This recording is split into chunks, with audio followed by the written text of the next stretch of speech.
Okay, while we wait for the Transect to get set up, I could tell folks at home, I guess, a little bit about what we're doing today.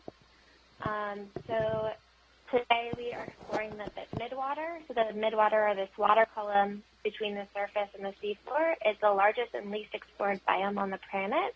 So we're really excited to see what we can learn about it today. So what we're starting to do first is a deep water transect that's about 10 meters up from the bottom, because we want to look at the benthopelagic coupling, which just means looking at the relationship between the animals on the benthos and then the animals in the pelagic or in the water column, and seeing what we see at this depth right above the seafloor. And then we'll be proceeding shallower as we progress throughout the day, going from this deep depth up to about 1,200 meters, and then we'll be going up to 900 and 700 meters right below the deep scattering layer that you can see on camera 3. We'll also be monitoring the deep scattering layer throughout the day to plan for a transect within that depth once we get shallower. Oh, and it seems actually we have already here on the view our first, who's that, a Siphonophore of some kind? Oh.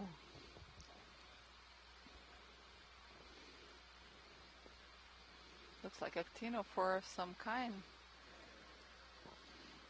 That is really cool. Look at that. With this. How beautiful. Beautiful luminescent That is a Actinophore, yes.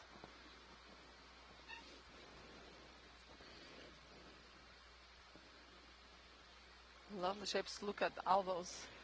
Now, go ahead. Vibrate. Oh.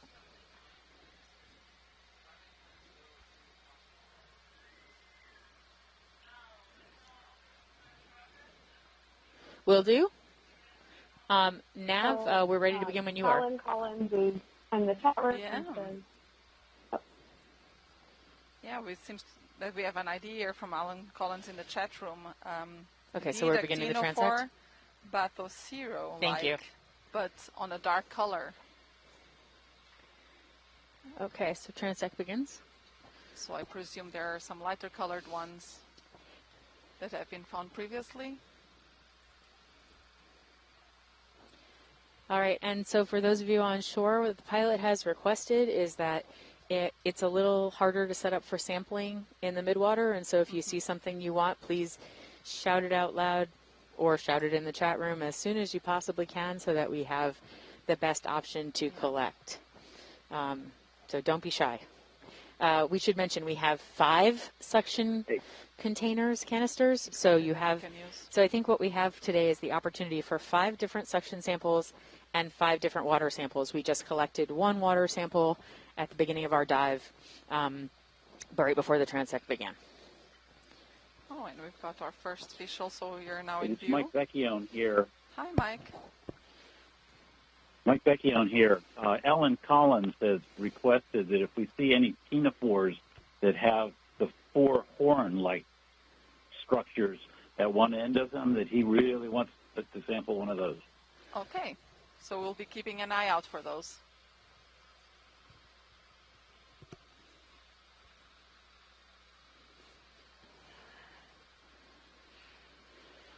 I can't quite make it if some Science, of the animals that we're let seeing us know if you need flying through the are pilot Oliverians or on the broadcast OKX channel. Right now we're all still on the second EXRV engineering channel. Oh, and look at that. I think we're having the first jellyfish of the dive as well. They're coming into view.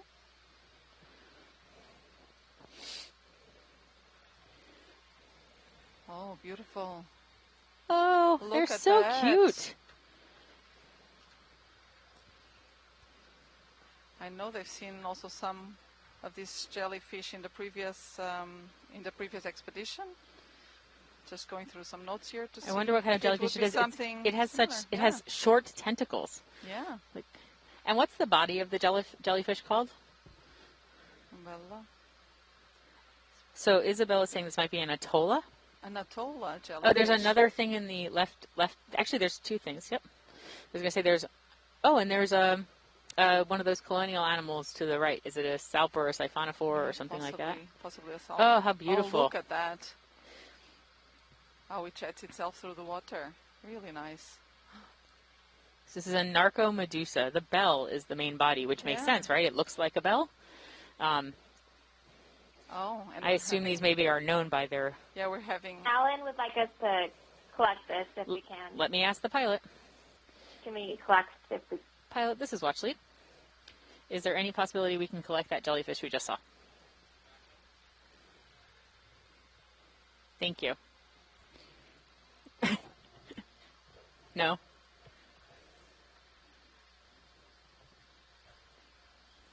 Okay, thank you.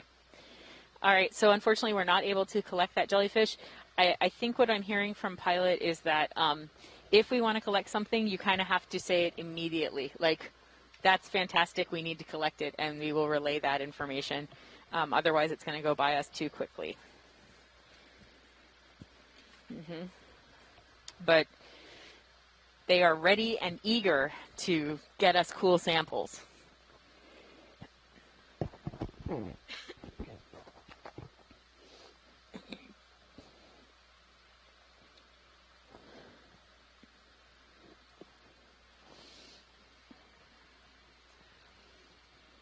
Yeah, we have now here an Olathurian coming to the center of the view.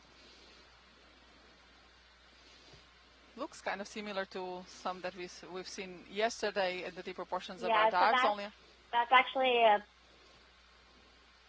actually a pelagic holothurian. Yeah. So us and some of the scientists in the chat were commenting how we've seen actually quite a bit of these pelagic holothurians throughout the water column. So a lot of those white bodies you see are them.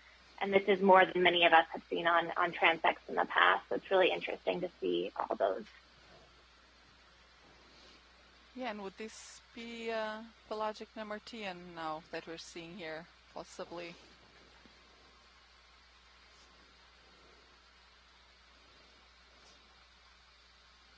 And while we're waiting for an identification on that, the fish that we saw earlier was the black fork tailfish was a slickhead.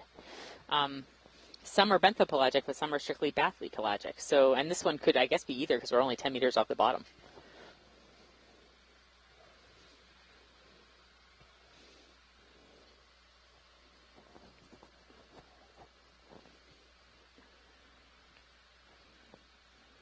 So yesterday we had slimehead, today we have slickhead fish. I like slickhead better than I like slime. What is that? A shrimp? That's a shrimp. Yeah, that is a shrimp. Looks like similar to one of those nematocarcinus. We've seen also a number of them yesterday, but probably this would be in a different group. But still with these very long antennae.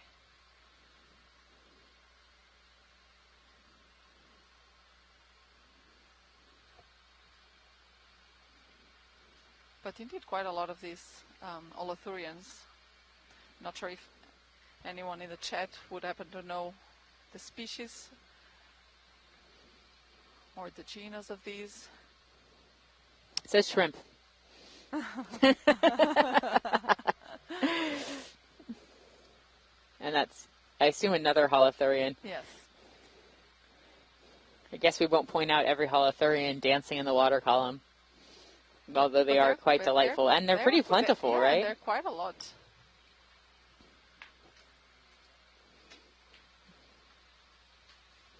Ooh, what's that to the left? Yeah, this is Mike Vecchione. Hi, Mike. These holothurians aren't actually the pelagic holothurians. There's actually only one species. It's certainly one genus that's a pelagic holothurian. These are actually benthic holothurians that get up off the bottom and swim around. We're coming up on a sidipid Siphonophore right now. The black sidipid with its two long tentacles and then the dropper lines coming off of it that sets up basically a fishing net. All those dropper lines have sticky cells on them so that if plankton bumps into them, they can reel it in. Yeah, and look how long those tentacles are. So the holothurians are actually benthopelagic or demersal. They're swimming up off the bottom, but then they'll settle back down on the bottom because they eat mud. And so how far off bottom do you think they go, Mike? Will they try? That's a really good question. I've seen them, dozens of meters off the bottom, and there's a lot of different benthic holothurians that will get up and swim like this. But all the ones we're seeing now, I think, are a single species, which I don't know the name of. What is that And thing what swimming is now? that? Oh, we're coming up on an isopod. This is a munopsid isopod, and sometimes we call them water walkers because they have the tips of their legs have little filaments that go out and look like feathers, and they swim by moving their legs as if they're walking on water. Wow.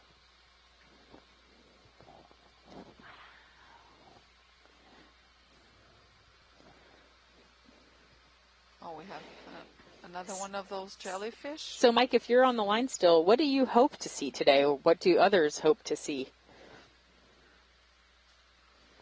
Well, this is truly exploration. I hope to see whatever we can find, and we're going to see a lot of jellies because this environment is dominated by gelatinous things like this jellyfish that we're looking at right now. I personally am hoping to see some squids or some pelagic octopods, or I'm also interested in the kind of snails that spend their whole lives swimming. Really? Pteropods and heteropods. Okay. So if we see any of those, I'll be happy too. So the But sea most angels. of what we're going to see is going to be gelatinous stuff. Very cool. Thank you, Mike. Okay. I'm going to go back on mute for a while.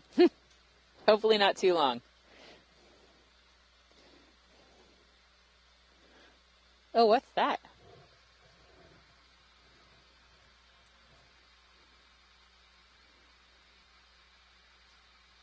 It's funny, we saw it and then it sort of faded into the distance. So, it just seems to have disintegrated, actually. That looks to me, that looks like a larvation house. Is that what you saw, Mike?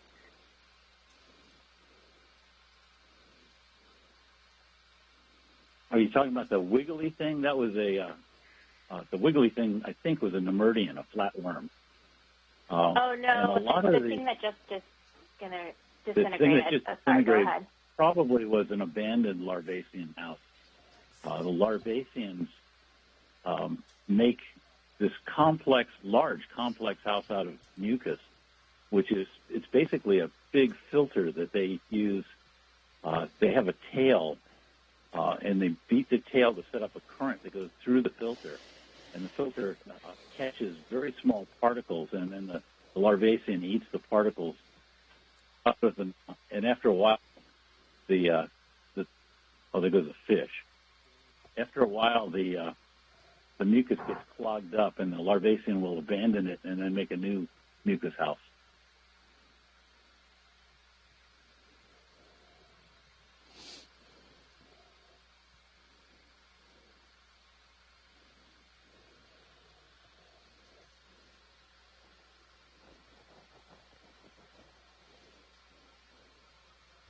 Most of what we've been seeing down here has been the holothurians, the sea cucumbers swimming up off the bottom, and larvaceans, or at least larvacean houses. And so you'll expect, Mike, when we move into our next transect, which is at 1,200 meters, so we're going to be moving almost 700 meters up into the water column, that we would stop seeing those benthic holothurians entirely, correct? The geologist is going to ask questions that are not very smart.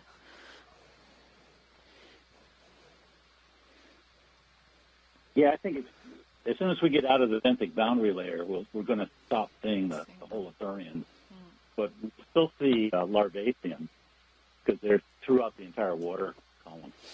Thank you. Oh, and what is that? So we're zooming in again on another larvation house here. Oh. You can see the marine snow collected around the mucus housing on the outside. That was a really good view. Thanks, Pilot.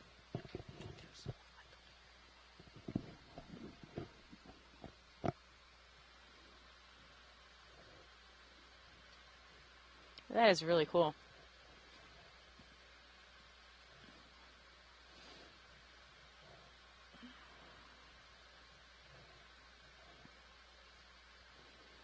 So for those on this larvacean house, you can see there's an inner structure and an outer structure. The inner structure is more complex, and then there's a ball of mucus that's around that inner structure. The whole thing functions to catch very small plankton that the larvaceans can eat.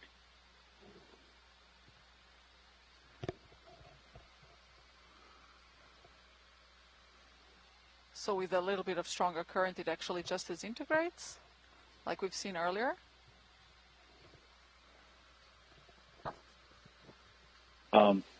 When they're fresh, they don't disintegrate as easily. After they've been abandoned, they do. So would this be, again, one of those larvation houses, probably? Yeah, what you really see there is the inner structure of the larvacean house. Okay. And the outer structure is probably still there, but it's very, very difficult to see. Very, very transparent, yeah.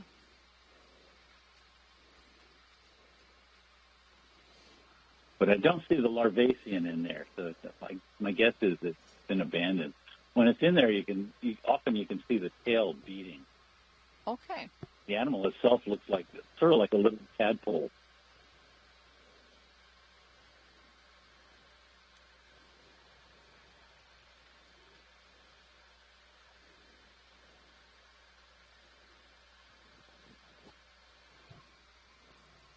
We'll see if we can find one with the larvation inside.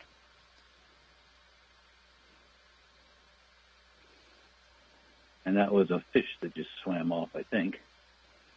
We should be seeing, during the dive today, we should be seeing quite a few arrowworms, I expect. They're called chaetognathes. Yeah, and they're really voracious predators, but they're not related to anything. It's a very strange kind of worm called an arrowworm. I haven't seen any yet, but they'll probably be higher up in the water column. Like, we've seen a few kind of in the background swimming around, but nothing up close yet.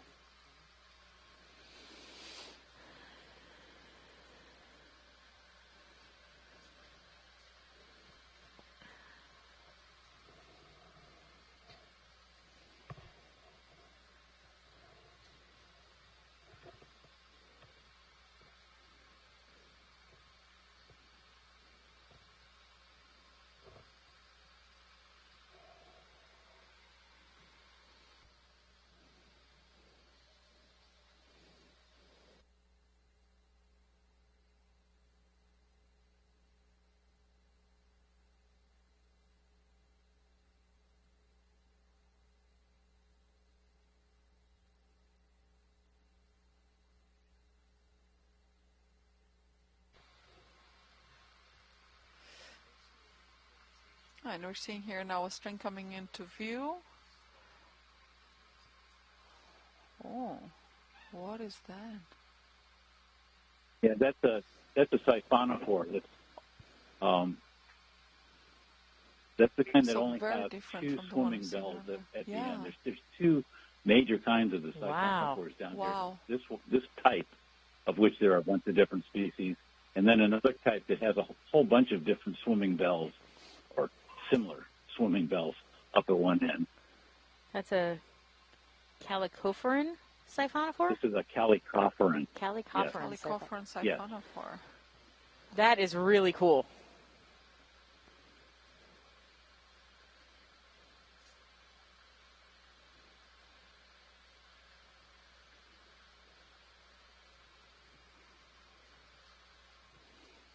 There is going to be a lot to learn today. Oh, yeah. And a lot to mispronounce for me. And not just for a geologist, but also for the benthic biologist. Yep. Oh, what's that in the upper right?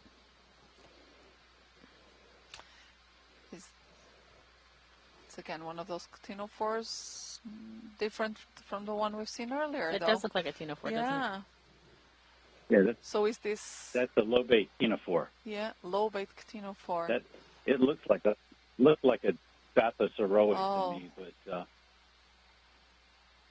Look see at what that. Alan has to say Yeah. in the chat.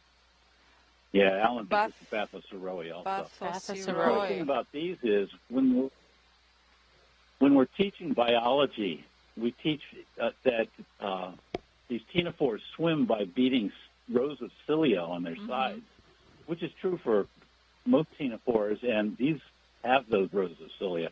But these actually have these big lobes, and they swim by flapping the lobes. So when they're swimming, it looks a lot more like a jellyfish swimming. Like that, I sort of think it looks like a frog kick, but that just confuses things.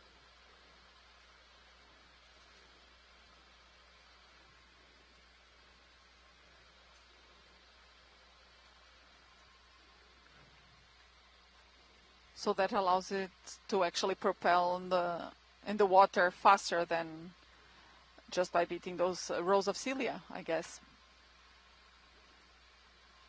Yeah, I would think so.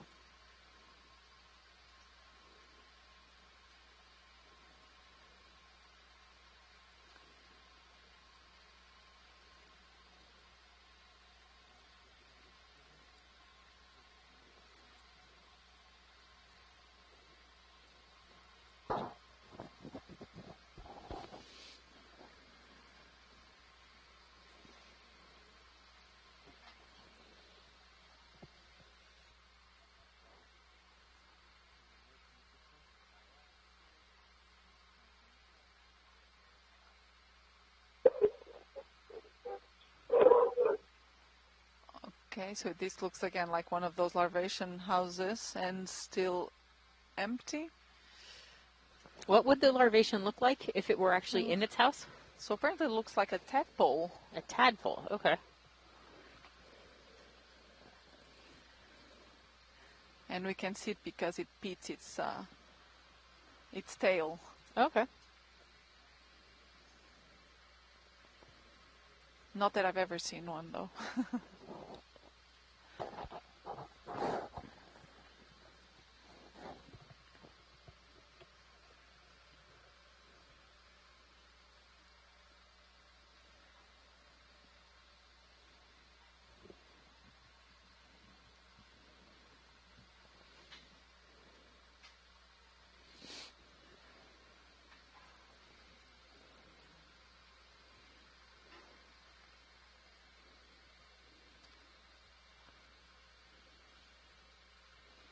Let's see if this one has the larvation inside. Nope, that doesn't look like.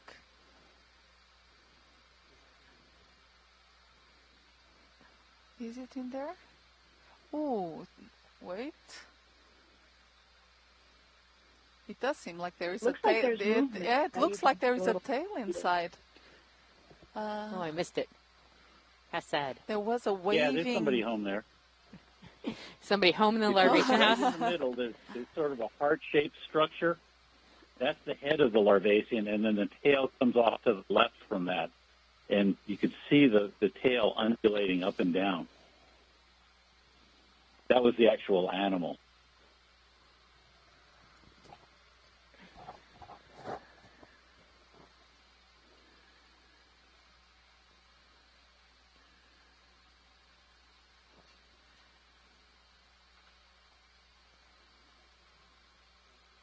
Oh, there's another one here now at the bottom.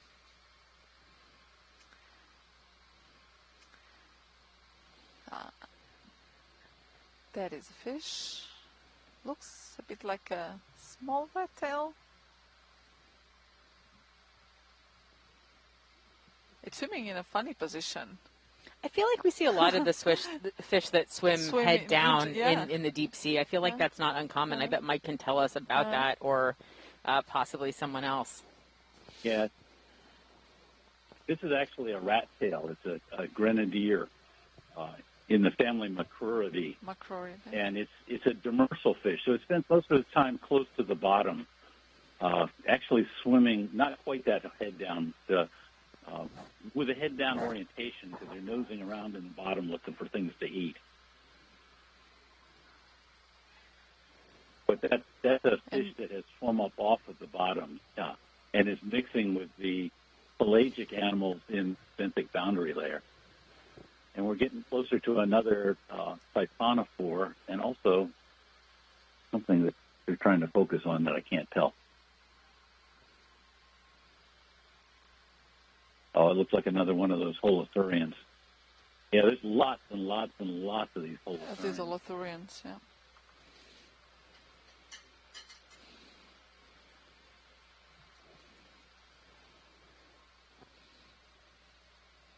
Like I said, they go down to the bottom and they actually eat mud and digest organic matter out of the mud.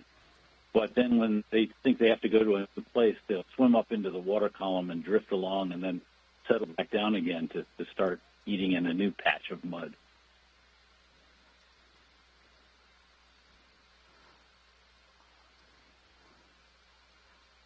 We have something here now coming into view. Is that a small jellyfish as well? Really red. Little jelly. Just went past us. Very bright color.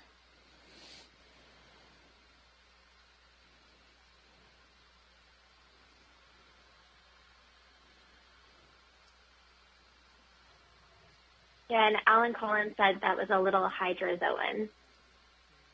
Oh, was it?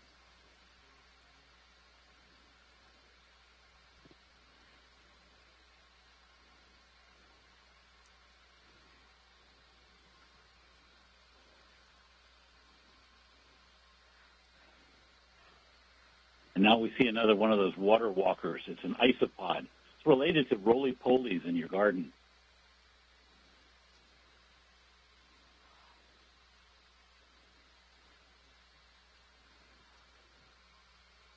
And that looks like a discarded larvation house, I believe, kind of breaking down.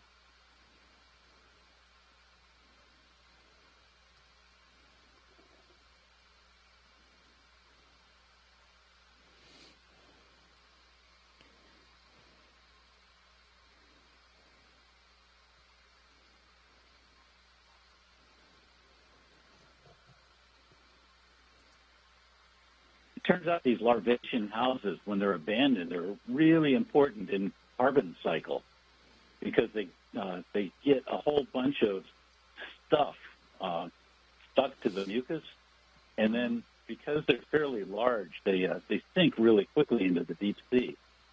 Oh, that looks like a mysid, actually. That the shrimp-like thing that's beating its legs there. I think that was a mysid.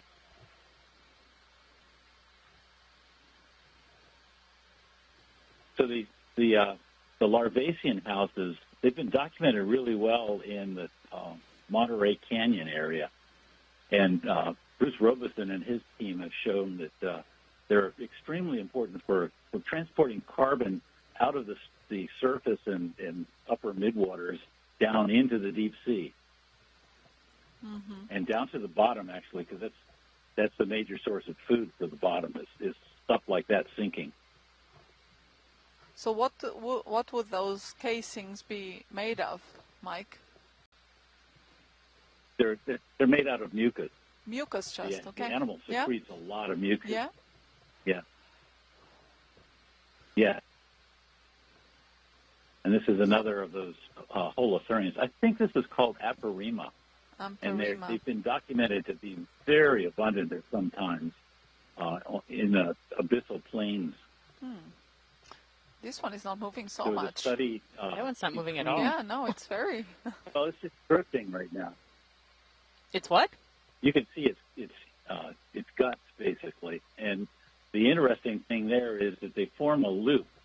Because they eat sediment, they have to be very good at digesting what they eat. So they keep it in the digestive tract longer by having a really long digestive tract, and the only way to fit it in their body is for it to loop around. And so you can see the looping of the digestive system there. Yeah, it seems pretty long. for efficient Hey, digestion. we can even see the Usually, sediment in it. Before they take, Wow. yeah, there's still some sediment in there, but usually before they take off to swim around, they will discharge most of their sediment. So they leave piles of feces on the bottom before they take off to swim away. And those are what we see normally, like these coiled. The coils patches. of fecal matter Yeah. on the bottom means that there are Hydrotherms around.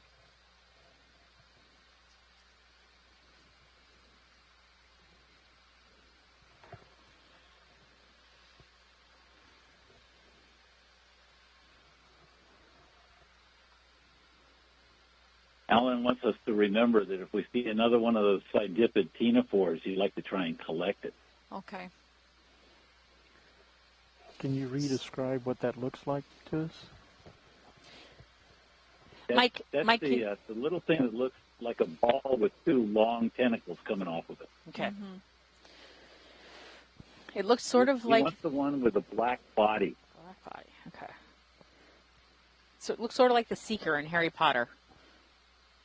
Except it was black. It had that circular, Yeah. and then it had the long pieces. With much longer appendages. Right. A super seeker, as it were. The golden snitch, that's what I was thinking of. The golden snitch. Oh, we have There goes the fish fish. there at a distance.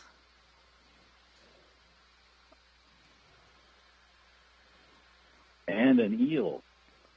It looks And like it's off in the different. distance. Yeah, it looks like a Yeah. halosaur. That's another one that's come up off of the bottom. You see them usually very close to the bottom with their noses down by the mud. Oh, but that is coming now into view. It's actually different from what Alan was asking for earlier, isn't it? Is this the ctenophore you Or want? is it I the don't same think so. I don't one? think it has a Yeah, black body, does Yeah, it? no, it looks... It does seem to have those long... No, this is not the black No. one. No. Oh. No. This is not the black one, Mike? You're sure? Oh. Wait, getting closer, it looks black. Now It doesn't look- it looks Wait. It black. doesn't look black to me. Wait, oh, it is. It is. Wait, Oh, Yes, look at yes. that. It is that one. If we can get oh, that. Wow. Oh, it's running away. That is the right one. Oh, Okay. wow. It seemed to have changed color as we approached, didn't it? Yeah, that's I the think one, it's that it's... if we can get it. Yep, we're going to try. They're getting the slurp out. Oh, will be quiet. Mm-hmm. Canister 2. Thank you.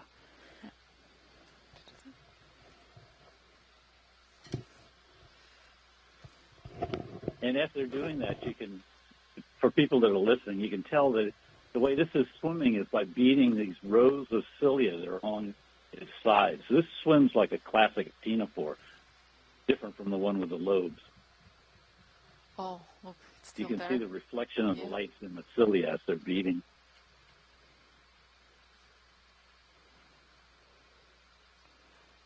Oh, look at that.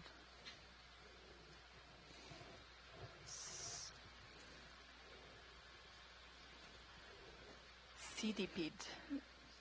Yeah.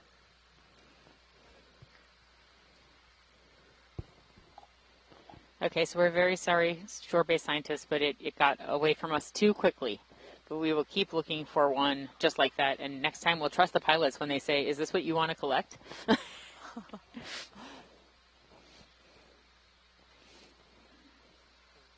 Yeah, that was my fault too. They When I have first eagle saw eyes it, in this. In my video, it's a Yeah. little delayed from yours. When I first saw it, it looked white because of the reflection. But then Mm-hmm. as we got closer, you could tell it was black. Yeah, we also need to account for the latency in the communications, of course, yeah. It always takes a little bit of time for us to check with a shore-based scientist and then to get an answer, yeah. Yeah, I think it's safe to just tell the pilots that if they think it's something we want, they're probably right. Okay. Okay.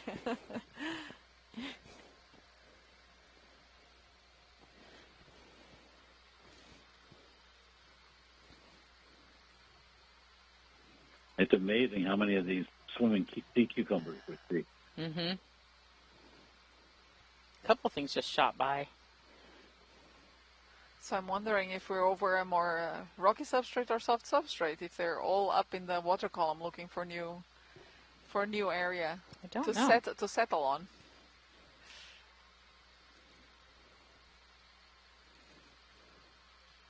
Because we have seen a few yesterday and the day before, but not these many. Mm-hmm. This is really exceptional.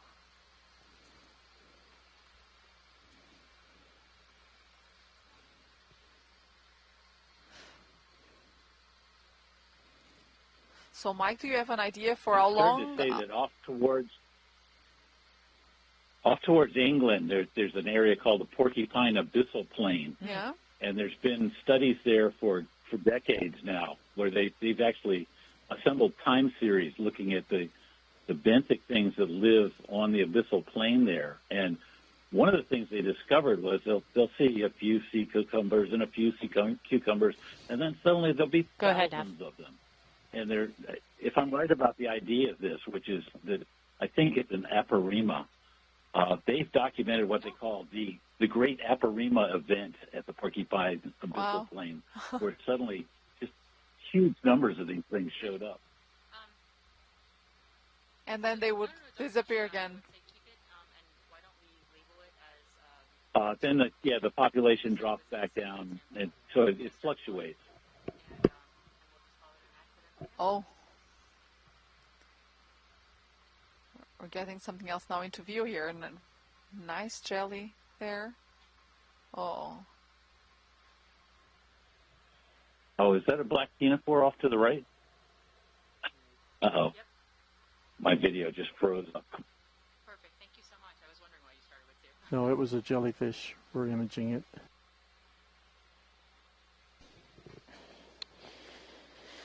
I think I have to reboot.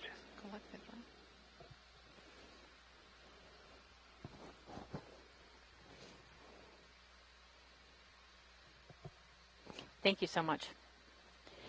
And so shore-based scientists, we have 10 minutes left in this transect, and then the next transect we will be doing, I want to make sure, is 1200. Is that correct? Yeah, that's 1200. Yep. And so we'll, after we ascend to 1200, when we finish this transect in 10 minutes, we will take another water sample when we're at the 1200 depth. I believe that's what the shore-based scientists were interested in learning about. And then we'll do another 45-minute transect.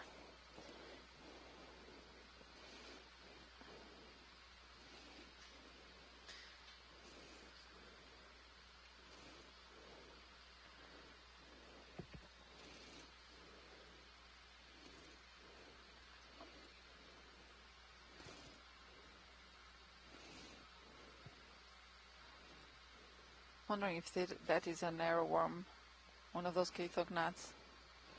Seemed a bit big.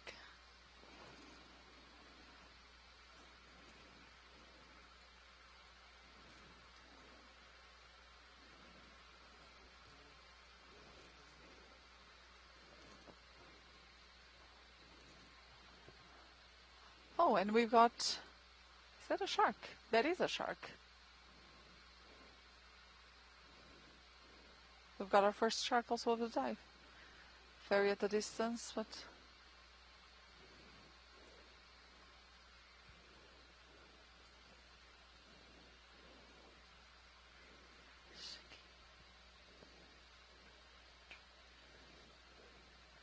oh, and the jellyfish we just saw, Alan, is here saying that it could be a Trachymedusa.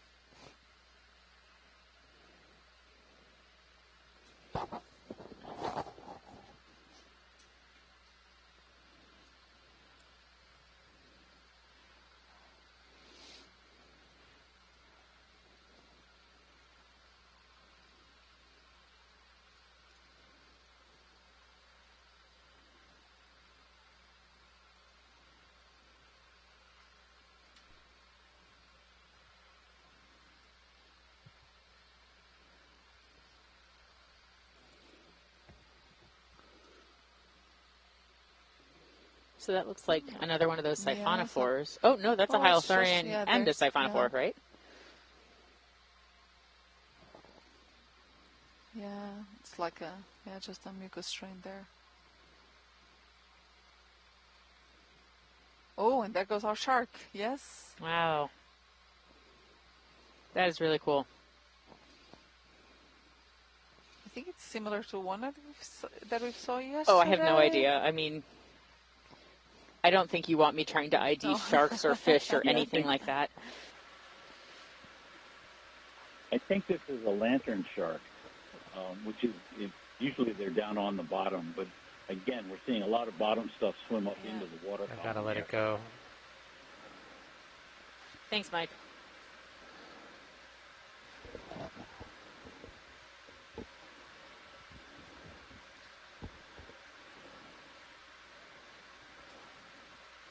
Trying to find you another black Siphonophore.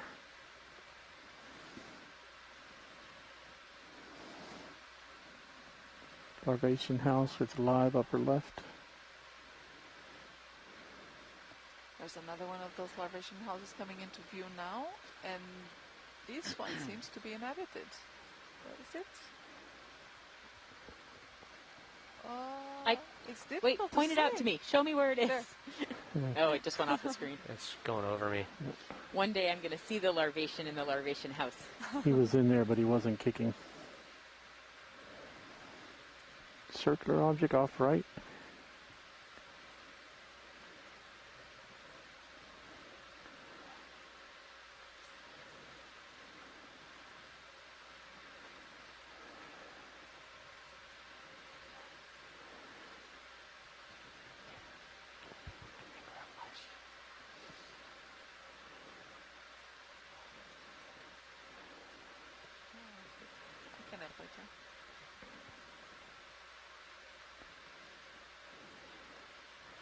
Lower center, 4 dots in a row. Where? Something there coming Bottom. into view as well. What are those? I think it's just coincidental they're lined up. Yeah, it seems that they're just the Olathurians, but very nicely lined up.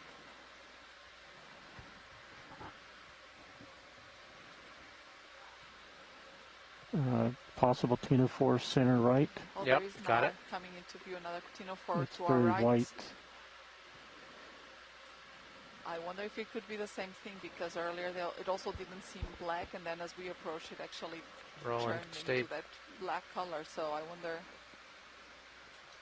if this is something that looking we dark should on the collect. shell. Snap it. Snap in. Oh, That's yeah. it. That's it. Looks like it. So Okay. let's see Hydraulics if we can get this. It does seem like it's the this black. going auto depth off. Watch our depth. Alan is that- typing excitedly. yeah. Ready to slurp. Start slurping. It's going in. Going in. Be gentle with it. Be gentle with it. Body's in. Jar light on. It's inside Off. the jar. Excellent. Thank you, pilot. Jar 2. Going back down. So we did get the black CDP comb jelly. Okay, 10 that meters holds off. I'm some going to push shore back we're looking out. for. So Shore that's a in great when you catch. can. Nice job, co-pilot. You want to clear jar 2. Okay, pilot, that is 5 minutes left on the transect. And Ken Sulak, who is a fish expert, says that shark was a squaliform in the family. And let's go ahead and turn on that Somniosidae. jar light in So case we it's get it a next shark. time. Genus either Centrosymnus or Symnodon. Nice snag there, pilot. Teamwork. Just a minute here as I'm logging in the sample that we just collected. If we can get another one of those, it would be good to get a good video of it to go along with it. A video of what? The SERP sample or The the whole Siphonophore. thing? Yeah. Just a good visual quality highlight. Yeah, it's tough to take our time with video and get the slurp, you know. Right, no, because no, once no. it comes No. inside of my... No, you misunderstand me. I definitely know that the priority was that, but now that we've got one, if we see another one, let's see Yeah. if we can get some quality video. Understood. Yeah, agreed. Yeah.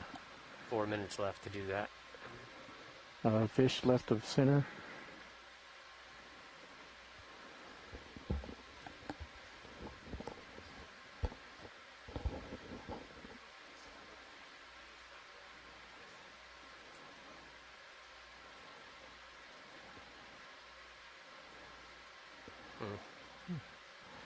Full wide.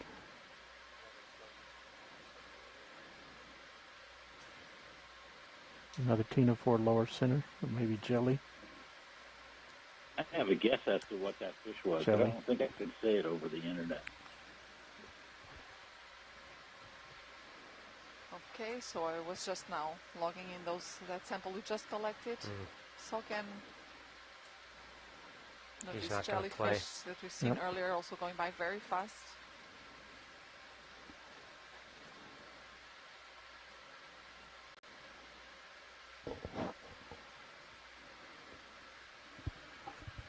Looks like a living Siphonophore bilobe. Nope. Yeah.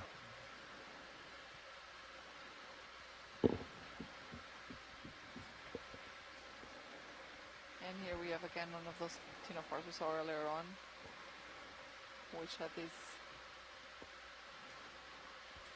extended flaps, Yeah, so they don't only... they've got a red gut. Mm-hmm. Sometimes people call them a blood belly jelly because of the red gut. The reason it has a red gut is because there's pigment there. So if it eats something that is bioluminescent, something that can light up, that the prey in its stomach doesn't give its location away to a predator. So they have pigment around their gut to keep the luminescence from the prey Inside from your showing lens, off where zooming they out. are.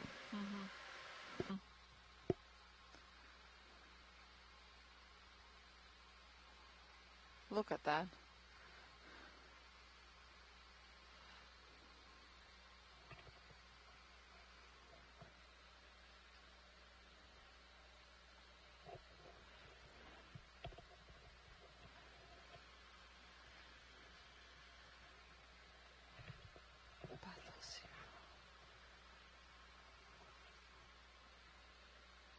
So I guess that was the Bathosero again.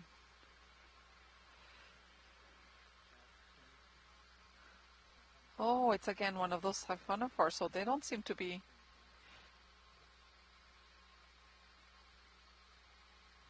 very uncommon here, actually. So that's like the fourth one we see now. Yeah, and Alan would like to get some really good video of this if we can stop and Right. Let's see if we can get as get good good as video of it. possible. Yes.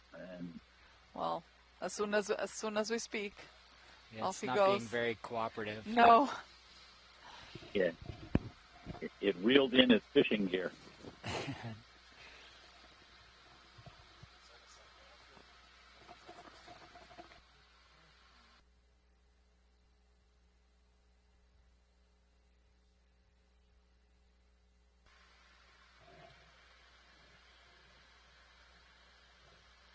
So it looks like the pilots just notated that we finished this Midwater Transect.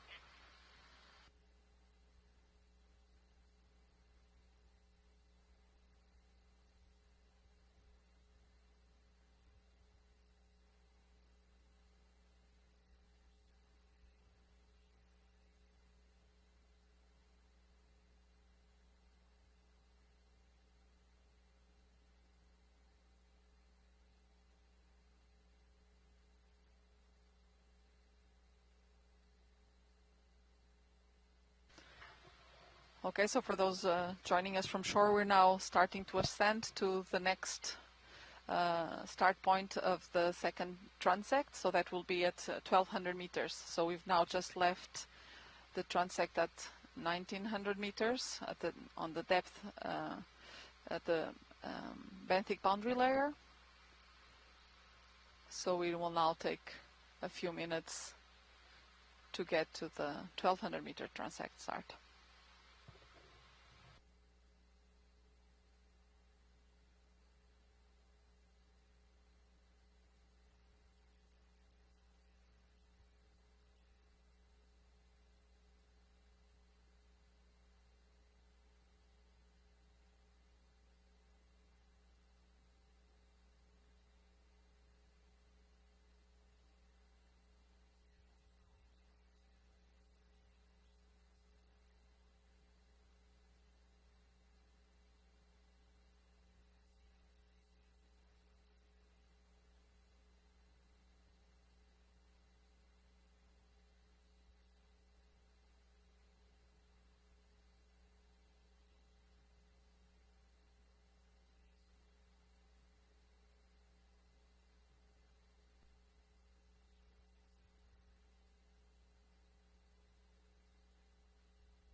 So perhaps this is actually a good timing for me also to make a small introduction to all the folks that are following us from Portugal or from Portuguese-speaking countries. So I'll do a small introduction also in Portuguese now.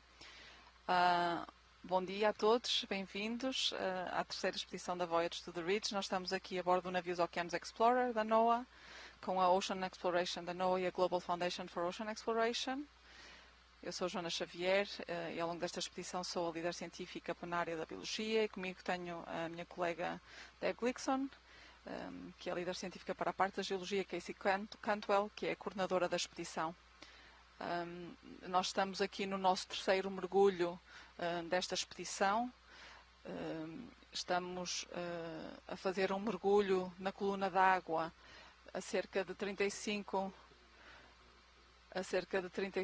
milhas náuticas a oeste da ilha de São Miguel. Estamos a sul da Baía de Hirondelle, que é uma zona aqui no platô dos Açores bastante profunda, e o principal objetivo deste mergulho é explorar e caracterizar a fauna que se encontra na coluna d'água, aqui na zona do platô dos Açores. E, portanto, o que estamos a fazer, começamos aos 1900 metros, na zona de interface entre a área mais bentónica e a área pelágica. E fizemos o nosso primeiro transect de cerca de 45 minutos na coluna d'água e agora começamos a subir e vamos fazer transects aos 1200 metros, aos 900 metros, aos 700, 500 e depois novamente aos 300. E portanto este é um mergulho muito diferente dos mergulhos que temos vindo a seguir. Têm sido mais dedicados a fazer a caracterização quer geológica daqui da região, quer a caracterização das comunidades bentónicas, principalmente aquelas dominadas por esponjas e corais, mas é aqui na coluna d'água que também vamos ver formas de vida muito diferentes, muito distintas, toda a parte de plâncton que de facto nos costumam entusiasmar muito. Espero que gostem do mergulho e vamos dando pequenos sumários ao longo do mesmo. Aproveitem.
Now this is watch lead. So we're going to take a Niskin bottle at the beginning of this transect, I believe.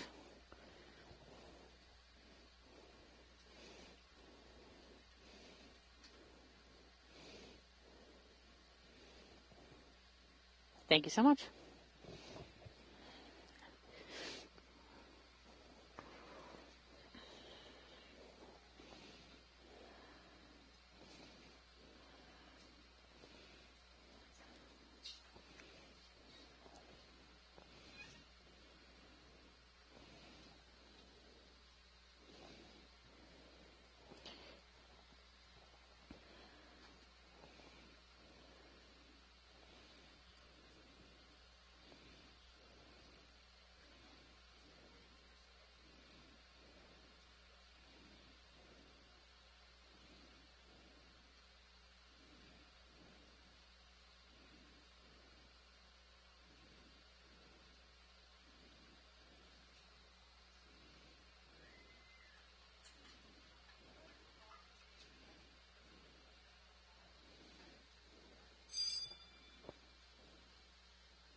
Go ahead, Nav.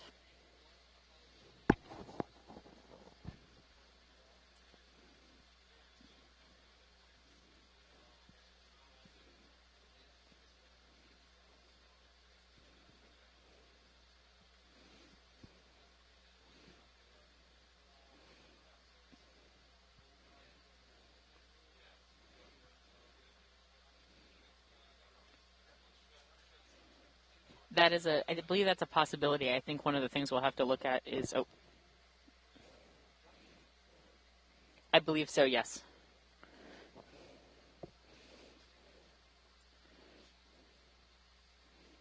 Yep, will do.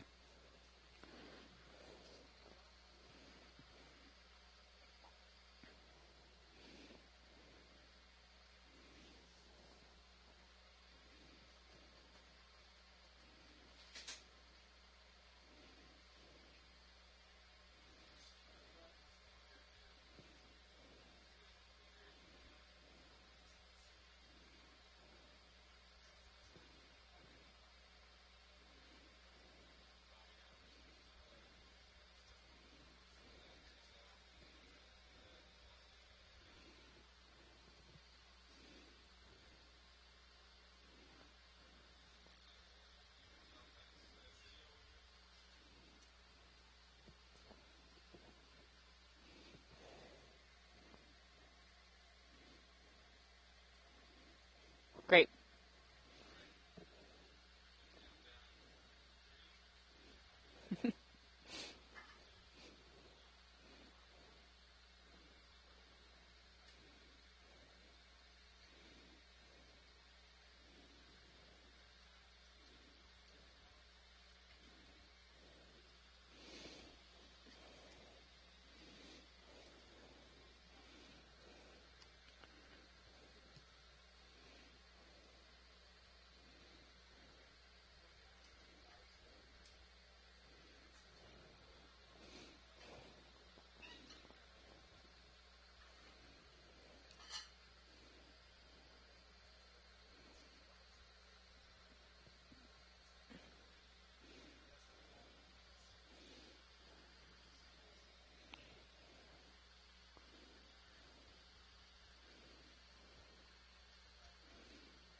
Hmm?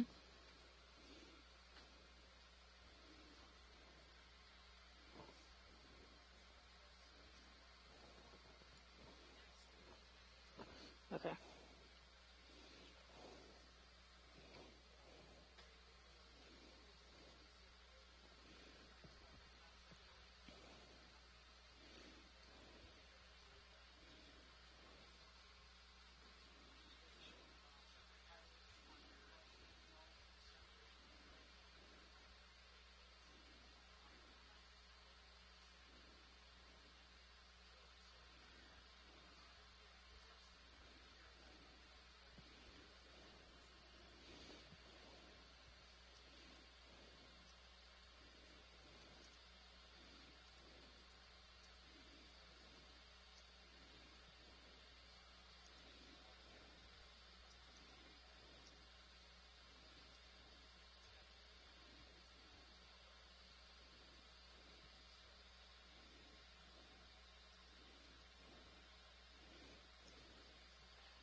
Go ahead, Nav.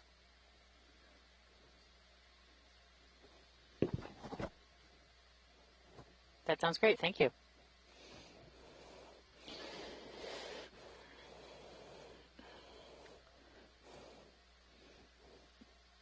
and we'll try to make sure we do things as fast as possible. All right, so we are at 1,200 meters. We are about to start our next transect. This is the second transect of this midwater dive.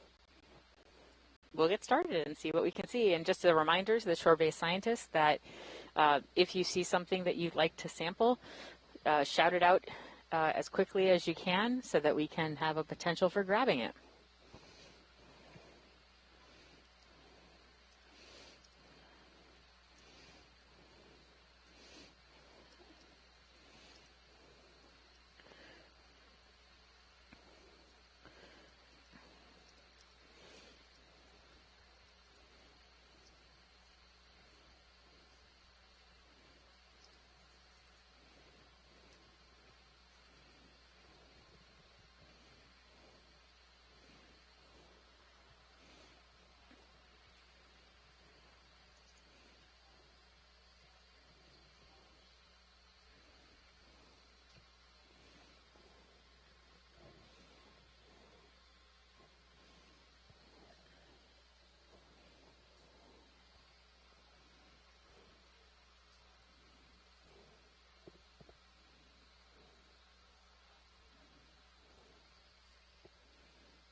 Mm-hmm.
Hmm? Oh, really? This is...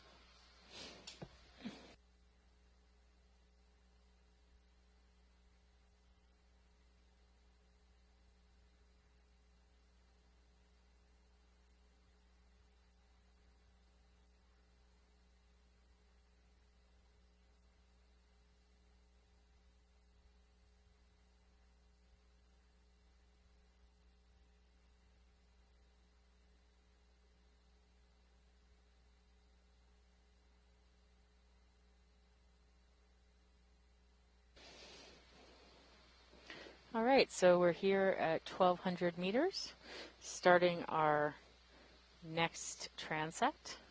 We'll see anything. We'll see what we expect to find. Anything exciting. If any of the Midwater folks want to chime in and tell people a little bit about what we might expect to see at this depth, that would be great.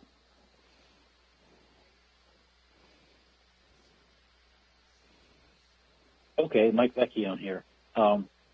We are in the region called the Bathypelagic, which is it's a huge area, but things are very spread out in it. As we go through it, it'll seem like there's not very much there.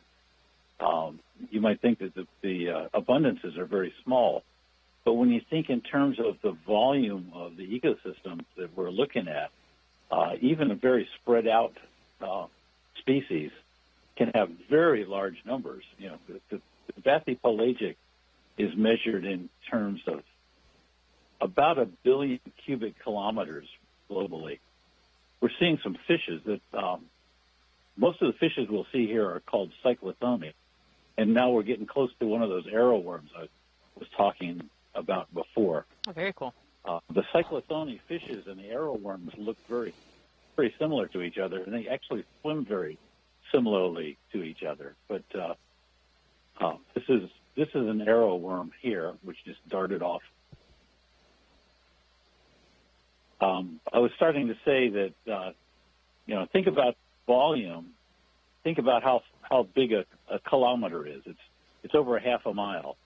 And then make a cube out of that, and that would be a cubic kilometer. Mm-hmm. And then look at 1,000 million of those, and you get the volume of the Bathypelagic. So even for Cyclophony, which look like they're not very abundant here because we see them every once in a while as the Transect progresses, they have huge numbers. They're the most abundant vertebrate on the planet, even though we don't see them in big herds like wildebeest or something like that. Thank you, Mike. And we don't know very much about what lives in the Bathypelagic. So, again, this is exploratory, and anything we see can be very interesting, really. That's great, and hopefully we will see some very exciting things in the next 45 minutes during this transect at 1,200 meters.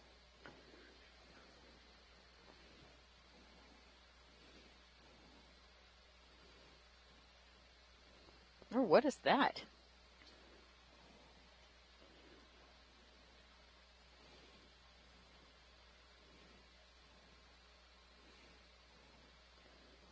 I have no idea what this stick-like thing is. Oh, it's a mucus string.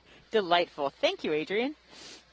Just what you want after lunchtime, right? In 3 dives, we've already used the word mucus like 4 or 5 times. I have to say this is not a word we generally use in geology. Mucus. A mucus string, folks. And the little guy. Oh, so interesting. So the mucus string might be, or what could be, a discarded tentacle from a Siphonophore. And the little white thing that is wandering through our vision right now is a Nemertean. How do you pronounce this? Anyone? I think that's Nemertian? Nemertean worm. Looks like this one's a polychaete or a chaetognath.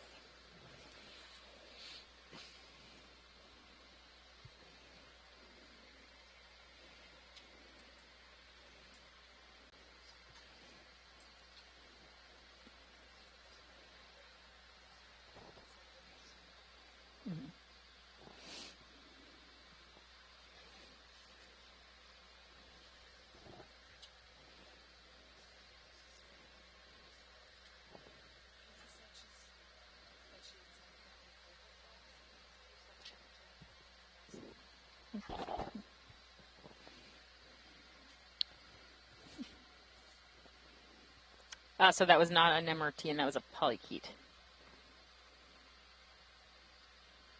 Or is it also a Nemertean? It's a polychaete. It's a polychaete. All right, we're zooming in on something really tiny. Ooh, I'm not even sure we can see what it is. It's so little.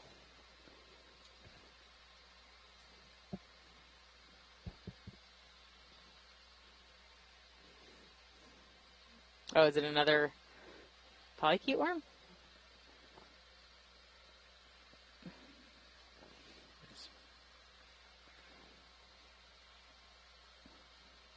I don't think so. It doesn't look the same, does it? No, it doesn't. Definitely not. I don't know what it is, but it doesn't look like a polychaete worm.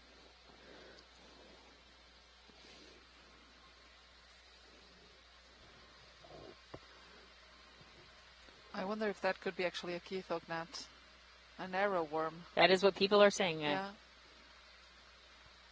Kethognat, arrow worm.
So this that we're zooming in on here is a Cyclophony.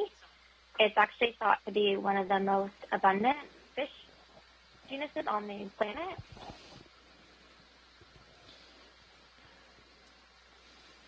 Oh, thank you for that. So bristlemouth.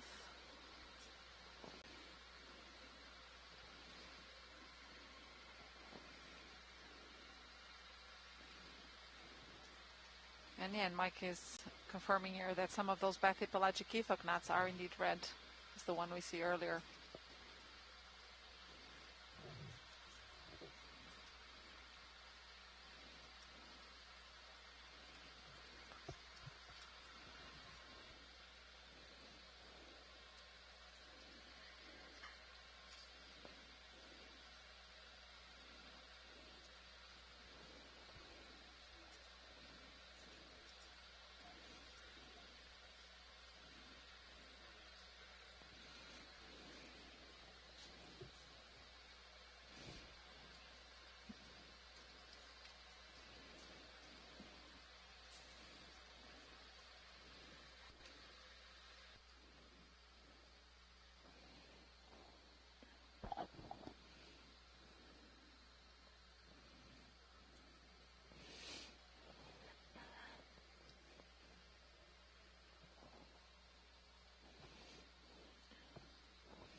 Oh, looks. Oh no, is that one of those sea angels? That was very fast.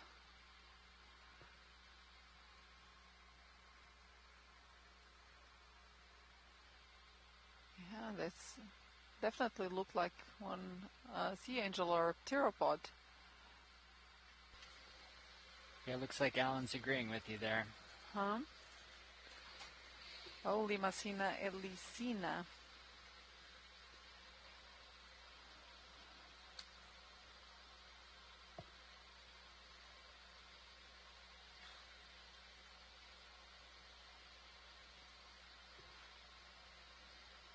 And this looks like one of those Siphonophores, but quite different from what we've seen earlier.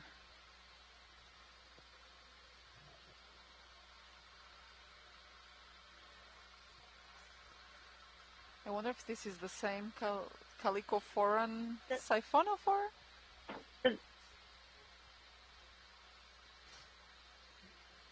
Yeah, so it's different from the one before, but we could see the two swimming bells at the top, so Alan Collins confirmed that it was a Calcophoran.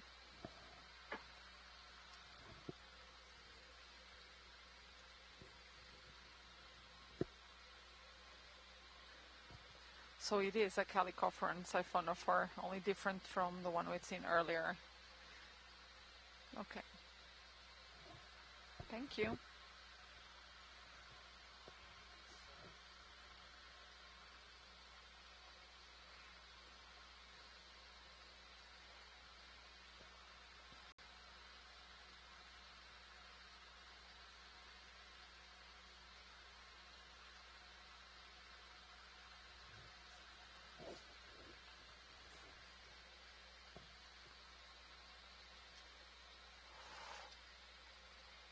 Oh, what is that? Some sort of radiolarian? Could it be? It's very large.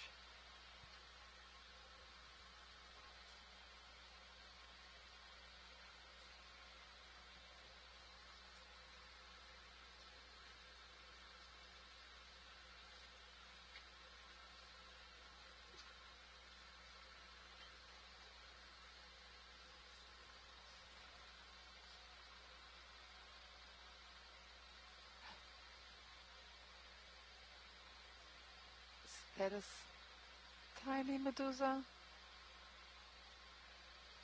Is it? Or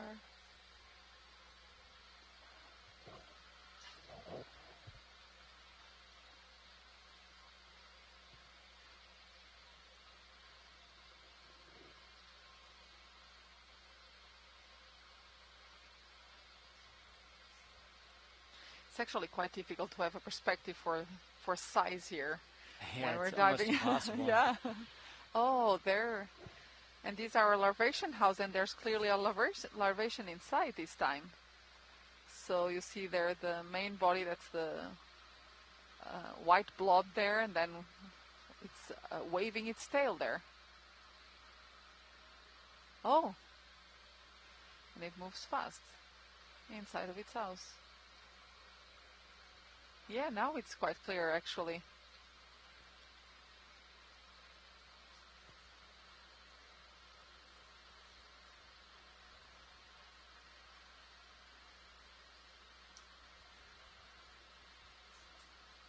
So these are free swimming tunicates.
wonder if this is a comb jelly we've seen also earlier.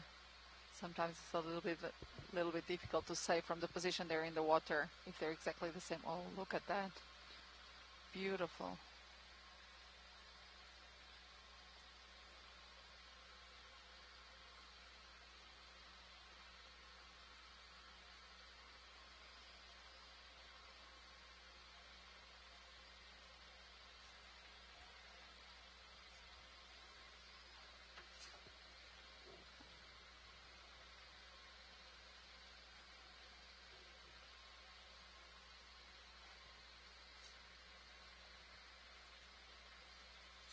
This looks like one of those Webb telescope images, doesn't it? It does. Yeah.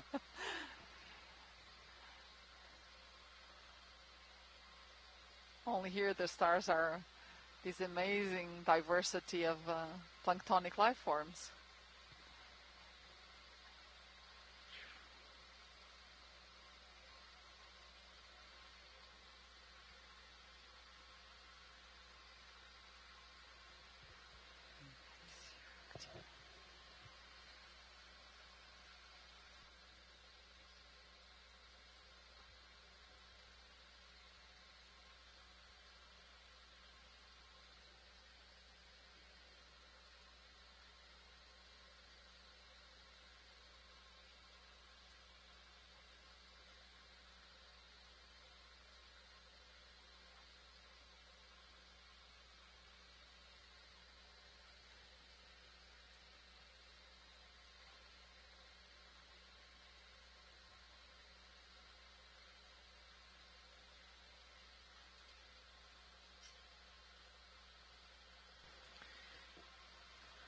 And here we have a happy shrimp.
And this has probably been noted before, but as expected, all of those Holothurians are now gone. No signs of them, so they were really only found on this pentapelagic coupling area.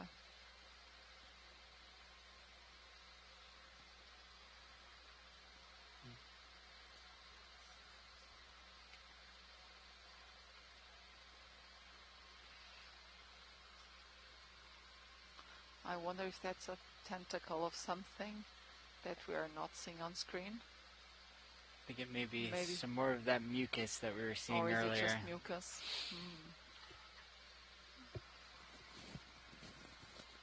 Just a mucus thread.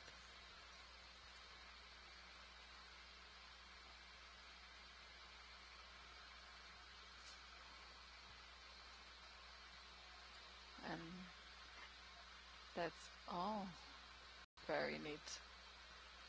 Again, this Bathosero Ctenophore. Although it does look a bit different from the previous one.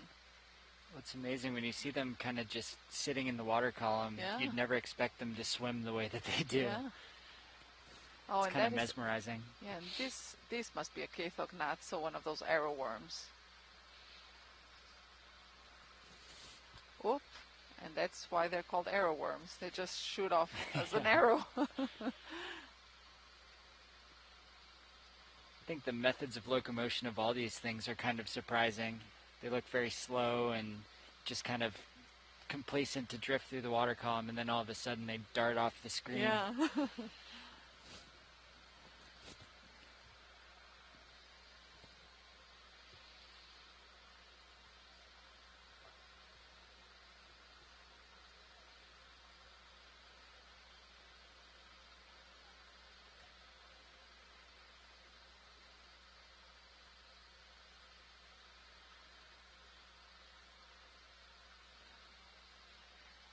And another one of those Bathosiro Xenophores. And here you can see the sea leaf beating with all those wonderful colors. Look at that.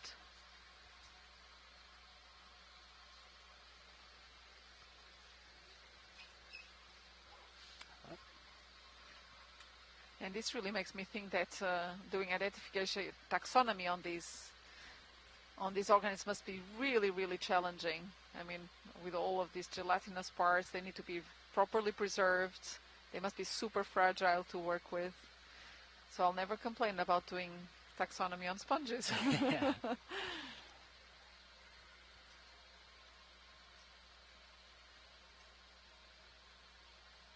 I guess that's what makes these high-quality video and imagery so important for the identification. Most definitely.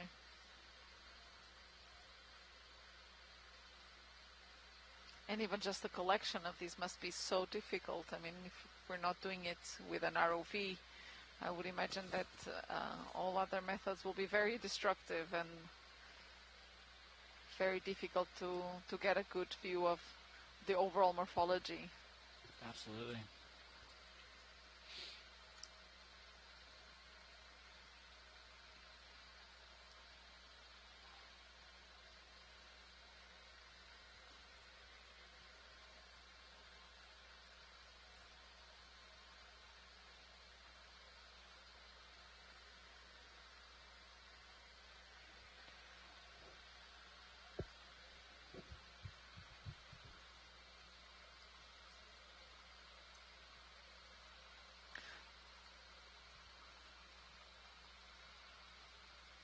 Is that a polychaete?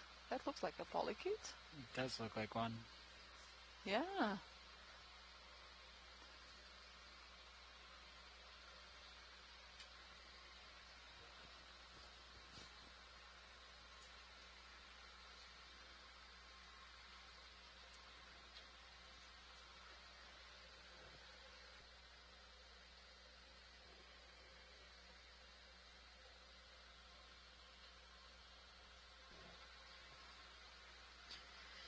Yeah, and Adrienne here in the chat is commenting that most of the samples in the past that were collected from troll nets would really destroy all of this gelatinous fauna. So I can imagine that a lot of the early descriptions may have been done under with organisms with, partially destroyed, or so that must have been very challenging. But that also, I mean, gives way to a lot of new species being described now as we get better samples in good condition, and we get actually also all of these images.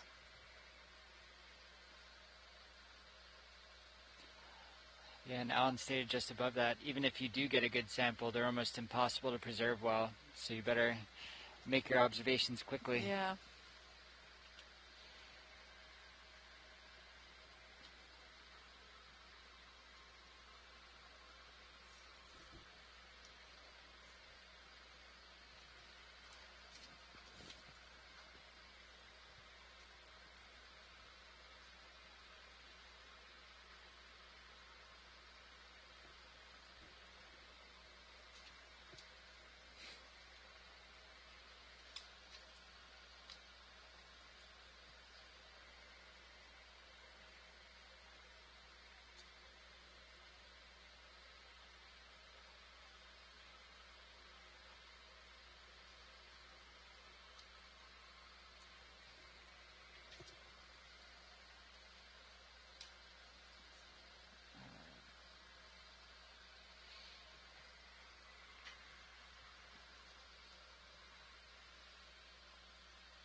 Wow, look at that.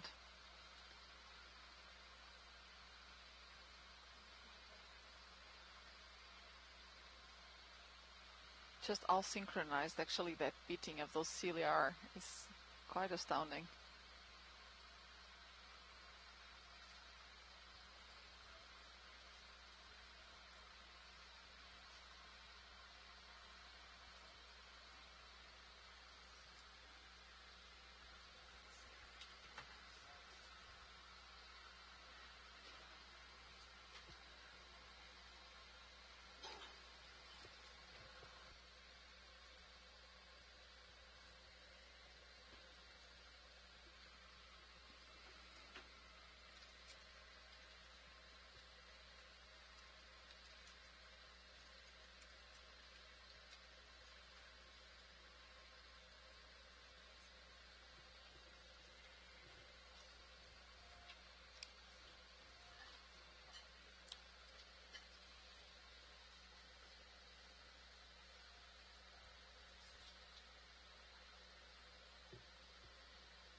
Yeah, and Alan is commenting here on in the chat that there's a lot of hidden diversity in this genus Bathosero, but that this the one that we've been seeing so far is reasonably close to the type locality for Bathosero fosteri.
Okay, and so for those following us from shore, we are now 10 minutes from the end of this transect here, and then we will be ascending to our next transect, which will be at 900 meters depth.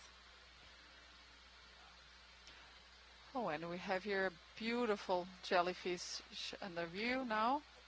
Oh, oh, it was very fast.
So it seems that the jellyfish that just flowed by very quickly was Alicreas minima.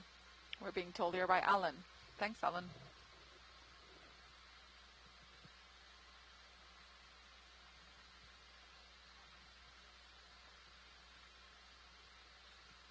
And I reckon from another comment in the chat that this was probably described actually by Alan, as it's being referred to as an Alan animal.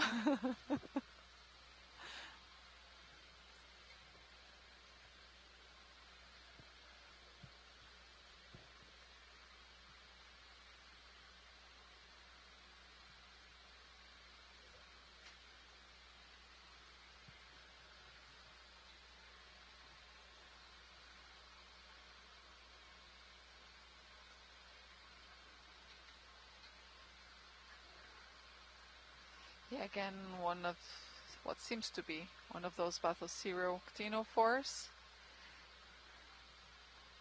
I wonder if there are many different species in the region, or if they just seem slightly different, but they're all conspecific. There it goes.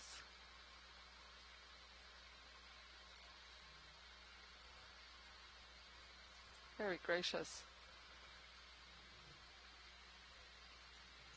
Mesmerizing to watch them swim.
So we have 5 minutes to the end of this transect here. That's 1,200 meters.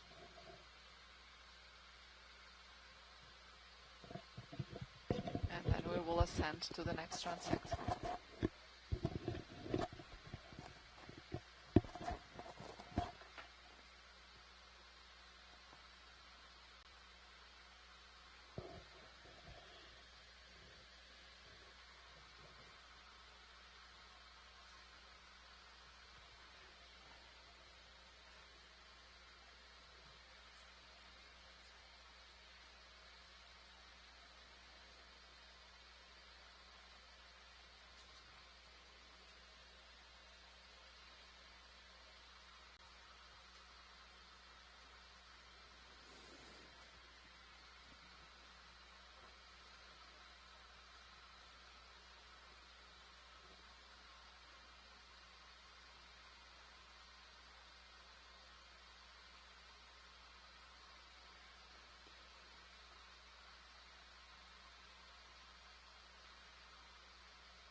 It's another Siphonophore.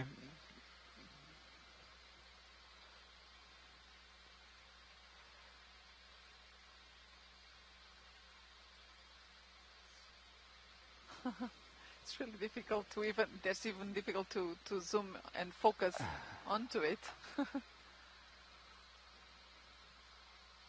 It doesn't help that they're mostly transparent in the water. Exactly.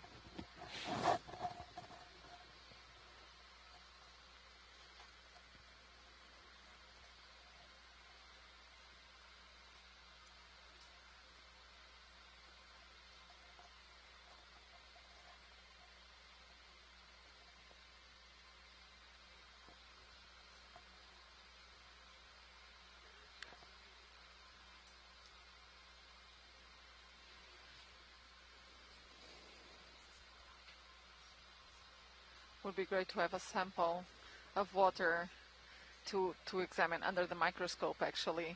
I wonder how much life we would see, because obviously there is a lot here. Yeah, it's an interesting thought. Because you don't think so much about life, like microscopic life, being out of the sun, without getting the photosynthetic organisms in there. But there's so much else down here. So much.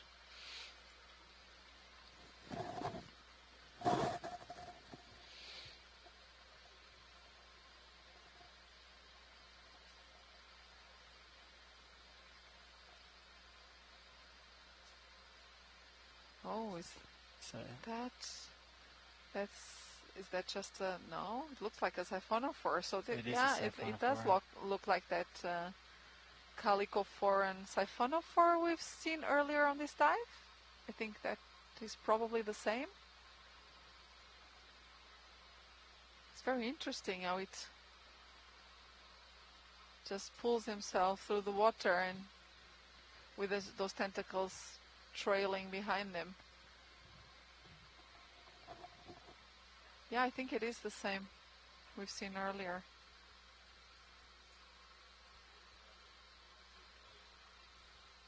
Oh, Mikey's here saying it's a rocket ship Siphonophore.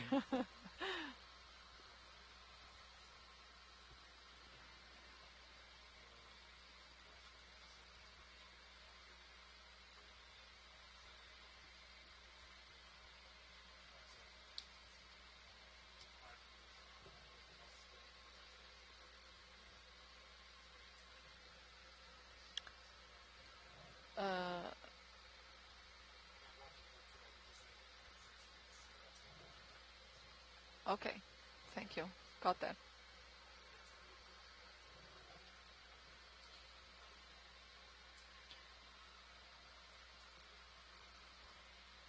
So we've just handed now our transect here at 1,200 meters depth. So we will now be ascending to 900 meters depth and start another 45-minute transect.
So for the folks in the chat, we will now be transiting up in the water column for an approximate 20-25 minutes.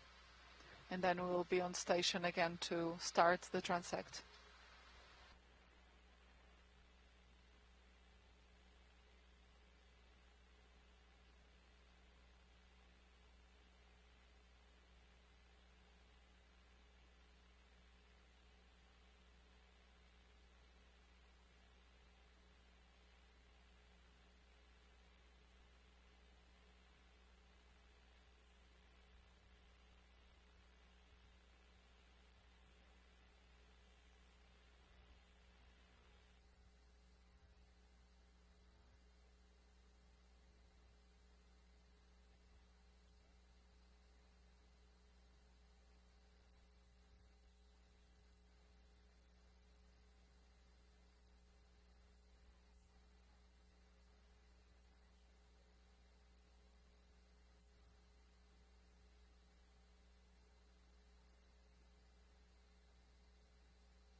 video survey one.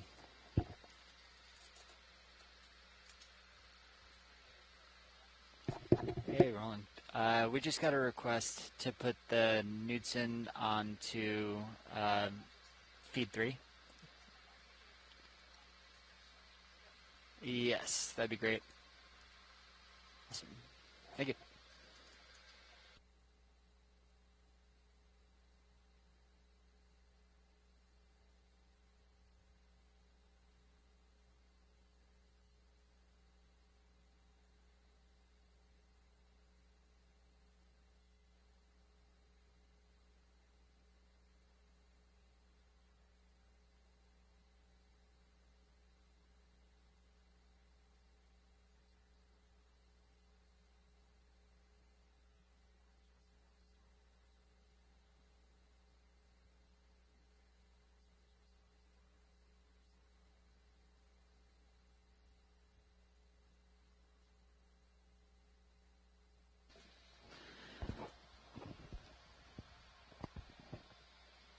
Okay, folks, so if you are just joining us here, we are currently exploring the midwater environments in the Azores Plateau.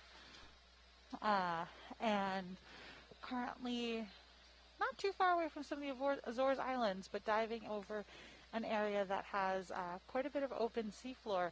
And we are exploring the least explored biome on Earth, which is the midwater. So we are about to set up and start our 900-meter transect. This is a series of transects that we are conducting through the water column throughout the day. And honestly, if you ask me, I think this is a pretty exciting thing because you get a chance to see what almost looks like aliens. Some of the strangest things we ever see in the deep sea are in the water column. So it's a very exciting time.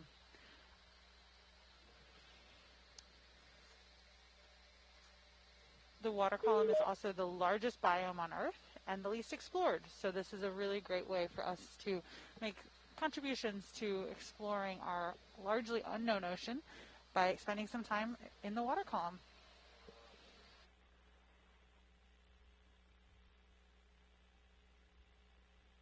Nope, go ahead.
So we will be on each of our transects here today for approximately 45 minutes, and we have just started our 900-meter transect.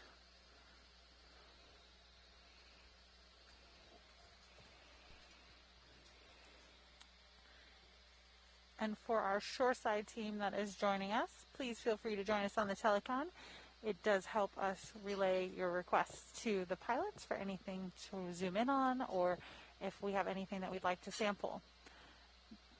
D2, our remotely operated vehicle, is outfit with a 5-chamber suction sampler. And I would love for the pilots, if they are interested in chatting with us about that, how we sample the water column, that would be great. But let me see if that's a good time for them. Pilot?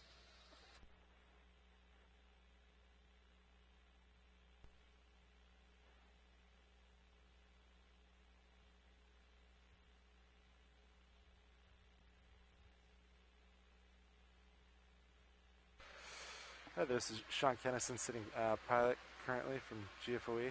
We can do a quick round of introductions. To my left, sitting at the navigator. Then to my right, John Mefford. Then further right, Brian Doros in video. And then we have in the back, and we're all from GFOE, Global Foundation for Ocean Exploration. We're a team of engineers, videographers, yeah, just a big group of various professionals, and we're operating the vehicles today and doing all the video products. And then D2, which is the main ROV of this two-body system, D2 and Sirius. On D2 towards the front we have a suction sampler, custom made in-house, with various canisters so we can separate and isolate different samples throughout dyes if we need it. And then this allows us to, one example that we use it is for Midwater, as we are now. We can try to capture different floating items in the water column. And how we do that is essentially we just drawer out slightly towards the front. It's on the nozzle is on a drawer mechanism, so it extends forward away from the vehicle, exposing the nozzle a little more. And then, yeah, we just kind of manually drive and try to capture different items floating. So yeah, that's how we use the suction sampler in midwater dives. Yep.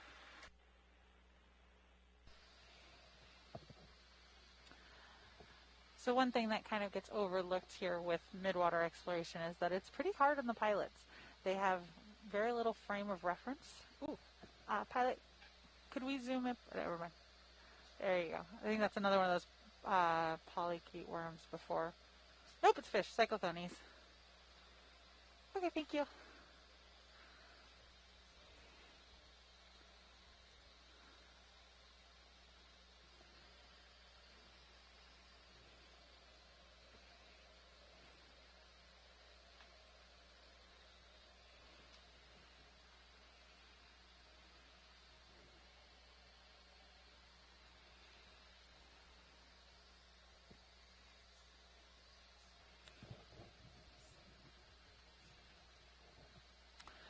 So on some midwater dives in the past, I've heard our shoreside midwater scientists tell us that these cyclophonies, or bristlemouths, are some of the most common vertebrates on Earth.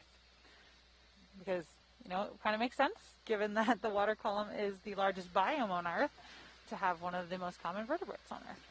Yeah, and that was discussed a little bit in the chat. I think the number that was dropped was in the quadrillions, which is something that you can't even really fathom. That is a lot.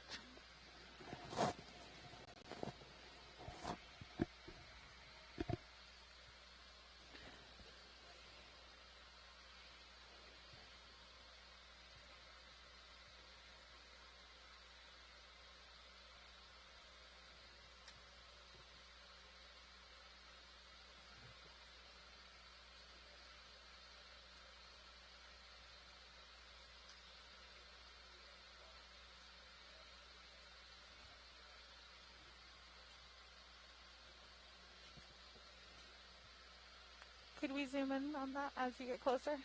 Thank you.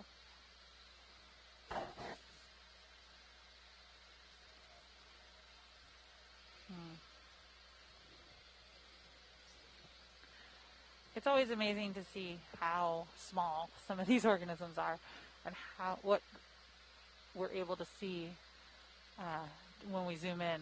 And then you zoom all the way out, and you're like, "Whoa, that was tiny compared to what I was thinking." Yeah, and with the absence of any reference down here, scale is almost impossible.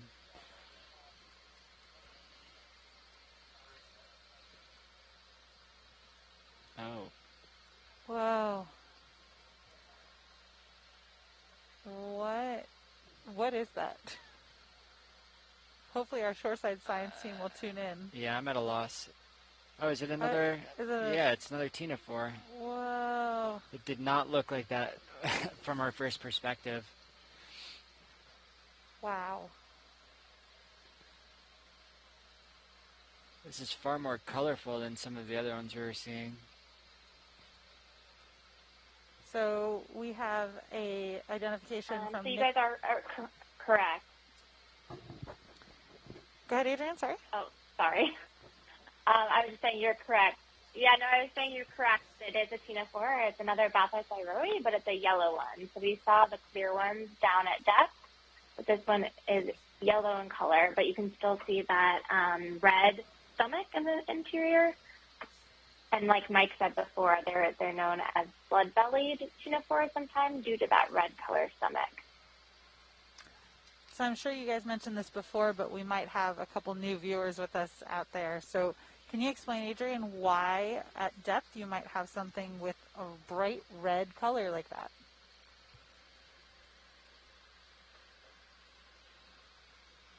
Yeah, that's a great question, Casey. So red or clear makes it difficult for predators to see them. So with the red light, it doesn't actually penetrate very deep into the water. So things that are red in color will actually appear black.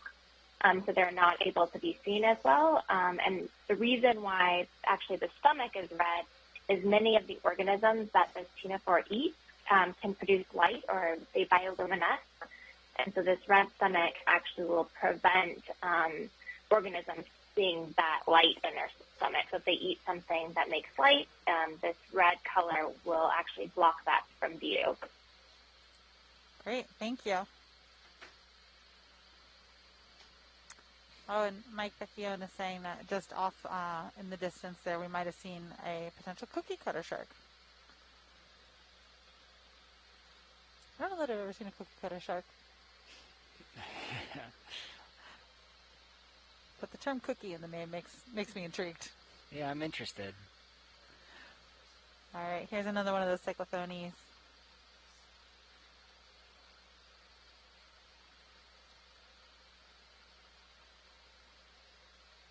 Casey, can you hear me? Yes, go ahead. Okay, yeah, so about those cookie cutter sharks, so that might have been one, or some other type of bioluminescent shark, the lantern shark of some type. But cookie cutter sharks are super cool. They are known for feeding on like large marine mammals, so they'll go up and they'll kind of swim up to them. Their lower jaw has this ridge of sharp teeth, so they'll actually kind of suction onto the shark and then spin around in a circle and take like a little plug of flesh out that leaves a perfect circle. That's how they get their name, cookie cutter shark. Ah, very cool. I didn't know that. Thanks for sharing.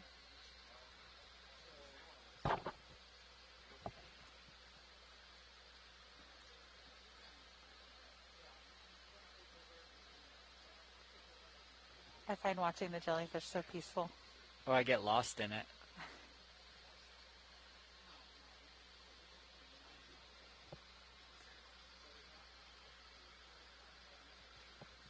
So we have another organism here with sort of a, what you could say is a red internal cavity, which is also probably doing something similar to what Adrian was just talking about a moment ago. Wow.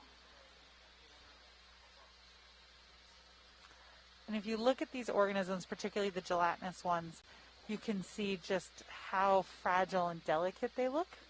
and really get an appreciation for why exploring the water column like this, where you can see them in their natural environment and you can see them before they're brought up in jars or in a net, can be so important, because each of those little pieces could crumble if just touched with a net.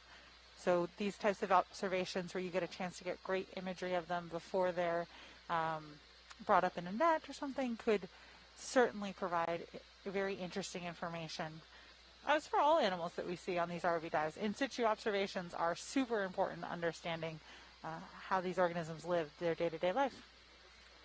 Yeah, and in the chat we've had a bunch of discussions about collection and preservation methods, and even with how carefully we're able to collect and bring things up to the surface kind of in the same pressure as they're used to there, just in preserving them, it's almost impossible to keep everything as is. So yeah, this in situ high quality video is critical. A couple years ago, we collected a jellyfish just north of the Musician Seamounts, and it was bright, bright red. And by the time, after about a day later or so, after it had been in its fixative for about 24 hours, maybe 48, it was white and crystal clear. All the color had leached out of it. And if you had just seen it from a museum specimen, you may never have known that it was red. Yeah, which makes you wonder about some of the things that were described long ago and haven't been seen since. Like, are we looking at the same thing when we see it in video, or is it something completely different? Absolutely. Just look at what we've learned about dinosaurs and some of our initial interpretations about dinosaurs that we've learned over time that maybe wasn't quite right as we've learned a little bit more about them, as more fossils have been uncovered. So it stands to, it's probably possible that a lot of the rest of what we know from the fossil record, we might still have some things to learn. Absolutely.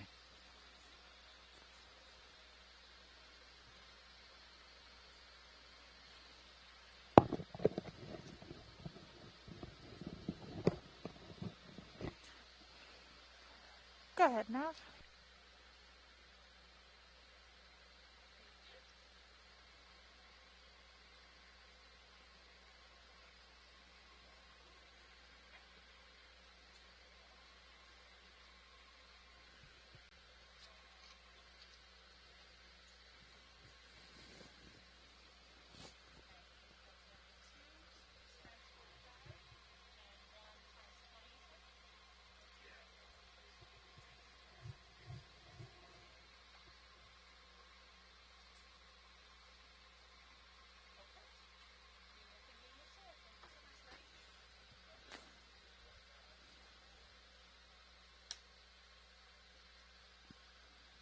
I love those shrimp.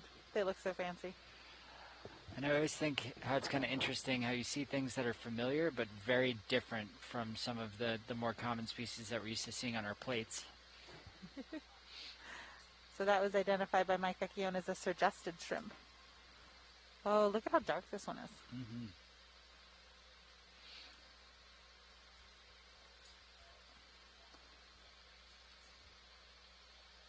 Wow. Any idea from folks what that one was? Looks different than some of the other ones we've been seeing, or maybe it was just in our shadow.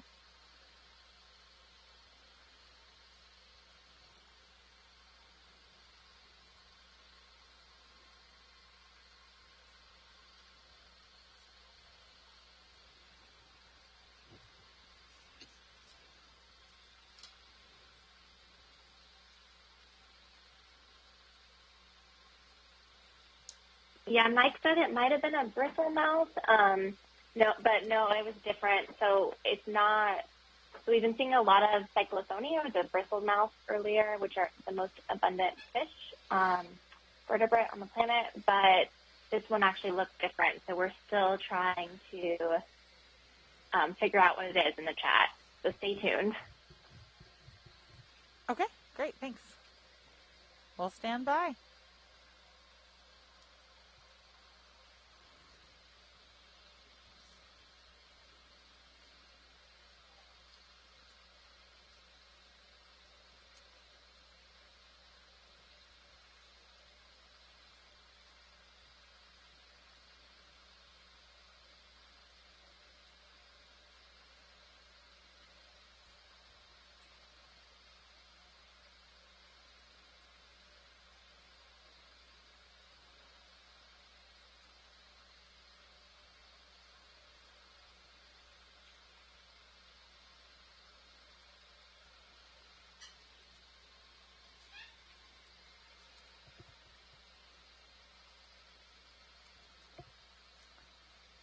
Oh, wow. Look at this one. Look at how bright that red is. The pattern on the bell? Yeah, it almost looks like a spaceship. It does very much look like a spaceship.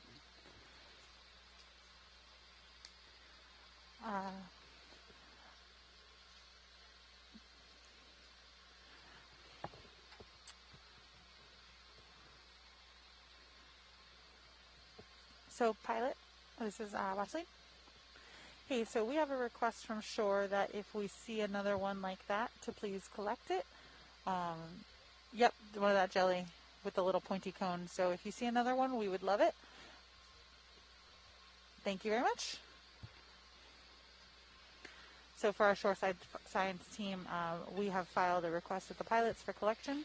It's a really delicate dance while in the midwater because by the time we actually see something, decide to sample it, frequently it's gone. So we kind of have to anticipate what we're going to want to see and what we're going to want to collect a little bit early. It's a little benthic different than on the benthic exploration front.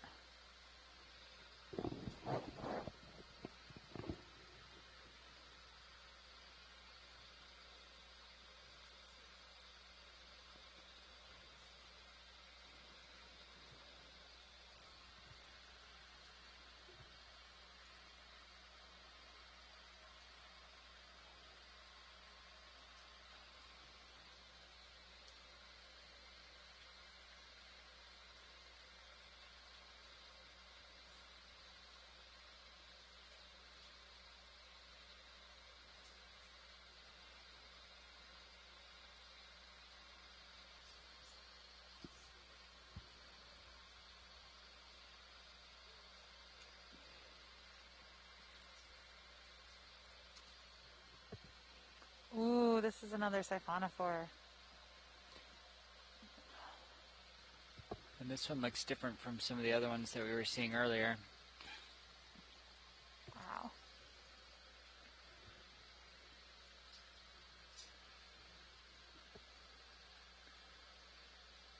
So frequently on Siphonophores, you'll see a sort of trail of what it appears to be are these little red balls behind it.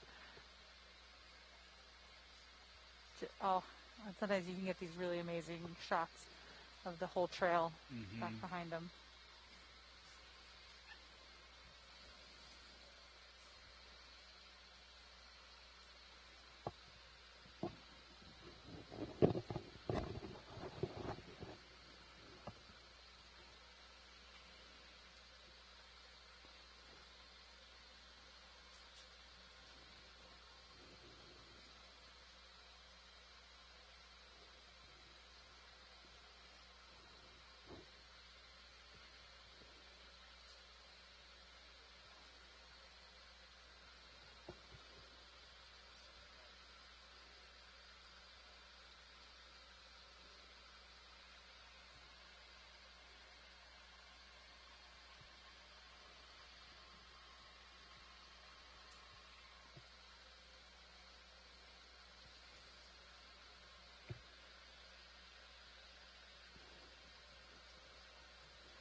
Getting something different.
So I've seen these before too, and I always like seeing them. They look like a firework.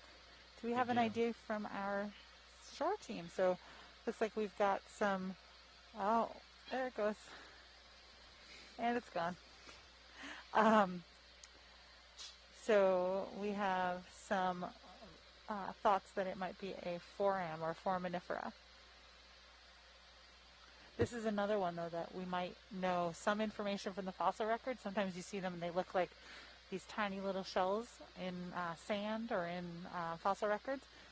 But would you know from the fossil record how all those delicate parts that we just saw there, that it would have looked like that? And if you think about the different sizes of things throughout evolutionary history, who knows how large they could have been in some of the earlier ocean conditions.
So for those looking for some spatial reference as to where we are, we're at about 1,200 meters, or 900 now.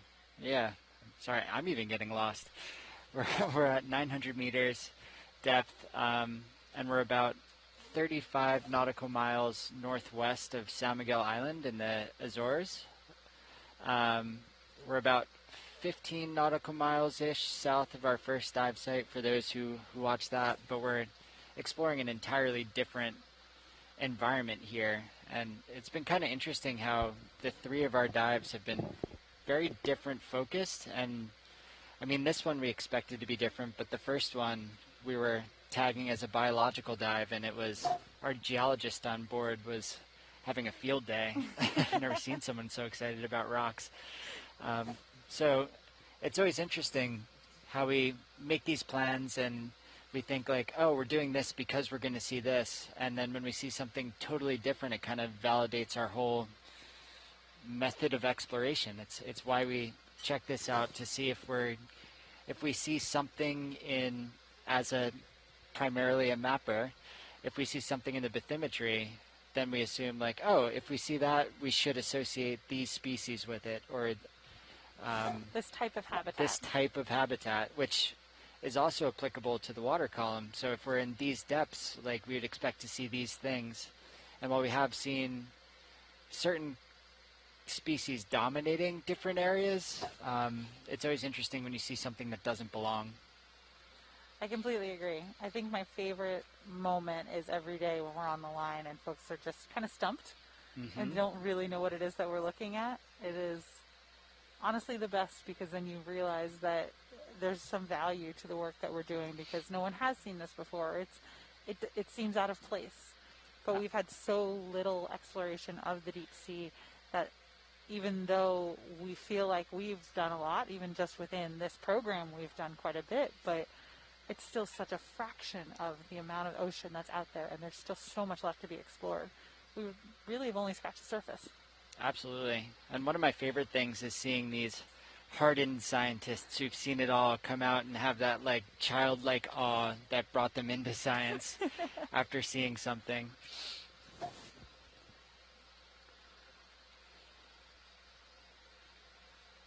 I agree.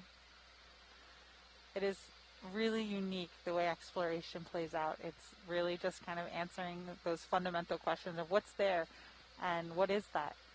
Because in so many places we just don't have enough eyes on the seafloor in order to answer those questions yet. I hope I never stop asking that question.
Is that another one of those foraminifers? I think so. Wow.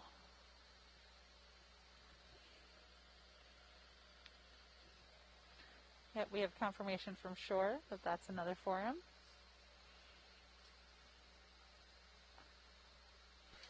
I'm looking back in the chat a little bit, something that we missed. That fish that we saw earlier, looks like it may have been a type of whalefish. Is that the all-black fish? The all-black one that thought was the thing that's extremely common, actually is something that's pretty uncommon.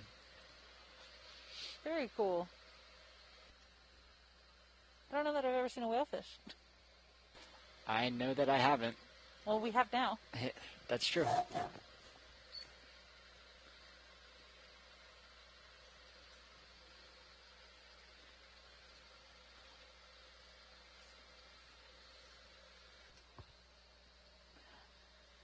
Now this is watch sleep.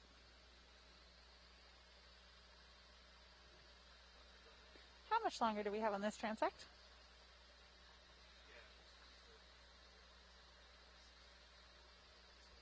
Okay, so another 14 minutes or so. Copy, thank you. So we have about 14 more minutes on our transect here at 900 meters, and then we will move up to 700 meters, then 600, then 500 for the rest of our dive.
Looks like that might be another Siphonophore off in the distance.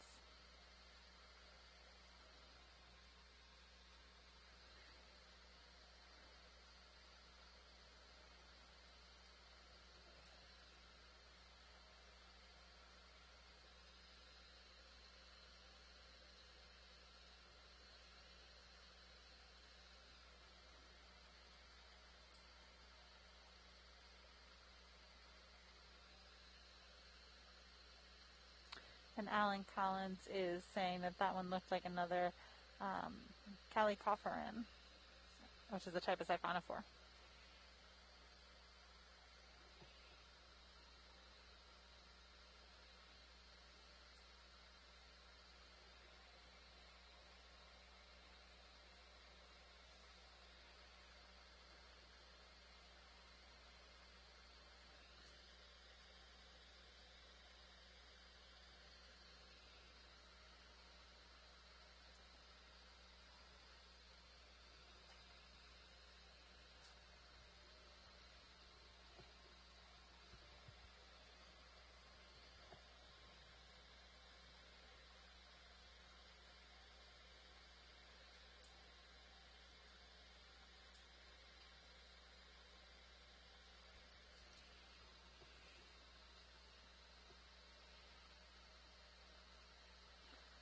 So sometimes in the water column we see sort of like mucus houses that are left over from various animals, or just kind of pieces of what kind of looks like it's just kind of fuzzy blobs, but they are frequently formerly mucus houses that some animal has lived in at one point in time, or maybe used it to trap some food. All these little white dots that you see are likely food for someone in the water column. I'll say I've lived in a lot of interesting places when I was younger and in college. I don't think I've ever lived in a mucus house.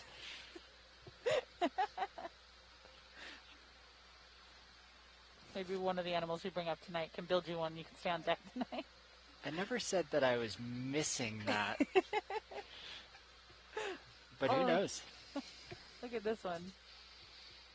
Oh, there it goes.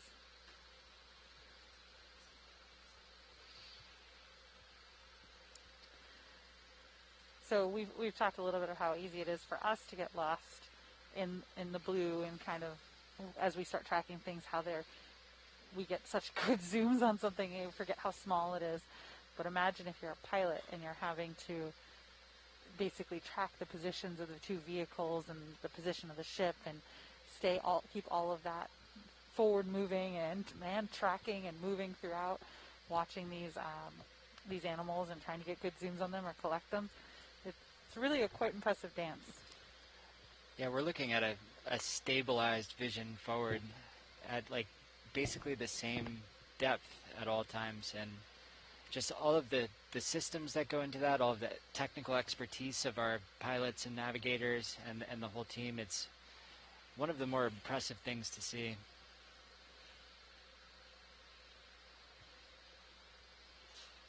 I would completely agree.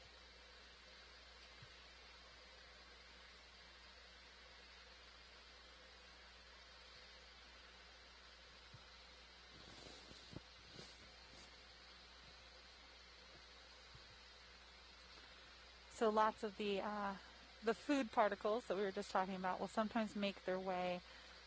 They'll get eaten up by a lot of the things in the water column, but a lot of them will also make their way down eventually to the seafloor, where the benthic animals that live there, a lot of the ones that I certainly love seeing, like the corals and sponges, it becomes their food, and it travels all the way down to the surface of the seafloor, and they're able then to basically filter out that. And you guys can't see me, but I'm making sort of coral polyp movements with my hands as I try and describe how filter feeders eat.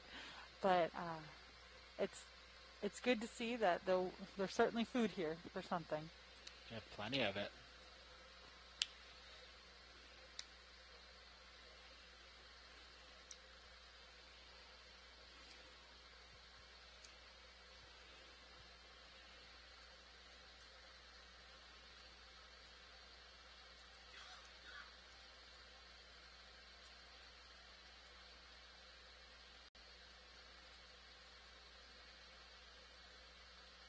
There's another Keatingnath. Looks like it. Ooh. Have you seen orange ones before earlier today? I believe so. Cool.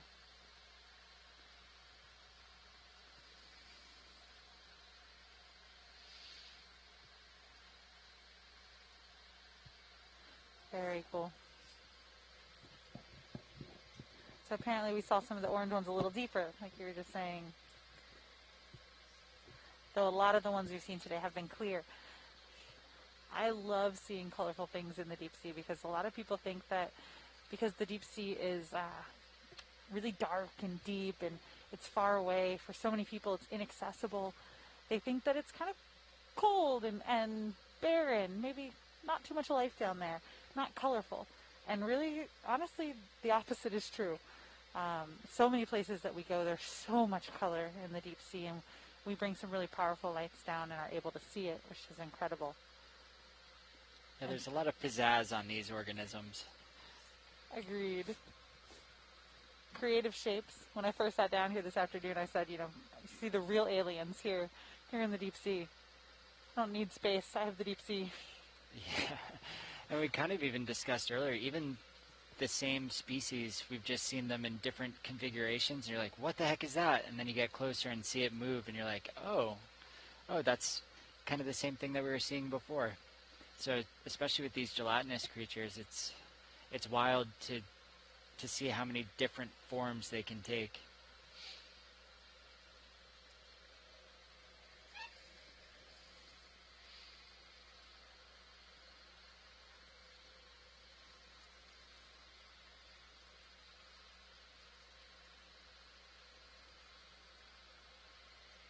Alan Collins is suggesting that there are likely 2 different genera of Keatingnaths that have that deep orange color. Thanks, Alan. And we just had another Siphonophore there for a moment.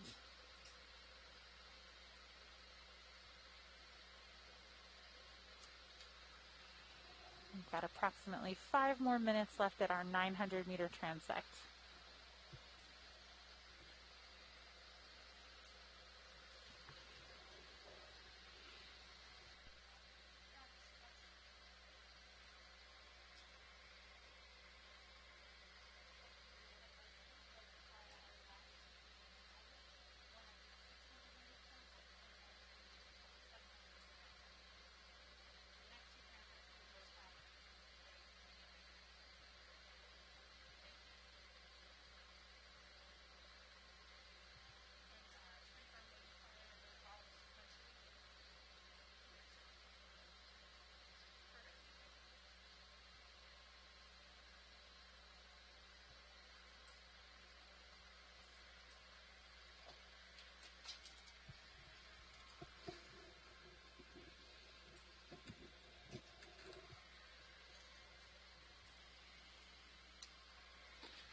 That is how it works. Literally the last minute, you'll see the coolest thing.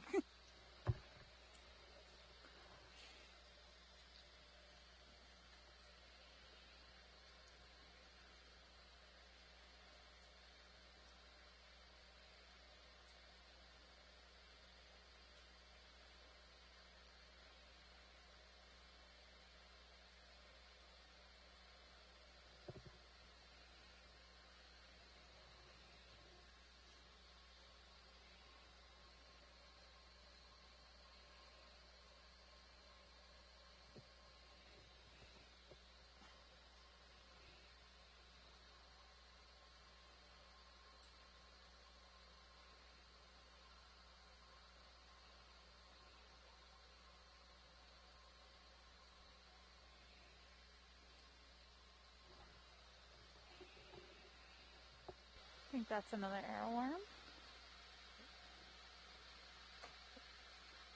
Looks like it.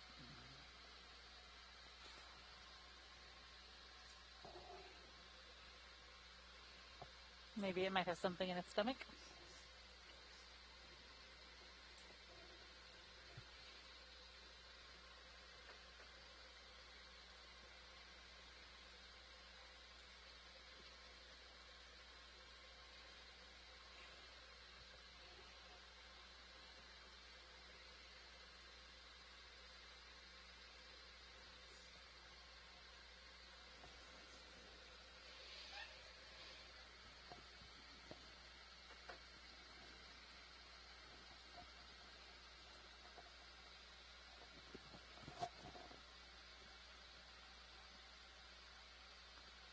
I'm not sure what that one is.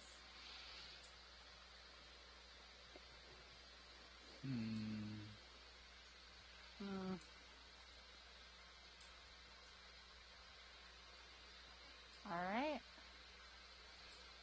We're just about out of time here on this 900-meter transect for our full-day midwater exploration.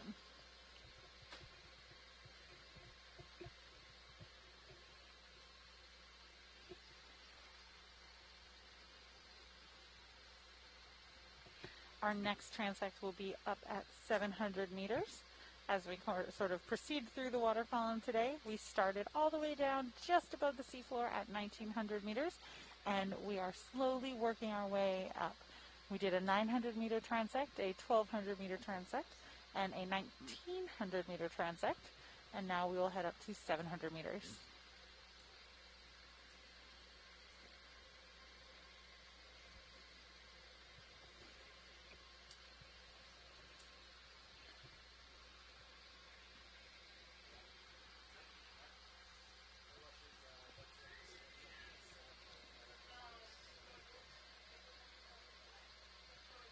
Thank you very much, pilots. Okay, so we have completed this transect and are on our way up to our next one. So as we do that, we had asked some of our shoreside science team what it was about the midwater that inspired them. So I think these are kind of fun answers, so I'm going to share them.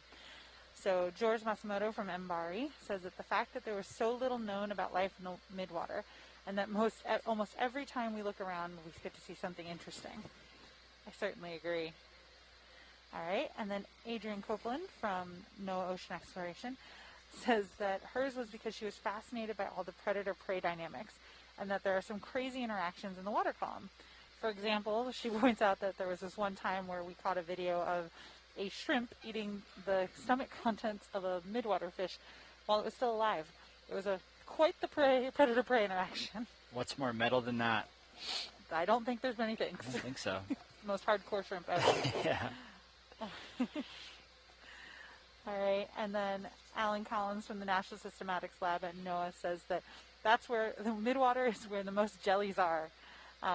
And he says that there's also the joy of the hunt, so to speak, that really captures his imagination. Certainly agree. This is quite the place for your imagination to go wild. Oh, yeah. There are things down here that I couldn't even begin to imagine.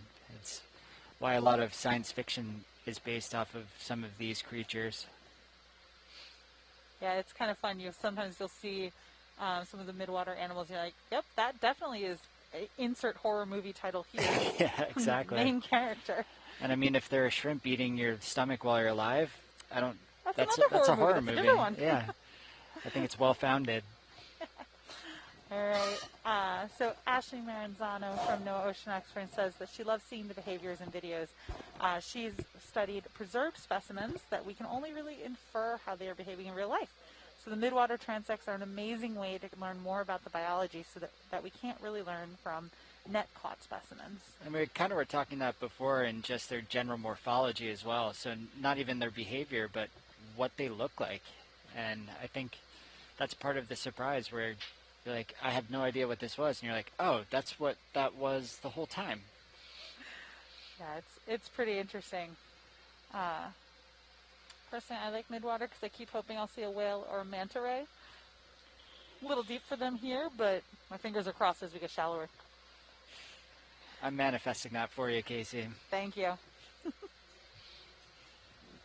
So, Sam, what first got you interested in studying marine science? Surfing. to be completely blunt with it. No, I grew up by the ocean. I couldn't tear myself out of it when I was younger, and just was like, how do I do this forever? How do I stay in this forever? I loved it. I wanted to protect it. I wanted to learn more about it.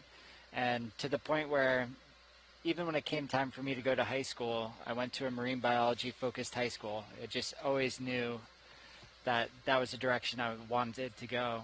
And I think one of the coolest things about it is that where I am now is probably what I envisioned that I had wanted to do when I was younger, but the path that I took is not the one I would have thought. And I think that's just a really interesting part about our field is no matter what your interests are, there's a place somewhere if you want to be involved in the ocean, you can make it work. And not all paths are as direct as I thought they were when I was looking at colleges and when I was graduating and when I was having my existential crises. But it's, I think it's just wild how comprehensive this field is. And it's always interesting learning about the different paths that people have gone to get here and just the people that you interact with. I agree. There certainly is no one straight career path that sometimes you hear in school. It's like, you like this, you go to this school, you do this, you get this job. And I'd say I had a fairly straight career path where I first found, I liked marine scientists, and I had a word for that starting in like 5th grade of like what that was or what oceanography was. And then I wanted to go to a school where I studied it, which I did, and I went to grad school. But I spent all that time thinking I was going to study shallow water coral reefs. And then the first job I got was in NOAA ocean exploration doing deep sea work. I had maybe 2 classes all throughout college and grad school on the deep sea. And this is what I do now. And I fell in love with this sort of base exploration that we were talking about before. And so I'd say I had a straight career path, and it certainly wasn't the career path that I would have thought. Yeah. I do miss diving, though, frequently. I think we all miss diving frequently.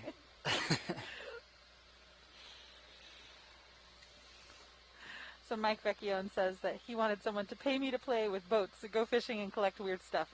So Mike said that, the squids that he would see and the pelagic mollusks lured me into the deep.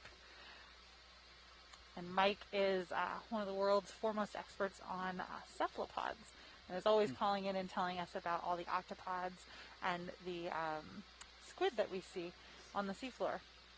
And frequently, if we are lucky, in the water column. Ooh, there goes a couple of interesting things as we go through our transit. Looks like another pteropod or 2, plus a Siphonophore maybe. Maybe a salp. But yeah, I agree. It's really interesting, the career paths that people take to get here.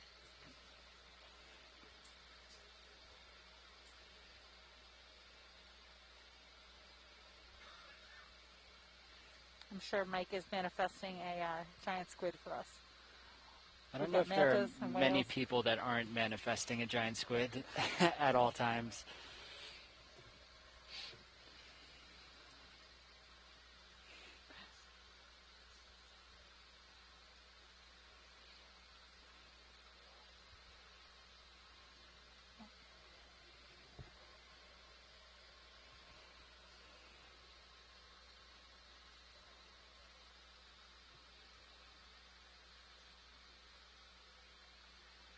I think what's really interesting about the ocean too is how there's life in multiple, 3 dimensions. Whereas, there are very few organisms on land that spend their entire life up in the air, the equivalent of what the water column would be. Like birds transit through it.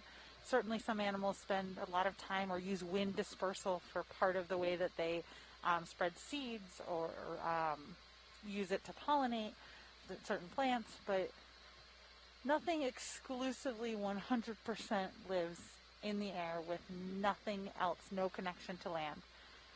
But in the water column, you will have organisms that spend their entire lives up in the water column, and they never see the seafloor. We're going to go through the deep sea scattering layer here shortly, and as we are kind of beginning to approach it now, that is the migration that occurs with the deep sea scattering layer is actually the largest migration on Earth. And in many cases, those animals that live there will never see the surface of the seafloor, which is kind of mind-boggling. It's completely mind-boggling, and you can actually make some fairly decent comparisons between the seafloor and terrestrial competition. A lot of it's either space-driven or resource-driven. And then in the water column, it's a little bit different because there's, I won't say endless space, but relatively endless. And then some places are more resource abundant, but you don't have the same sort of deserts. You don't have the same sort of things. It's a little bit more uniform. And so while you think of in a forest, you have the trees overgrowing and then the underbrush has to compete and everything needs to go out, and a lot of the places require fires for it to open up some space. While here, it's a little bit different. So I think that may lead to some of the different biodiversity that you have.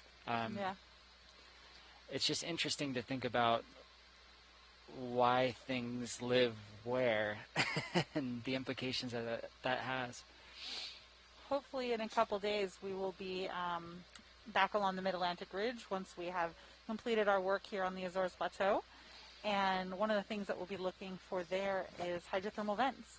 And one of the things that's fascinating about hydrothermal vents is they're one of the only ecosystems in the world that doesn't rely, at least at some level, on sunlight. And their resources actually start, the base of their food chain starts from the chemicals that are coming out of the hydrothermal vents. Those are chemosynthetic organisms versus photo or light organisms. Photosynthetic being light-driven organisms. I'm sure we will talk lots and lots and lots more about that soon, but as a kind of a teaser I have for no folks, doubt. It's always fun to learn about it. All right, we are approaching 700 meters. So we are, as we set up here, pilots will just get kind of in position. We will take one more eDNA sample while we are here. This will be EX2206D0306B, W06W, right? And in Niskin bottle 4.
Okay, so we have just collected our 700-meter eDNA sample.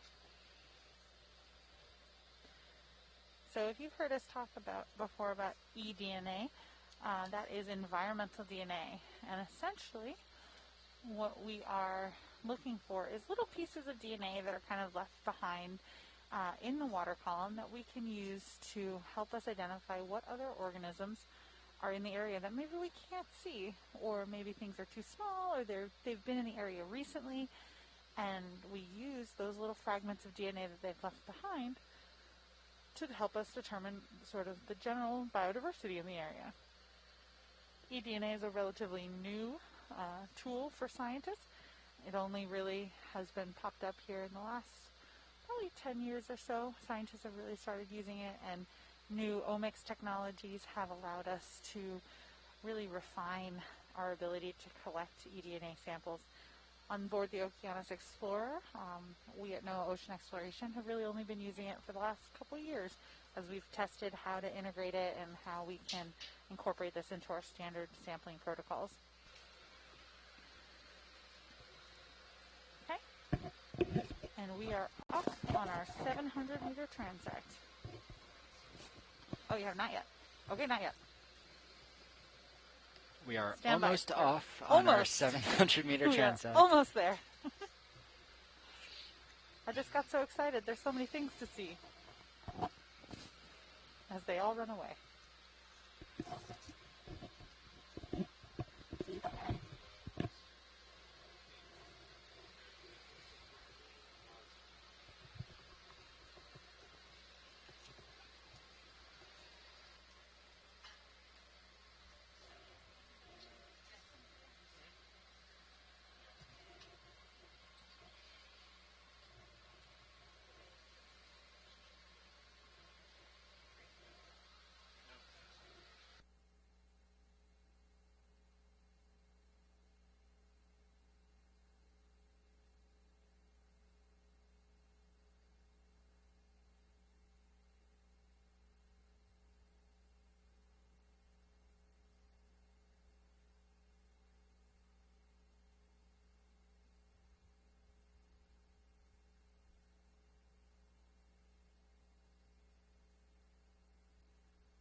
Your mic's not open. No, I don't think this is quite the one. We were looking for one. It's beautiful, but we were looking for one with a little more color to it. Yeah, it was kind of black and red on the outside, but boy, is that pretty. I think it's the same type of jellyfish, just not quite that. Oh, another forearm back there.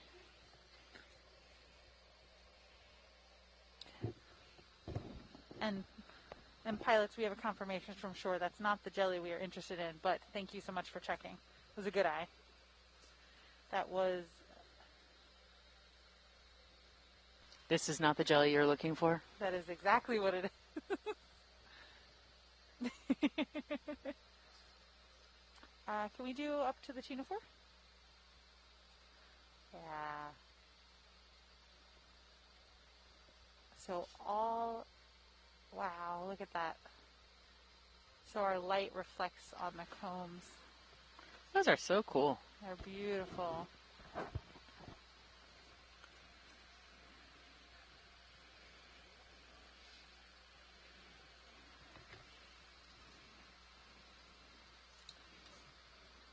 Oh, wow, look at that one.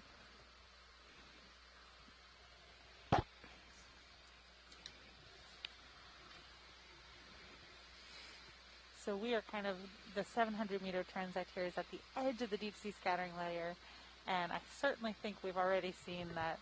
You might see why there might be such a large biomass signature that is in this area. Look how much we've already seen in the first minute and a half of the transect.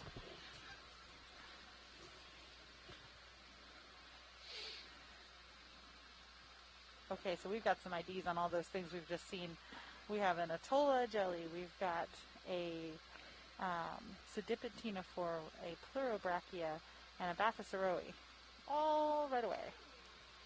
Whoa. Wow. Oh, that's really cool. So that's a Siphonophore. And you can see all the little bells at the front, and all of the, all those things hanging down there are to catch their prey. They just kind of leave it out like a net, and when things disturb it, they pull them back in, and they're able to eat.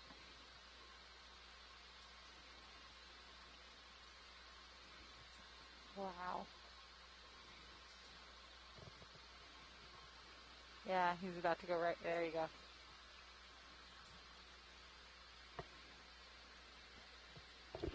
So that was identified by Mike and Adrian as a Cyconnect. Ooh. Ooh, is this another Ctenophore? Looks like it. Whee!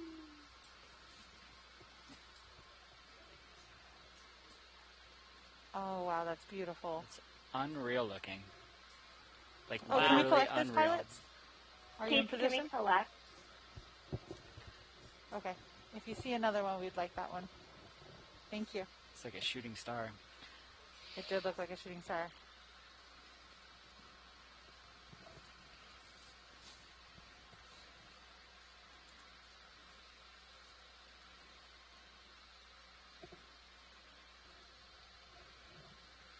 I think they should rename the deep scattering layer the... Ooh, what's that layer? A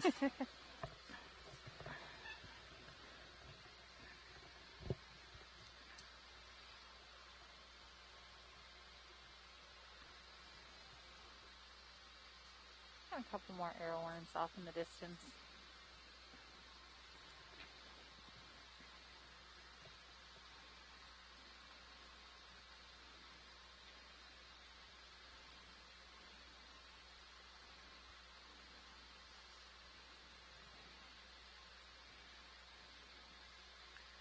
Is that same one? It looks like it.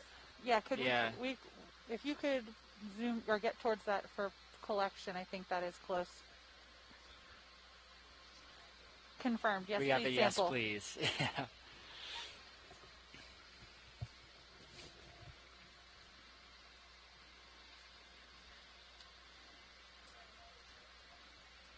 All right, can you get in? Actually, wait.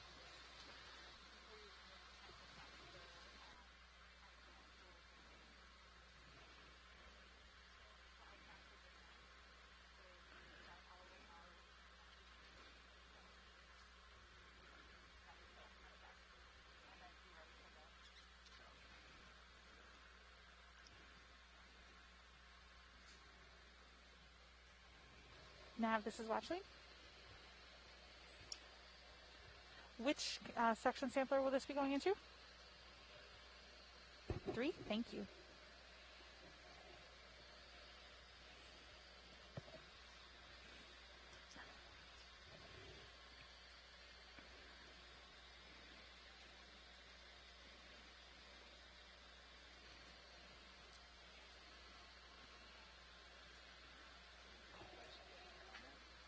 Mm-hmm.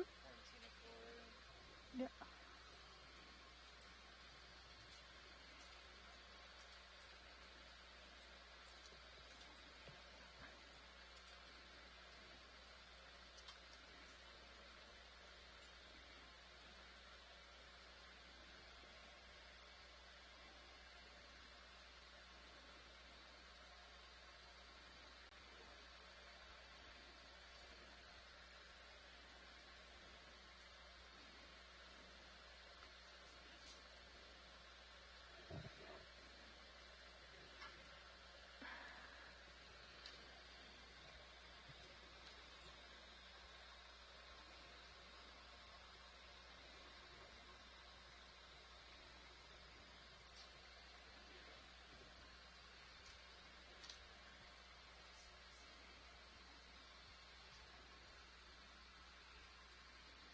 Nice job.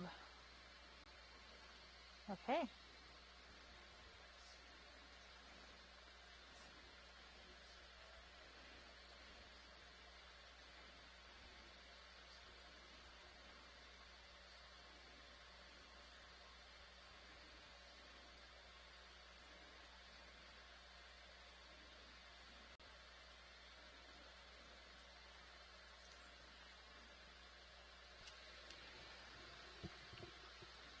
bet of all predators that Siphonophore thought it would run into, this ROV was last on the list. Probably.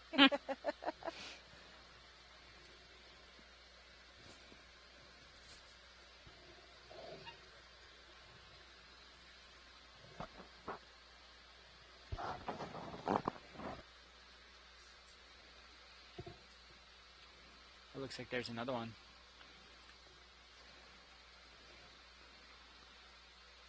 If we could get some good imaging on this, that would be great.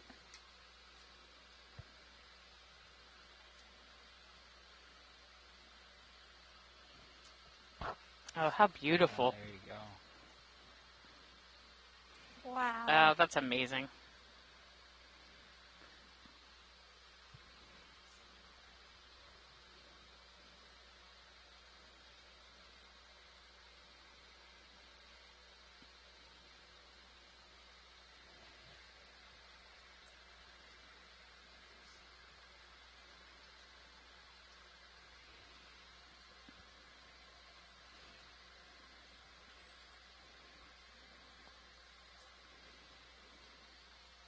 So George Matsumoto is saying that those are really long tentacles, and that he's not sure what the horns do in terms of the biomechanics. Wait, is this a jelly or is this something else? This is a jelly. It didn't look like it when I asked. Look at it go! Look at it go! That is a halicreatid medusa. Thank you, Alan.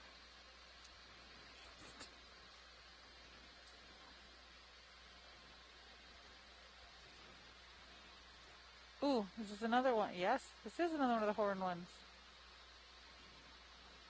So since we do have that collection pilot, we would be interested in getting some good footage, just to make sure that they get good in situ footage of it for potential identifications if you are able.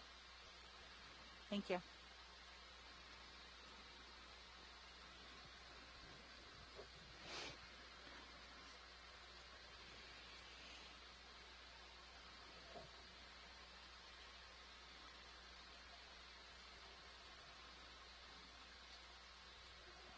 It's interesting how the tentacles seem to get wider as it goes down. Mm-hmm. Guess more surface area. Yeah. I mean, tell me that thing doesn't have pizzazz.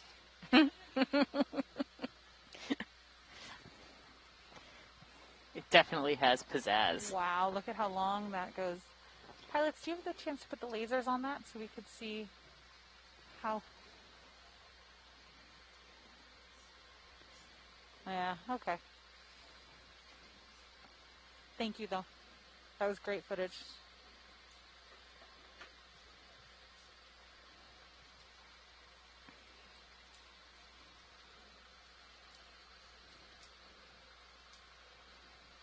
Oh, apparently the tentacles look wider because they're contracted. Oh.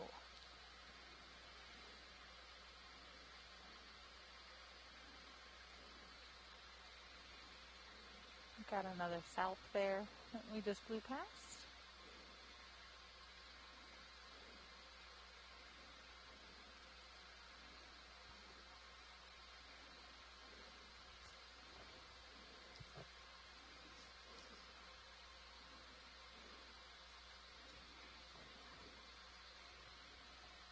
Pilot, are you able to get a zoom on?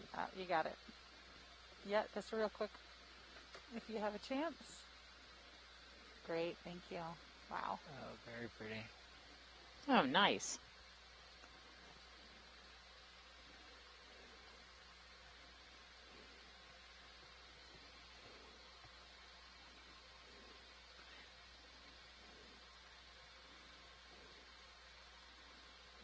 Ooh.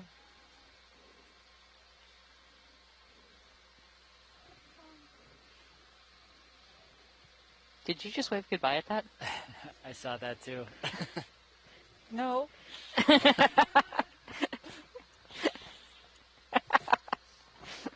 Thanks, guys. No problem. Thought I'd like you guys. The entire back row stops watching the video and starts watching Casey.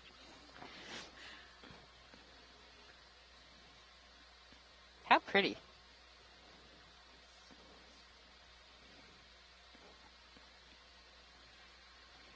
It seems to have many, many tentacles. It does. The better to eat its food.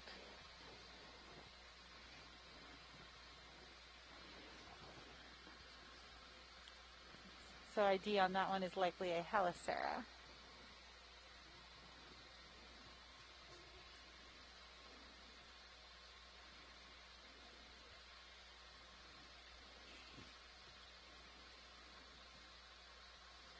Is this Looks like another one. Yeah, I think so.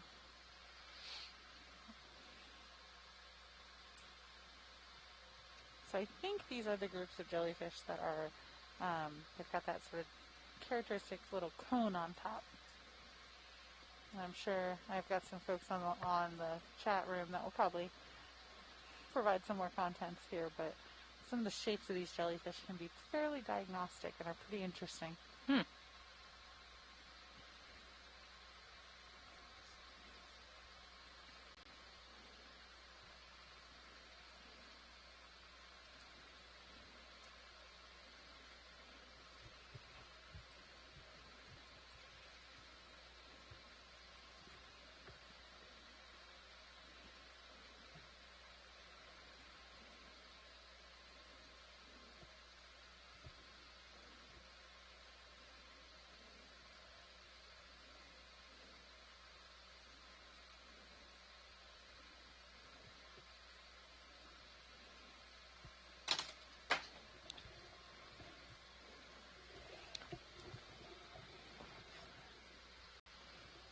Oh, what is that? That is another Siphonophore.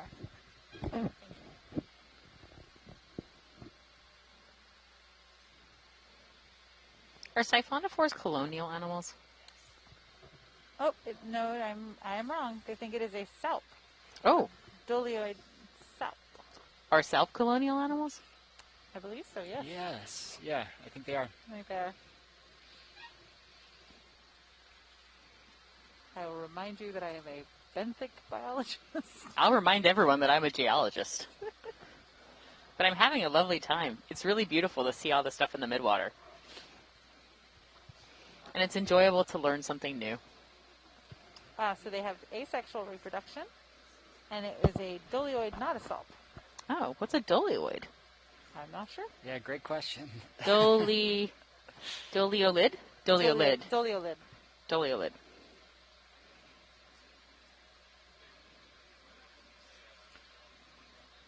All right, so we are just going to conduct a quick shift change here in the control room, so just stand by as we pause for just a few moments.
Yes, this is another larvation, right? This time I see that actually has a larvation in it, or does it not? Or is it just a larvation house? There's a thing in it. I've been on the hunt for looking for an actual larvation inside a larvation house. I think it That's might be it. Very cool. We did see one earlier. Oh, that's really neat. I see it undulating. Mm-hmm.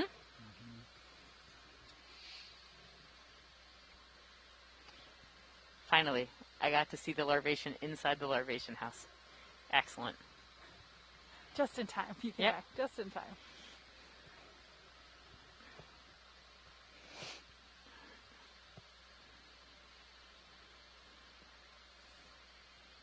Oh, look at that.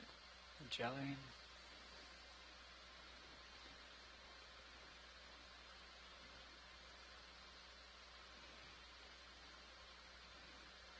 I think these midwater explorations are really fun because they do give you an opportunity to see things that, many people don't ever get to see. And it's really cool, even if I can't identify anything that shows up on the screen. The nice thing is we have a chat room full of scientists Exactly. that are doing it for us. Experts who are telling us everything. Is that a tiny, tiny jelly? It's the smallest jelly in the whole wide world. Oh, it's adorable.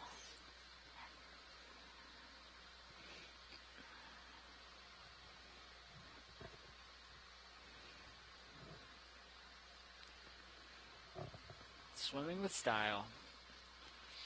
Even the shore-based scientists think that one's cute. How could you not? Oh. Bye. Well, I was going that direction. I'm going another way. It seems unfazed. It's a lot of energy to expend, though, to have to get right back to the same place. Fortunately, there's food all around the individuals, so it can just find a different piece of food to eat. Good idea.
Another one Am I going to go out on a limb and say this one's a Siphonophore? I think it might be the be same one again. It might be the Dolias. I couldn't remember the name, but I was like, I want to say Siphonophore, but I know I'd be wrong. And then I wanted to say Salp, and I know I'd be closer. It is again the Doliolid. Doliolid. Doliolid. Fake Siphonophore.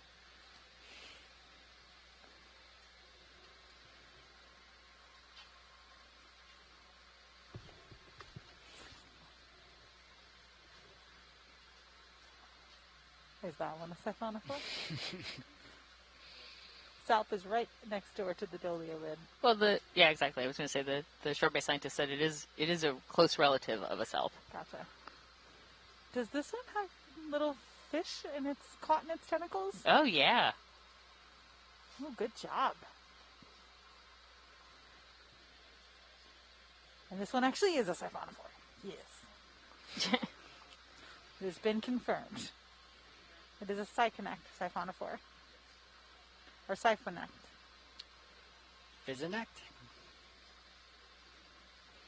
It makes me feel better that you guys can't necessarily pronounce these either. And you've had training. Not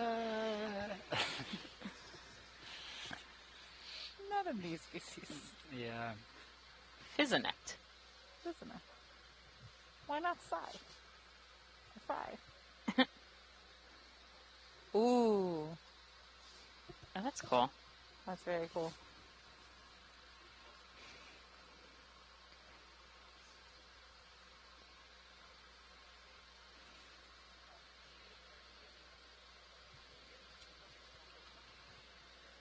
Colobenema. So how does what you're seeing right now compare to the 900-meter layer, which I wasn't able to see? A lot more animals here. Yeah, there's a lot more animals diversity. Because we're getting closer to the deep scattering layer? Yeah, and as Sam was saying, a lot more diversity of animals. Excellent. Especially when we first started this transect, it was like speed biology.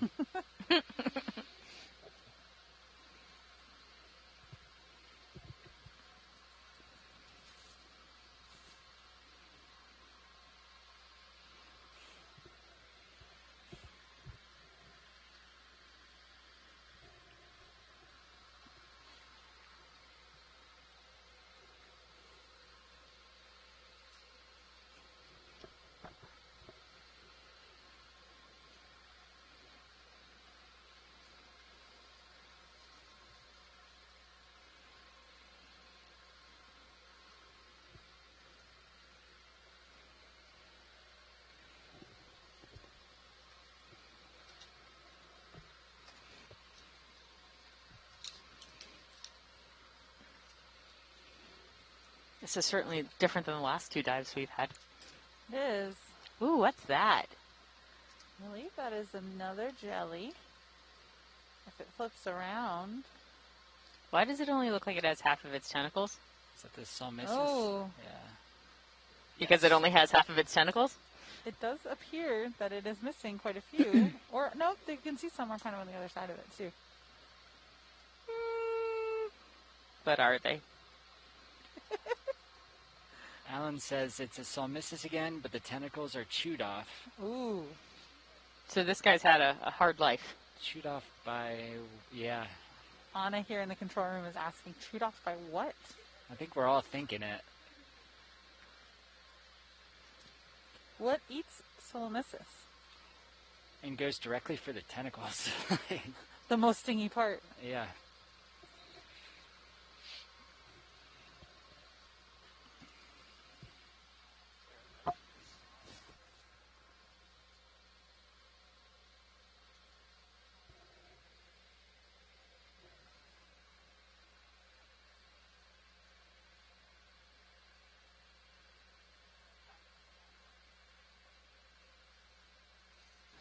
Another one that is a Siphonophore. It has to be a Siphonophore. Yes! Official confirmation that it is in fact a Siphonophore. We should have started keeping, track. We could have given you a point for every time you got it right, taken away a point when it wasn't right. -2 points when it's not right. Yeah, you're right. Ooh. Oh. No, +2 for right, -1 if we're not right. Would I get a handicap? Encourage guesses. Would I get a handicap because I don't have any biological training whatsoever? There's well, no whose fault is that, Dad? Sounds like a personal problem. Ouch. It's really mean back here today. You'll get us back on the next geology dive. It's true. It's true. And then after the dive, we can start talking mapping, and I'll have my day in the sun. Ooh. What is that? It literally looks like 3 flashlights stuck together. Or 3 jelly donuts. So Let's go with Adrian is saying that it might be a radiolarian. Oh. But she said don't quote her. Too late, Adrian, I'm sorry. After being quoted on it. Pilot, is it possible to get a little closer to this? Or is it going to go out of view too quick?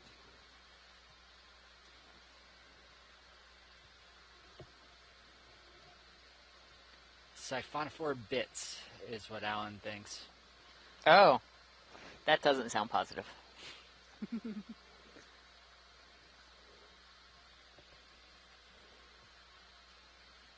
It does kind of look that way, It does. though. Yeah. It does. Okay, thank you.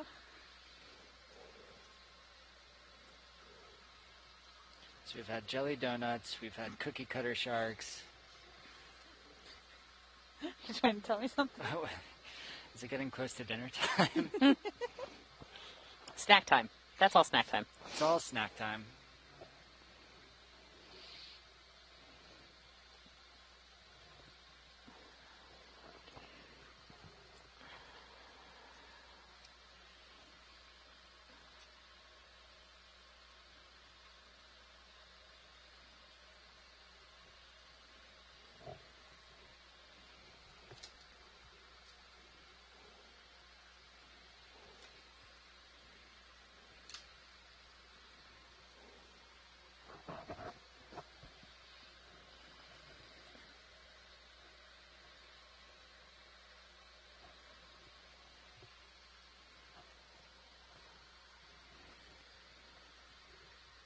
All right, we have some more Cyclophony. Another salmissus that's not been chewed. Oh, no, there's a fish. Ooh. Lantern? No. That is so Might cool. You gotta look a little closer to it to see. Oh yeah. I believe That's beautiful. it's called a barbel that they have coming off them, but I don't remember for sure. So they believe this is a viper fish. That is so cool. Oh, Hi, wow, look at this those is teeth. Ashley Marantino. Go ahead, Ashley. So this is a viper fish. So this is Coliotis. So you can see it's got that really long dorsal fin. So that first dorsal fin gets used as a lure. And you can also see they sit really nicely. They're really great midwater sit and wait predators. And if you look really carefully, they've got these really bright silvery scales, and on the outside, they've got this kind of thick layer of gelatin. It's just like this jelly coat that surrounds the entire fish, and we have no idea what it's used for. Ooh. Oh, I see the thick layer of gelatin. These are pretty cool. They've got a lot of, it's just, we don't know if it's for sensing water vibrations, if there are bioluminescent organs in it. These fish are bioluminescent, so you can kind of see the spots on its side. All of those are photophores, so it creates its own light. And some of those organs are most likely used for counter-illumination as sort of camouflage. But they have a lot of other organs that we don't really know what they're used for. So, cool shot. Thank you. That was a really good zoom on a really cool fish. Awesome. Thank you so much, Ashley. And Mike Vecchione is also commenting here that gel layer is lost in Trolcott specimens. So again, so you really need to see it in situ? Another example that you really need to see these in situ. It's kind of the theme of this midwater dive. Yeah. Wow, look at this one. Another solmissus. Or solmissus. Not chewed. Maybe lightly chewed. Some of those look shorter than the others. All right, so you'll play chewed, not chewed. I'm going to play correct or not correct. Salp or not salp.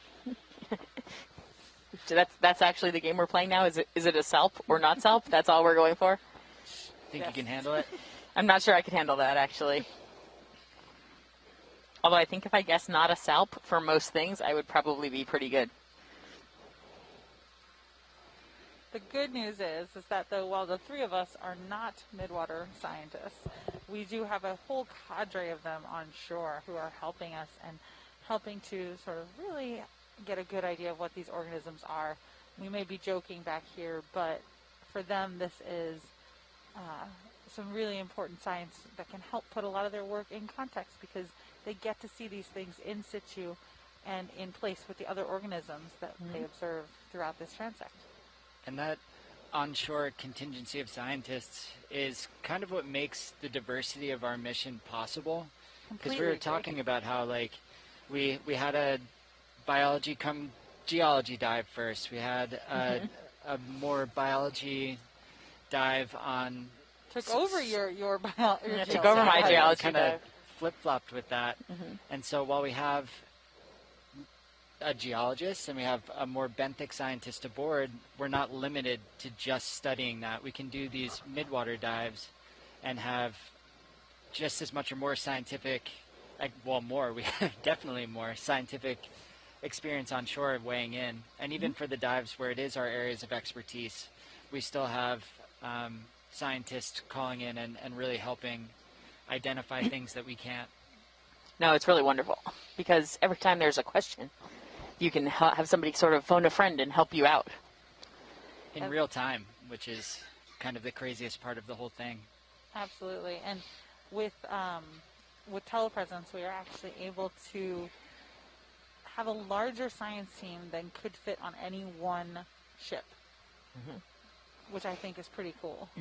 That this technology has advanced to such a place that you can really have a meaningful conversation with shore, and really do have people weighing in from all over the world being able to tune in and join us. While we're here in the Azores, we have people joining us from all over the U.S. and a couple places internationally joining us for this dive, which is pretty exciting. And some of them are willing to stay up at all times of the night or morning to join us and to see the amazing things that we're getting to see. And but I also love the fact that the public can be part of the expedition. It's not just limited to our ship and shore-based scientists. I had two friends watching our dive yesterday from work. They had their computers up for work, and then they set up separate computers where they just watched the dive all day. And they really enjoyed it. They were texting me and saying, "This is the best day ever." And I think that bringing that excitement of exploration to anyone who wishes to watch it is really, really important. I agree. I completely agree. And what's cool about it, too, is not just that, you can tune in with any internet-connected device, but on our website, oceanexplorer.noaa.gov, there's also lots of material for, activities for kids. And if you're a teacher, ways that you can incorporate deep-sea science into your classroom.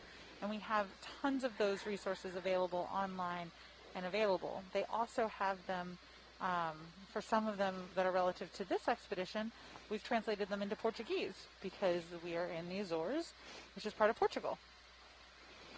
And all of that content is available on our website, oceanexplorer.noaa.gov.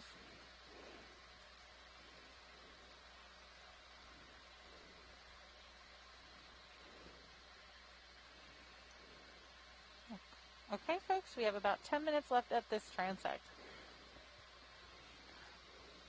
Go ahead, Nav.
What's that?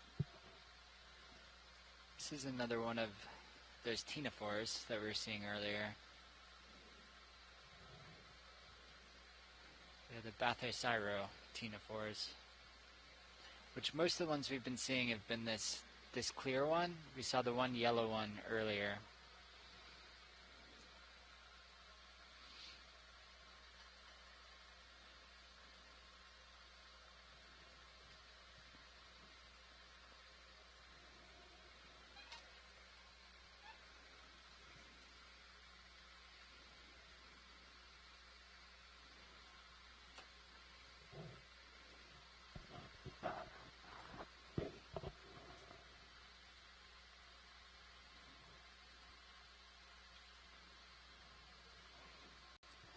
Yeah, Deb, is this a salp?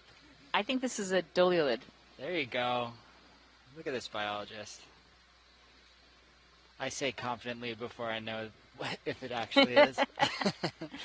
Looks like we have confirmation. Mike agrees with me. Yeah. So impressed with myself. Me too.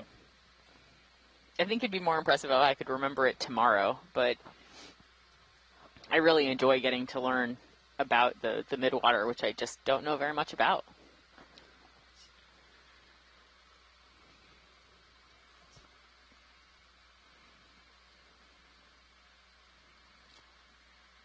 Oh, it looks like the yellow ctenophore earlier may have been something a little different. Lampotes is my guess at the pronunciation of it. Did we see a black ctenophore right at the beginning of the dive, or was that something different? I think we may have sampled one. No, that was a... that was something different. That was something different. Yes. Oh, pretty.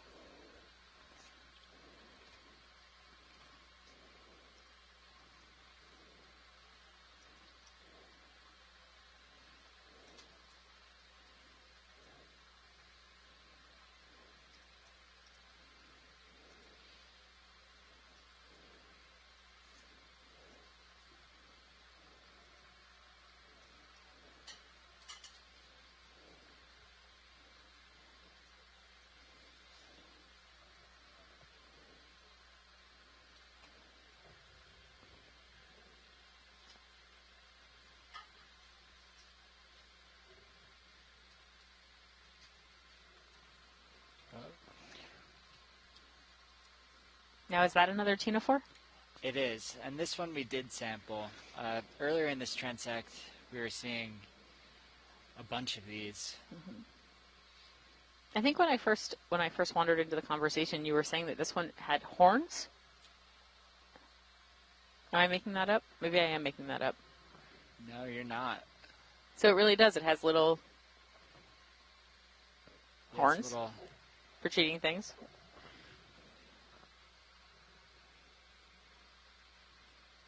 This is great.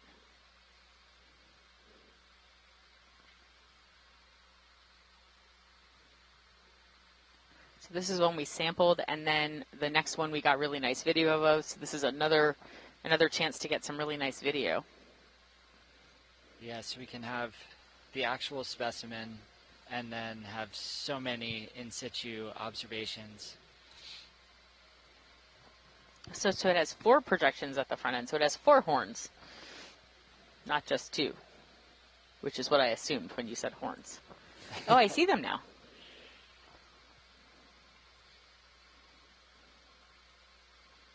Beautiful. Right, so what have I been missing, guys? A lot of these. So we're seeing I didn't see this one on the... So they're saying the pet name of this one is Tenoceros, which rhymes with rhinoceros. That's adorable.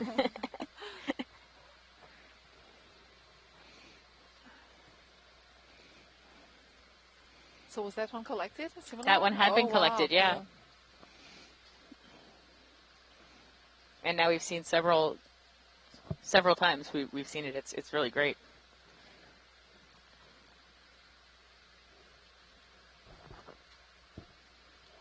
So far we collected 2 ctenophores, right? One at the very beginning and this one? Correct. Okay.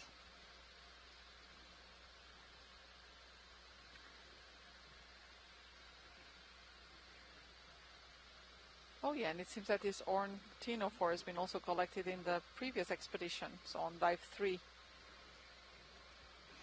at 1800 meters. So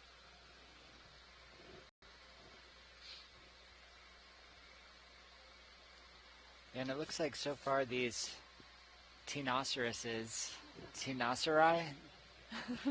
whatever it is, in plural, are undescribed so far, and there are at least 3 species, and who knows how many more. So this could be one of the species that will be described. It could be. Oh wow.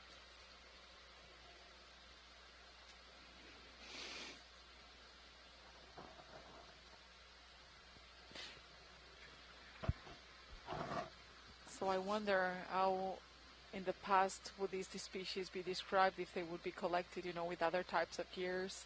Yeah, you'd never see. It would probably be very difficult. Yeah, you would never see how they look like live.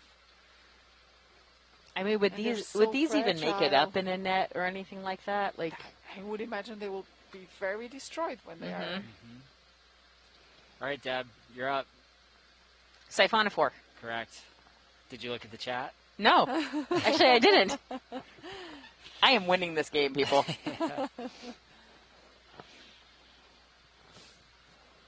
Physinect Siphonophore?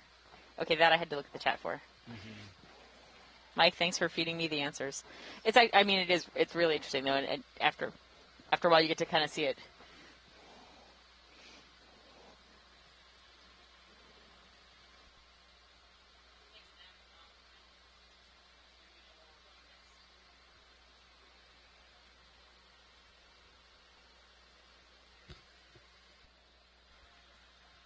All right, so we've reached the end of the transect. And Sam, what's our next depth range that we'll be going to?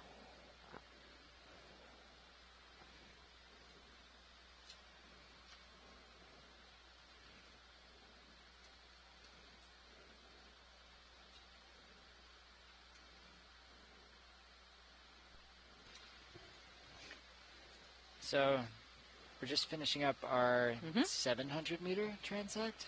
I keep getting lost. I believe now we're going up to 600 meters to stay in more of the center of the deep scattering layer. So hopefully we see another diverse and exciting transect.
So we are now at 600 meters depth, so we will just wait here a little bit. We'll have another Niskin bottle closed to collect water for eDNA analysis, and then we'll start on our transect.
Science and Shoreside. Can I get one more reminder of any targets of sample that you're looking for?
Set up, we'll begin the transect, but right now we're just hanging out a little bit.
How many bottles do we have? 4 for samples? 5 left? Adrian's asking how many we have left. Niskin bottles or suction No, samplers? Samples. I think we have. I think we have 2 suction samples left.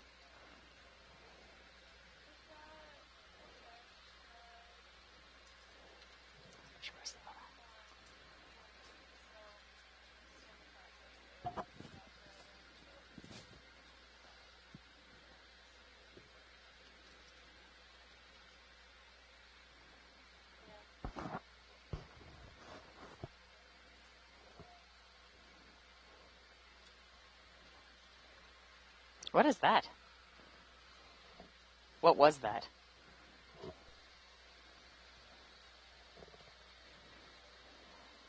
That was a snake eel.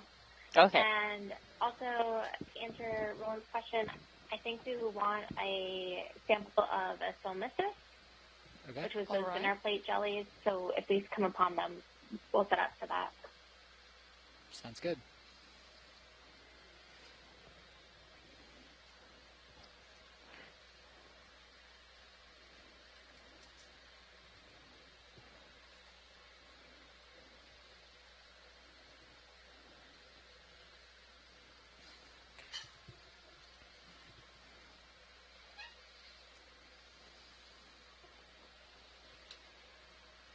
So solmissus is a type of jellyfish?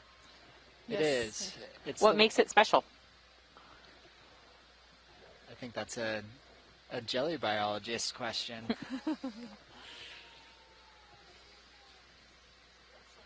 I wish Alan was on to answer that, but no, they're still trying to work out the taxonomy for solmissus. So there's a bunch of cryptic species. Okay. And so Dougal Lindsay with Jams Tech is actually taking a lot of the samples to try to work out their taxonomy. Very cool. Yeah. So probably revising the genus Solmissus.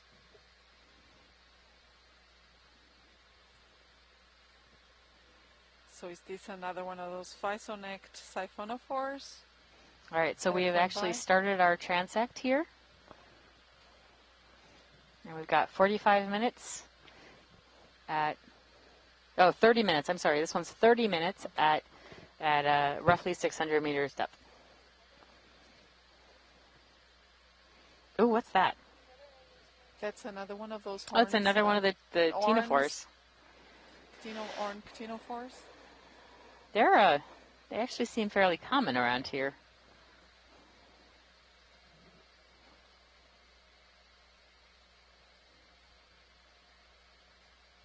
Look just at the density of life here. It's amazing. So we really can see that we are on this deep scattering layer, which is a massive aggregation of planktonic life that migrates day and night up and down in the water column.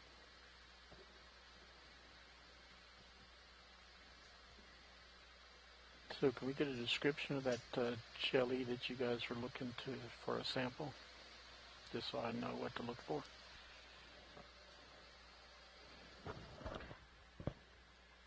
Either Sam or Short. I can give it. Oh, so, thank you. Perfect. Okay, sorry, y'all. This is Adrienne. I can give it. So the solmissus, they're clear, see-through. It was the one that had chewed up tentacles that we saw before, and we've seen multiple of them throughout the dive. But they're also called, the common name is a dinner plate jelly because they look like a dinner plate. They're very flat with tentacles branching off from the main body. Copy. Thank you. Thanks, Adrienne.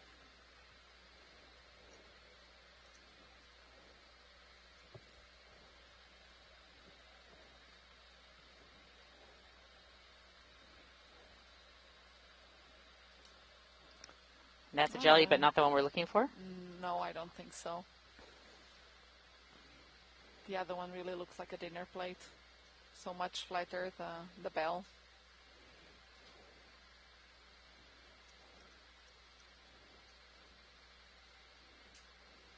Still very pretty, though.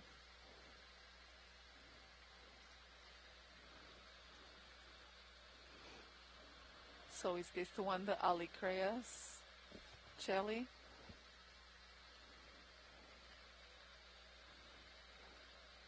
Yeah, it seems so.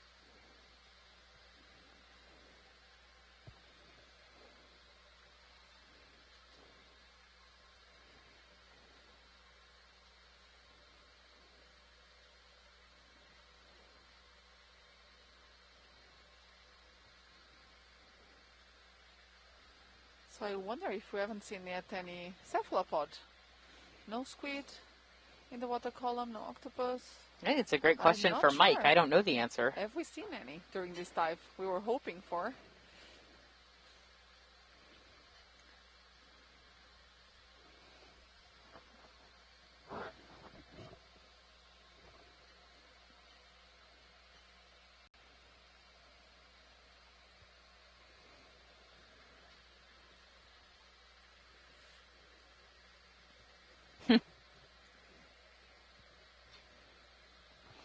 One of our shore-based scientists, Alan, said that the squids are smart, so they run away from the vehicle. And Mike said that makes them a little bit hard to study. Yeah. Evidently, this is another Siphonophore. A Hippopoetus? Hippopoedius Siphonophore. Hippopoedius. That's an unusual one.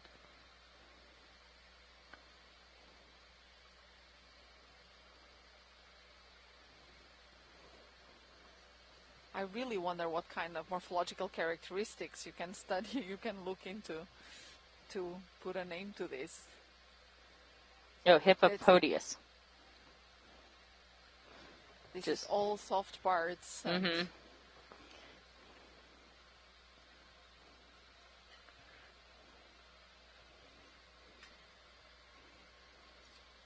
I'm actually making small drawings of all of these as we see them. That's a great idea.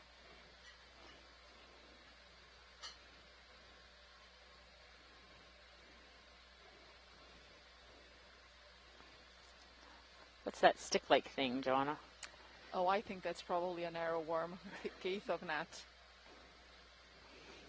They're very abundant in the deep scattering layer. I think. Maybe I should have waited a little bit to see to see the zoom in.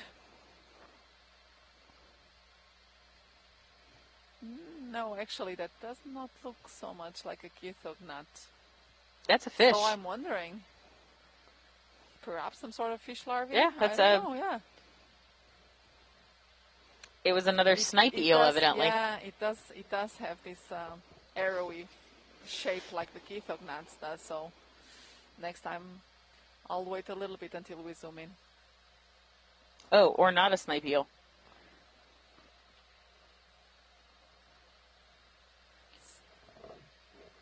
So yeah, we've seen another one of those xenophores. I think we can all agree it was a fish. Yeah.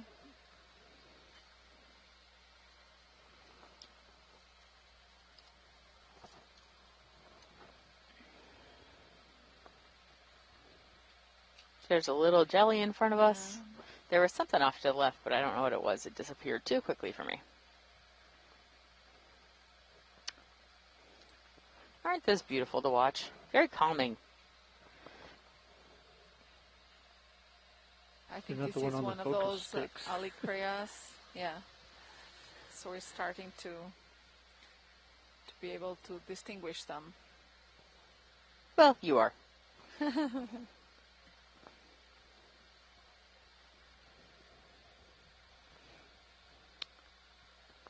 Then as we zoom in on this guy, what is that? It's another jellyfish, isn't it? But it's it is. But its arms are like extended and higher than its bell. Yeah, it is different. Again. Oh, so this would be a potential collection. Pilot, is it possible to collect this? It's getting really far away. Thanks. Okay, sorry. Thank you. So sorry, shore-based scientist. That one was already above us by the time we even had a chance to look at it, so it made it away. Was that the dinner plate one?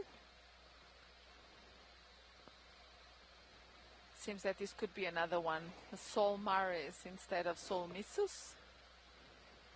Don't know.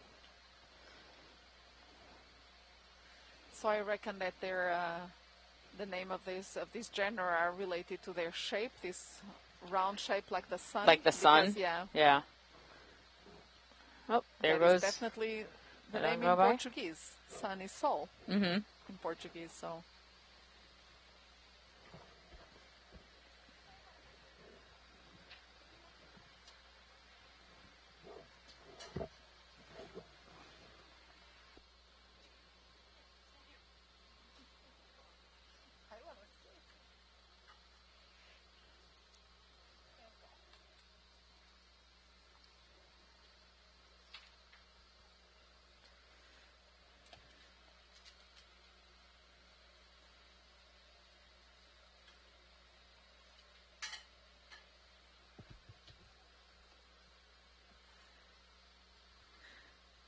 Yeah, George here in the chat room is saying didn't get a good look at trying to work at the same time. I really know how that feels, George, having followed a number of these expeditions while I was back in the office. It's very difficult to focus. And especially with these water column dives, you snooze, you lose. It's just so soothing. Okay, is this one of those Alicreas? Oh no, this is a different one. So an Alicera. Or is that just a misspell? Yeah, perhaps a different one than what we've seen before. Lots of tentacles hanging there from the bell.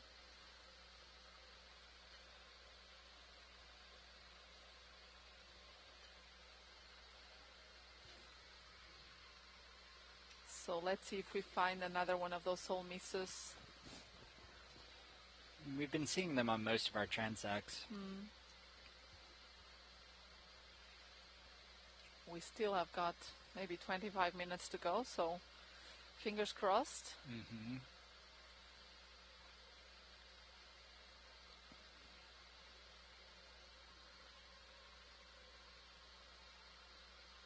Oh, that's another one of those larvation houses, and it seems to have with an occupant. Yeah.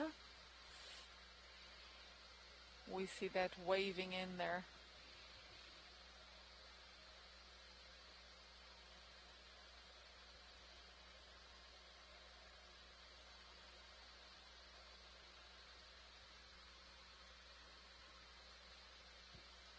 What is that one? Those.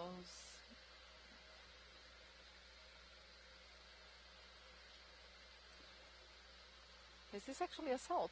No, or it's is a it still dolulid. That's the dolulid. Yep.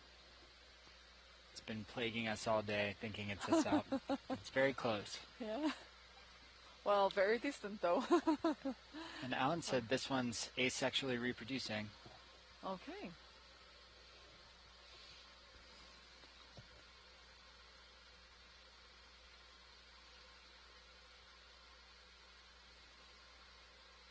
I'm gonna look that up.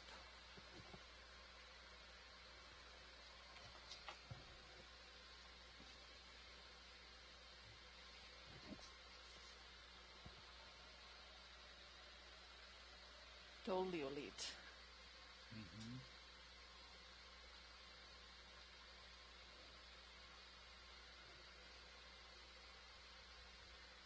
It's so interesting how I'm so used to scientific names, but yet as soon as you move out of your area of expertise, it's just an all new world. Yep, and that's why the scientific names exist. Yeah.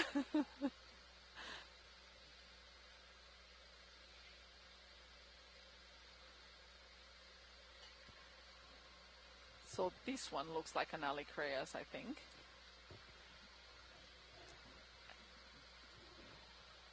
Looks like... Oh, an Alicera. Okay, so it does seem that we have these two different ones here on this transect. Yep, and so Alan said that the difference is the spikes on the bell. On the top of the bell. Okay. Sometimes it's hard to see when you're really quickly zooming around. Oh, nope, you were right.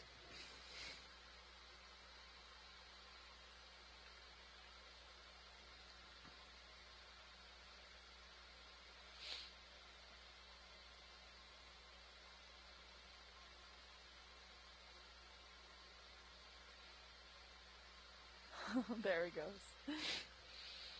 So this one was Alice Crea, Alicera. Oh.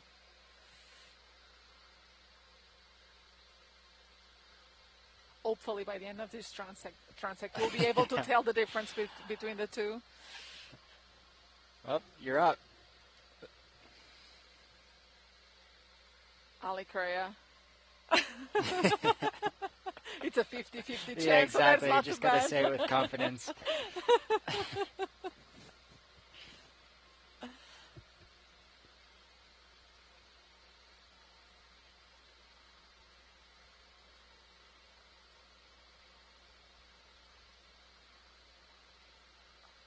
Okay, now that looks actually quite different. Have we seen this before? Look at those tentacles.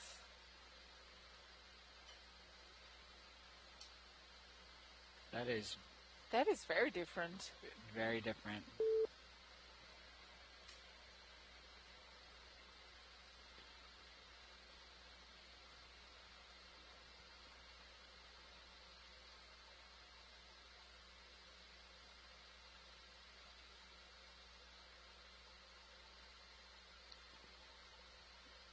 We have a guess of Ropolanema for that one. Yeah.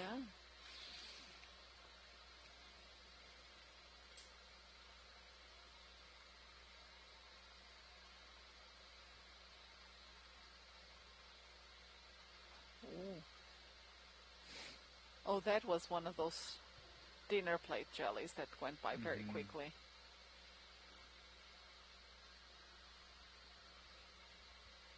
Their belly's super flat on the top. Just looking at the morphological differences is so interesting. Yeah. So this is Actinophore. Not sure if it's the same that we've seen earlier with us long lobate. I think it is. With those long lobes. Maybe this is just a smaller one. I think it is. Every time I think it's something new, it turns around. And so it seems that this Rosacelia, it's not really, so they're not really bioluminescent. It's just the way they are reflecting light, the light from the ROV.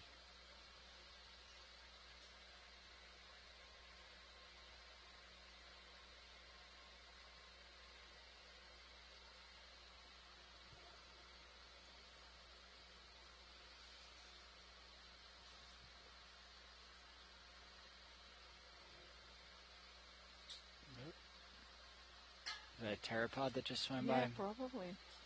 It's very fast. Is this another? No.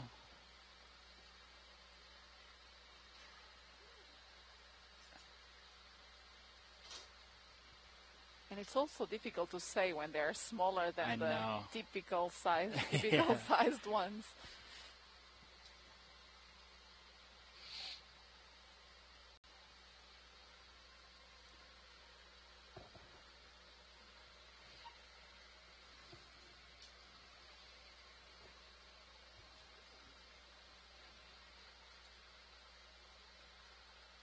Again, this looks different. Yeah, I think we saw one of these earlier. Yeah. Oh, look! Wow! Look at the color. That purple shimmering, you know, spreading through.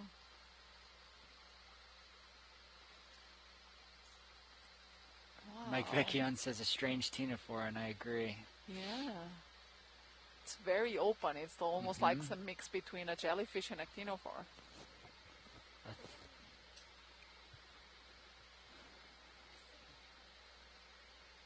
So that's the Medusa-shaped lobate, Alan says.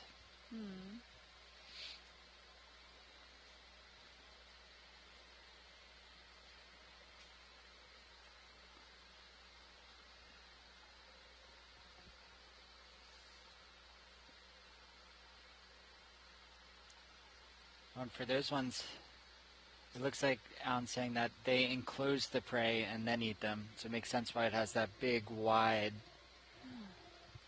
I wonder how big of a prey they can eat, though. How big are they? It's so fragile, yeah. so...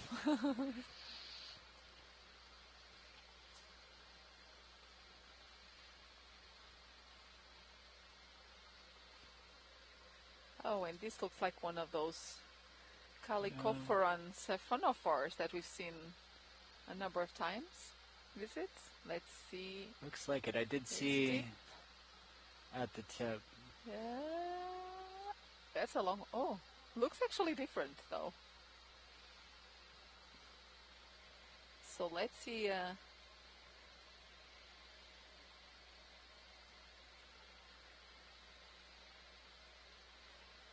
Yes, it is Praine.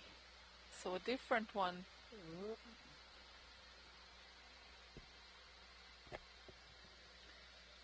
Copy that now. Thank you. So for the folks at home, we now have, and on the chat room, we have now roughly 10 minutes left of this transect. So it would be great if Assault missiles would just come by. Just got to put those positive Soul Missus vibes out there.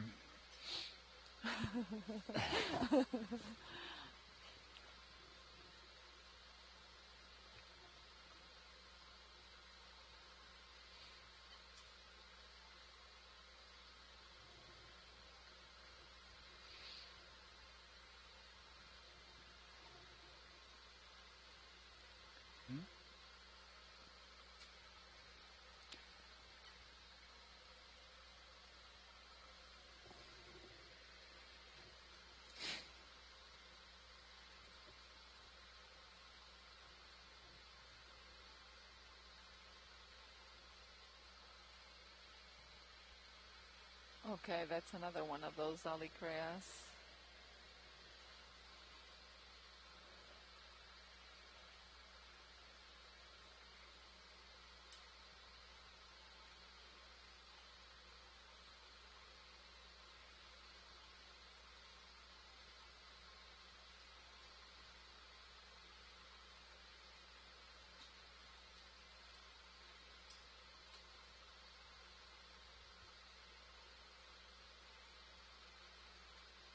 Another, those ctenophores, low-bait ctenophores. So Mike's saying that Siphonophore that we saw earlier is the one that gets longer than a blue whale. Oh, so no way. Really? Colonial organism that just gets enormous.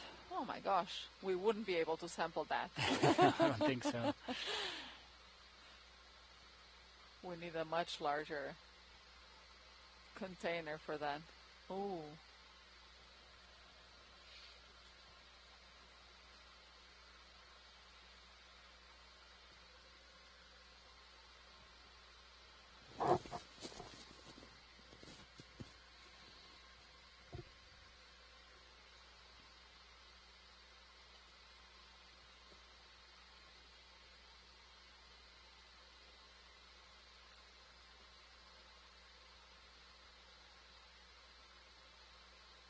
This one also looks different, looks actually. Different color. The tentacles. Those tentacles. Look at those it's hard colors. to tell. They're just contracted, and that's why they're reflecting light differently. Look at those colors. Blue and or purple, actually. Purple and green. Oh, that's really spectacular. You guys want a sample? Do we want a sample? Let's check with the chat room here. Yes. Yes, if we're still on time, that would be great. Thank you.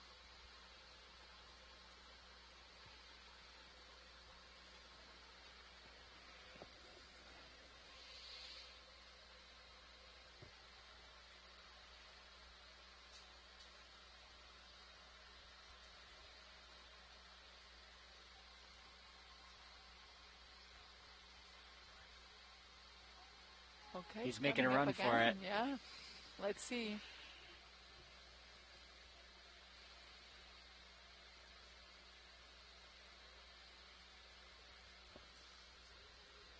Suction engaged.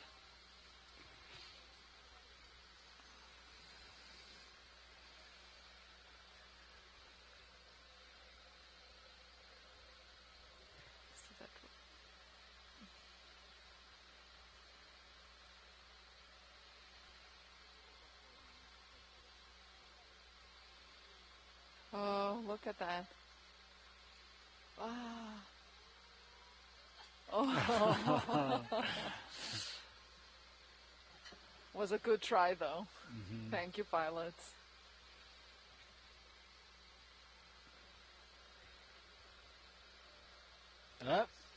Oh, did he come back? He's taunting us now. Is it the same one? Exactly.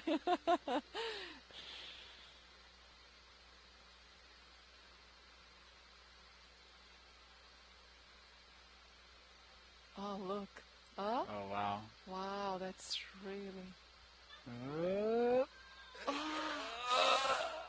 Oh, my goodness. Oh, my gosh.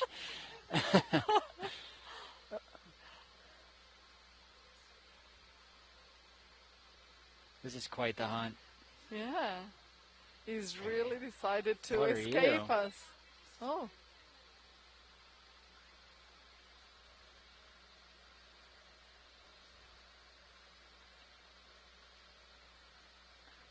Okay, so Alan here is saying that it has been sampled in the Pacific, actually, and so there might be the possibility for cryptic species. Yeah, I wonder how large ranges of these species could be, even though they are planktonic. Yeah, Alan says, too, that it dropped its tentacles, and that's the way they always find them in nets. Okay, so without the tentacles, so this would be a great opportunity to get one with all of its tentacles. I need to wait for my heart rate to settle a little bit after that. Yeah.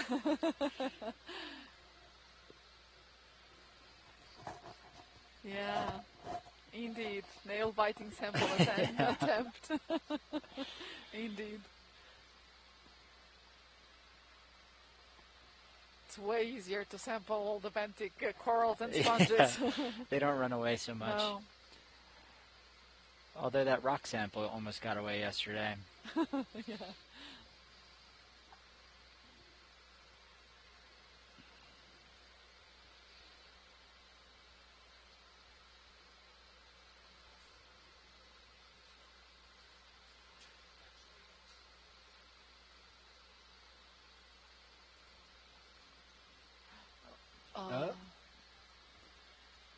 Yeah, no, it's not the one, that one. Not with that attitude, Joanna. Huh? Nothing.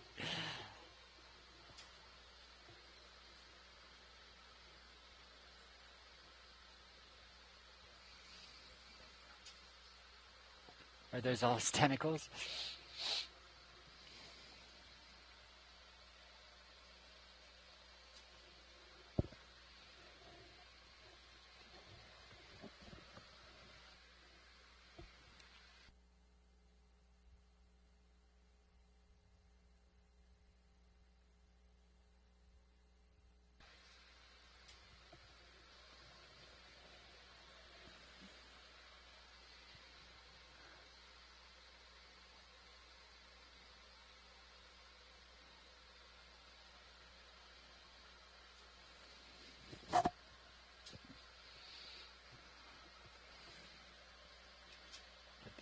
So I can listen.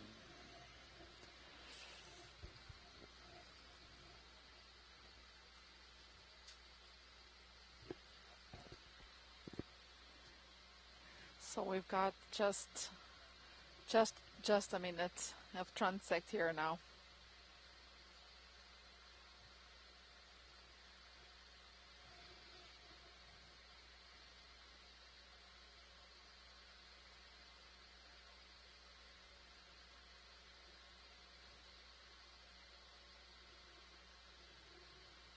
So unless we could find a Solmisus climbing into the holes of the slurp.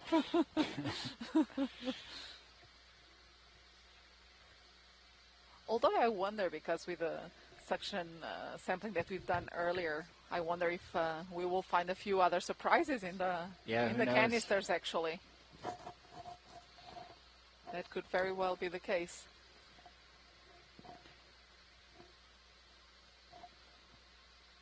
Oh, is that the Solmisus? No. No.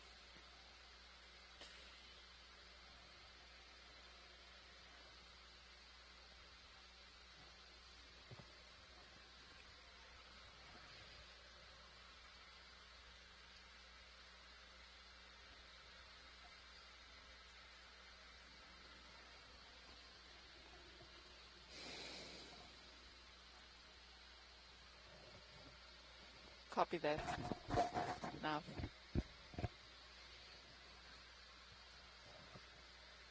So we've just ended here now our transect at 600 meters depth, and we will now be getting into position to ascend another 100 meters to start our 500 meter depth transect.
Transect at 500 meters, looking at the sonar data right now, looks to be pretty well in the middle of the deep scattering layers still. It's kind of been moving upwards as we go. So we'll see what we see now. I'm not hearing you here.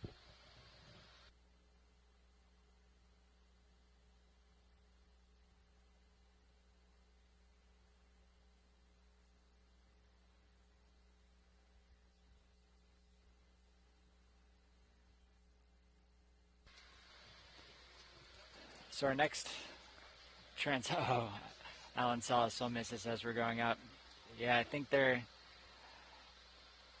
taunting us at this point. But our next transect at 500 meters, looking at the sonar data, it appears to be still within the deep scattering layer. As the vehicle moves through it, we can kind of see it scattering and then coming back together as things run away from the noise and the lights, which is always interesting to watch. But yeah, so we'll see what kind of things this transect will have in store. Who knows, maybe it will be Solmiso's Bonanza there. We're going to be so sick of seeing them after we get up there. I can feel it.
between the nice surface conditions we're seeing here and staring at blue all day, I'm feeling very relaxed. Yeah.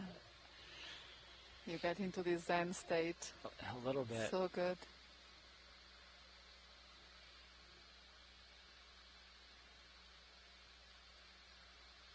Yeah, we've been pretty lucky with sea conditions, actually. Don't say that. No.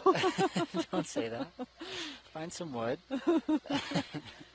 No, it's been beautiful out here so far.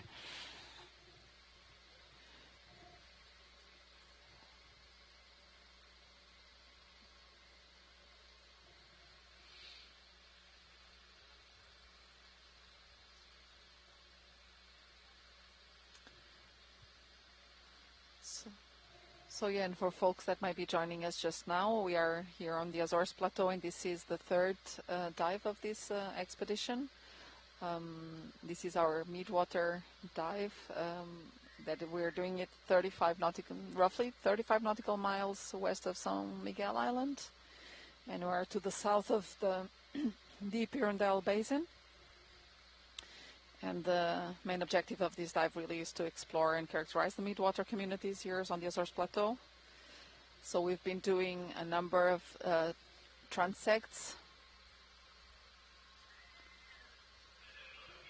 all the way from starting at 1900 meters depth, then 1200, 900, 700, 600. Now we're on our last transect at 500 meters depth, still inside the deep scattering layer, and we've been seeing a wide variety of planktonic life, from Siphonophores, Siphonophores, arrowworms, Okeanos, a number of exquisite jellyfish, and we are just about to start our last transect.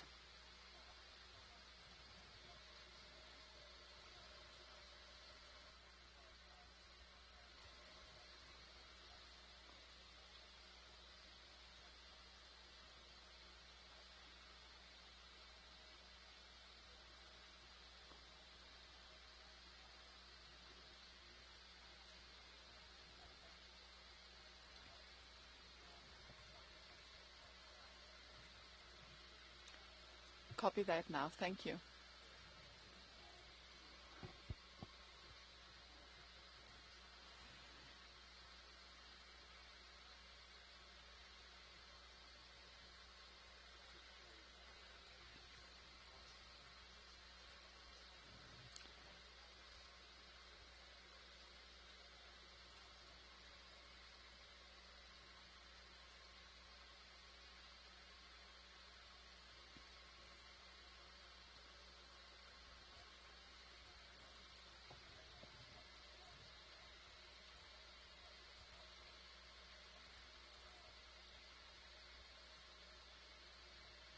Copy that now. Thank you.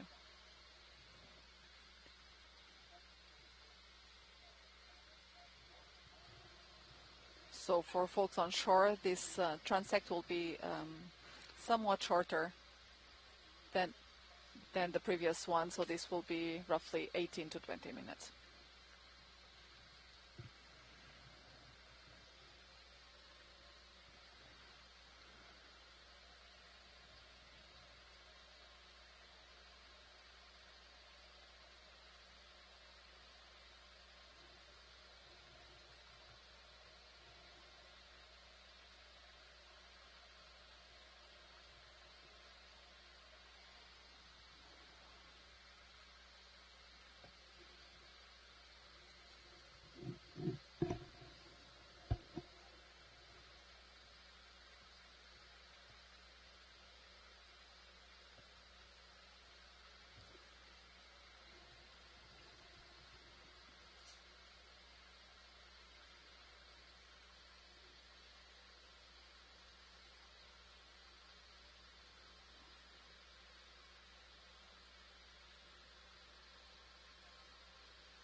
Oh, and we've got something new. Yeah, we've got a very fast fish going.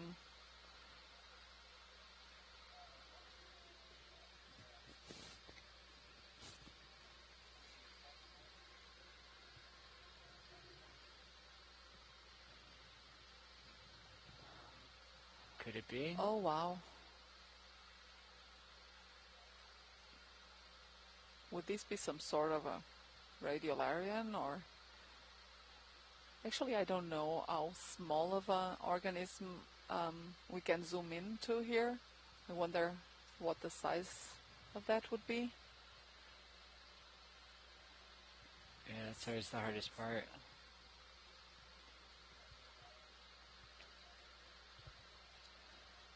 So Ashley, you're saying a cyclothon. I think that was the fish. Oh. Oh yeah, that was the fish. Mm-hmm.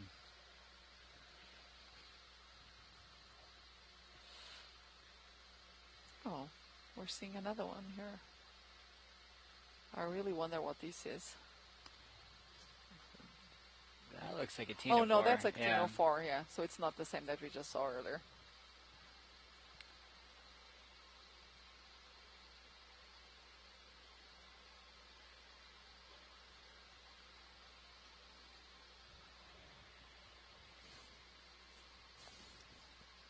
But this one is different from those low weight ones.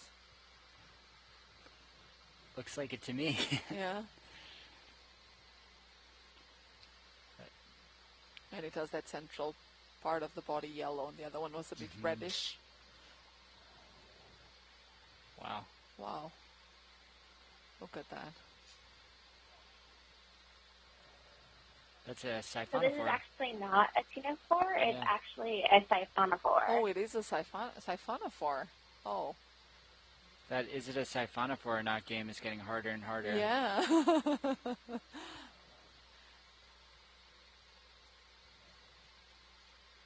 Thanks, Adrian.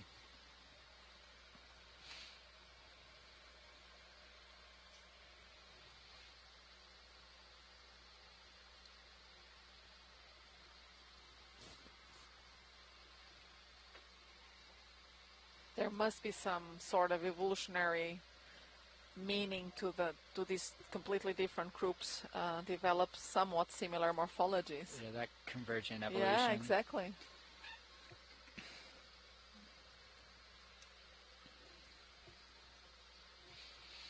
Yeah, I imagine it's a way to both help stay suspended in the water column, and then, according to the chat, that Siphonophore had its stem all the way pulled in, so it probably has a reason to extend it when it's feeding versus when it's swimming or floating, is my uneducated guess on that one.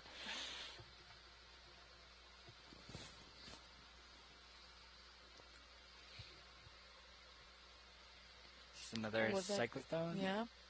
Oh, very fast.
Is that a cute knot? Yeah, I'm just waiting because I got that wrong the other time. Oh, I'm not scared of getting things wrong. Yeah, I think that's a keto knot.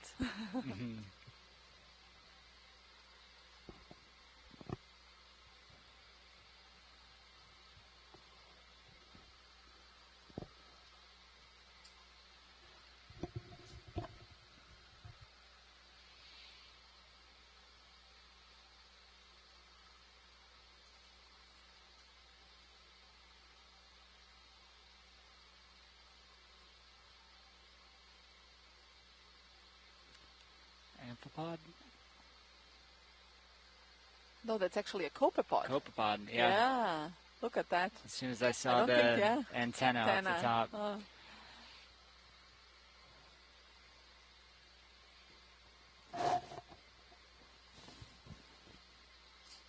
Little pteropod. Yeah, we haven't seen them in detail, have we, yet? No. These pteropods. So it's always a guess. Sea butterflies or sea angels. They're beautiful. They are.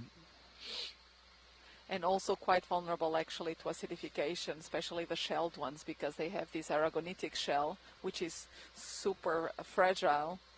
And it seems that there's already evidence that because of acidification, those shells are becoming thinner and more brittle. Oh, wow.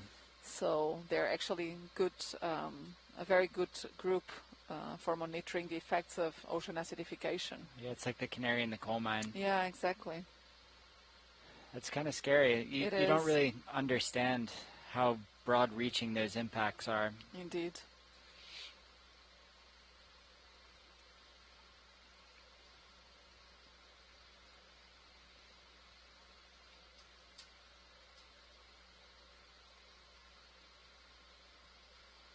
And they are a very important component of the zooplankton, so the cascading effects that may have on the trophic food web is just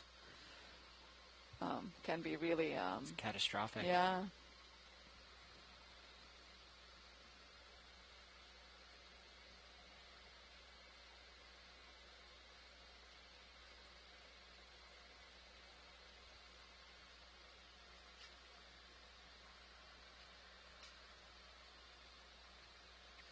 So we're having there's some conversation going on here in the chat about Architheutis. So the giant squid, that's exactly what we wanted to see in this dive.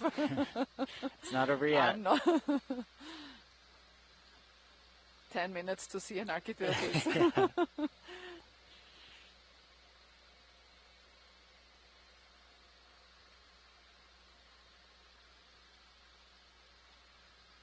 We have been seeing a lot of whales and dolphins around the ship. That's true. Just saying.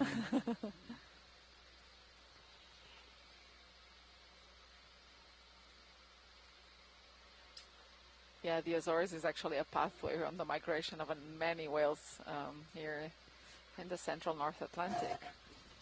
I believe that. As well as many people sailing across the Atlantic. Yeah, that's true. So also a good human migratory pathway. Yeah.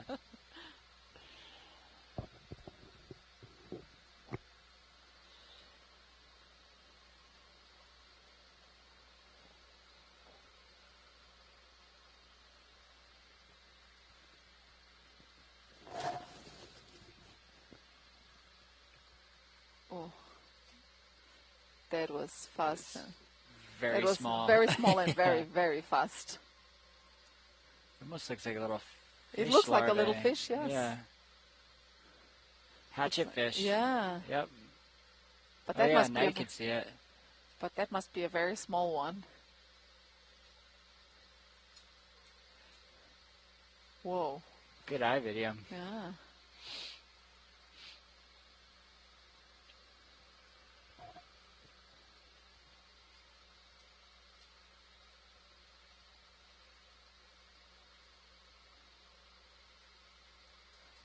So how many organisms do you reckon we would get on a cubic meter of water like that? Oh my gosh. I can't even comprehend. Because there's the things that are even smaller than we can see that are in there. Yeah, and I imagine I kind of alluded to it before that there's avoidance behavior from the vehicle. And these longer transects kind of help with that, because we're able to stay stationary and hopefully let things pass us. Yeah. But I wonder if we were silent and if they didn't know we were there, what we would be seeing. So we do our best to do that. But oh, and here's again one of these orbs that we've seen earlier. Oh, wow. I was actually... Oh. Oh. We're baffled here. Yeah. I don't even what know is what that? to think about that. Would that be some sort of forum, radiolarian? Go. Too soon. we've got someone commenting here in the chat that looks like a COVID virus.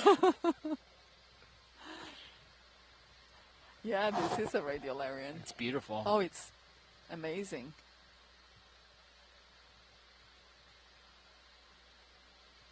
Wow, look what at a that. shot.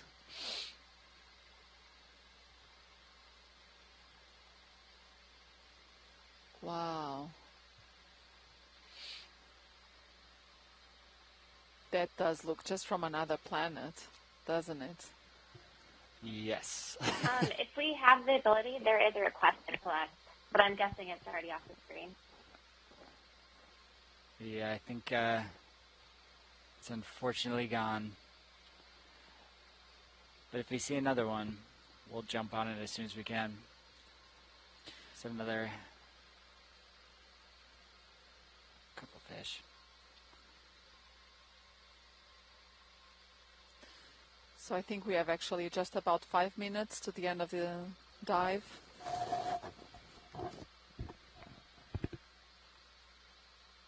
So if there is something in view within the next couple of minutes that you think would be important to collect for any ongoing studies, please do let us know. Oh, that's another one. Is there any possibility of collecting this? If we can collect.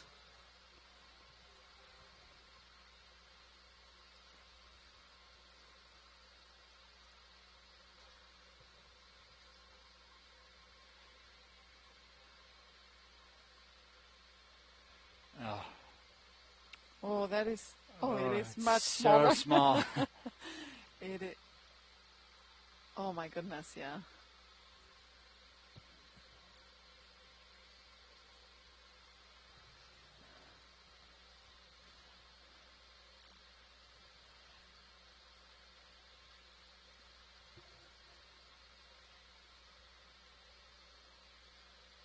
And not a single squid during the dive. That is very surprising to me. Yeah. Yep, there it is. Have they all been eaten? I guess.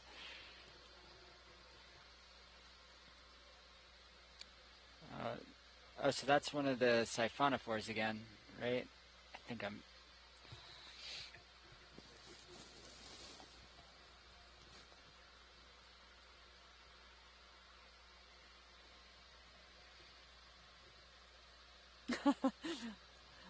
Mike Vecchione is saying that the squids are all behind the ROV. They're watching. They're just eating all the tasty stuff that we're grinding up as we go through. Yeah. Wow. That's probably another one. Looks like a whole universe. Incredible. Look at that.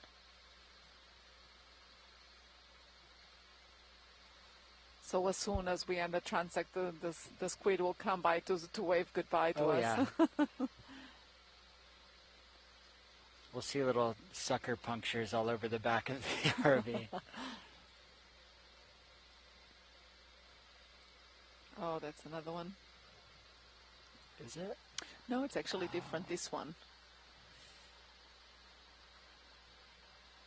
This is just very smooth. Wow, look at that. Looks like and such a bright center, isn't it? Mm-hmm. Just glowing.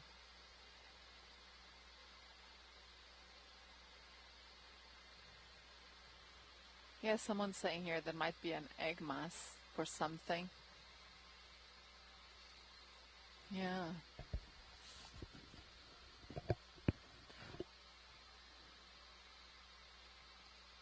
Is that one?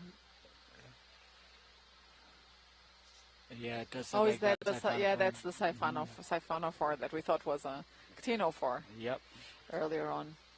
And now we feel confident, so it's going to be a Ctenophore. But it's interesting. Now we stopped seeing the jellyfish, haven't we? We haven't seen them now for a while. The Medusa. Yeah, I think we saw one at the very beginning.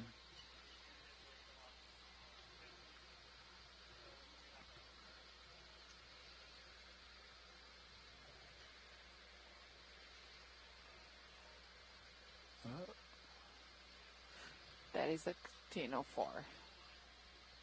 That is Actinophore. It has to be. It has to be.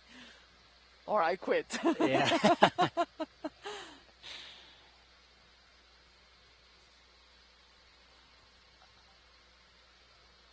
And we've got just 1 minute till the end of this transect now. Wow, this has been an amazing dive. It has. This is really where we get to see all of these exquisite life forms. And I feel like we had a good abundance of things throughout all of the transects. There wasn't a huge amount of relaxing blue space. No, and it's also good to see that you see also the zonation. Absolutely. In the water column. Yeah, we saw some things that crossed across multiple transects. Yeah. But it would be different abundances and distributions throughout.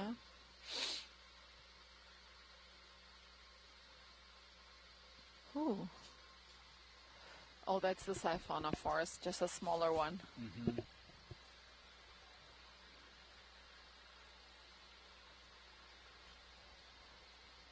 Oh, is that that's the... Yeah, that's it. That's it, that's the Solmissus.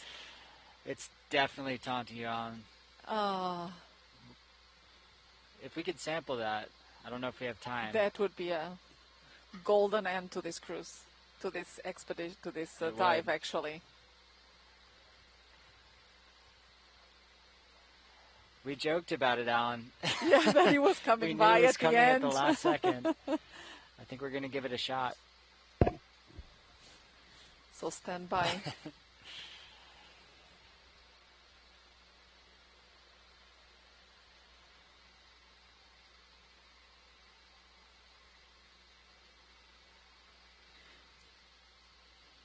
think it's sitting perfectly still so it can make its grand escape.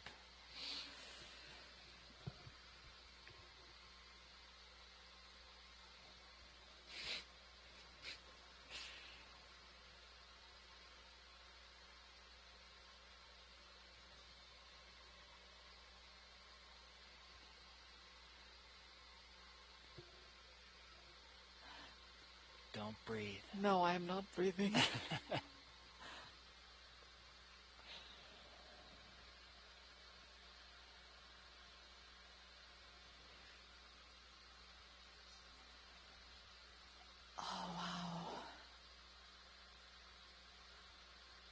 We're just whispering, wow. Yeah, wow.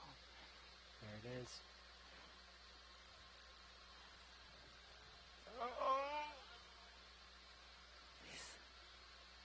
There. Oh,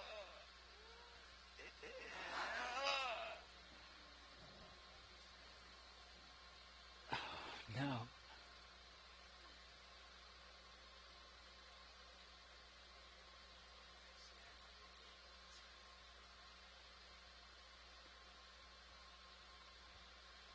And it's gone. Oh, that was a great attempt though, guys. Thank you so much. Alan, it's just not meant to be today. Yeah. Thank you so much. This was a brilliant dive.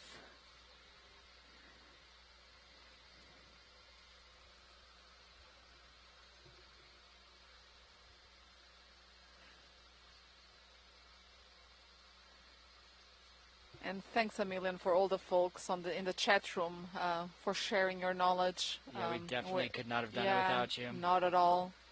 This has been super interesting, really exciting, and also very much thanks to you.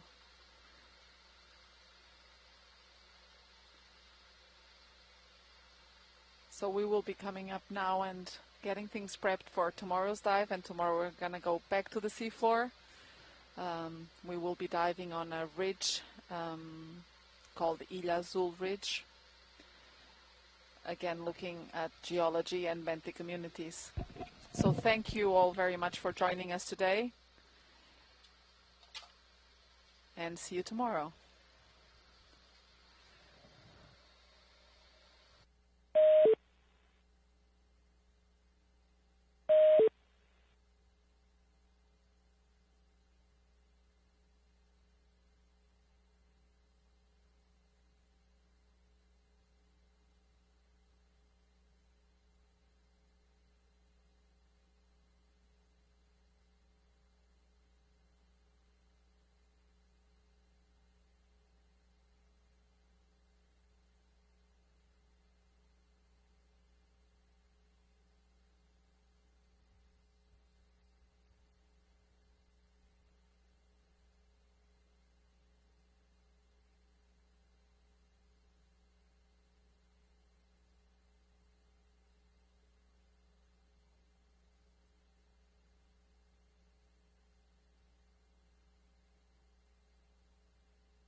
Dive Super, this is Nav. Vehicles passing 100. Streaming looks great. So that's what they're looking at. Yeah. We'll maintain this till we get to 50. Sorry. Lush. Sorry about that.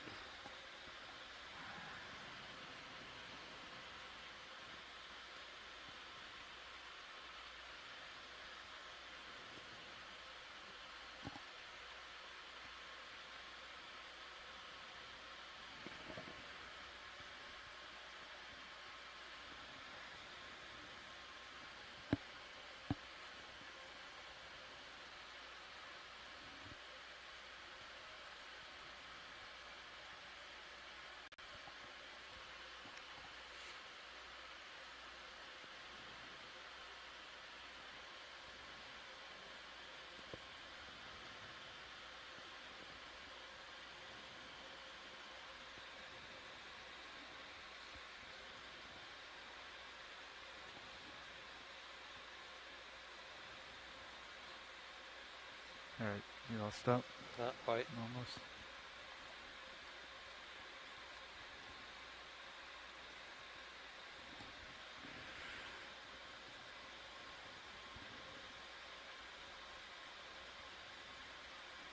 I'll stop.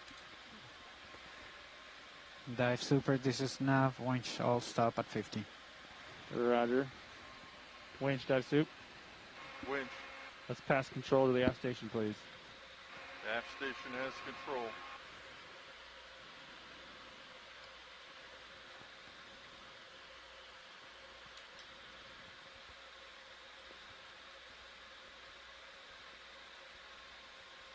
Aft station confirms winch control. So at this point, still pushing out, auto heading, auto depth then. Probably don't want auto heading. Okay, nav and pilots. Because they're going a half a knot. Start the turn. So just let them stream you. We're going to shoot for then it just 070 to start. Big turn, big turn. It's really only once you get on the water, on the surface. We're going to increase our forward way a little bit to try to straighten you out. So I'm off stick at this point, right? You're watching that tether. Yep. If it gets soft, you need to push out. Yep. Yeah. But he's going through the water pretty quick. Yep. But he is going to make a big turn, so yeah. Just keep an eye on it.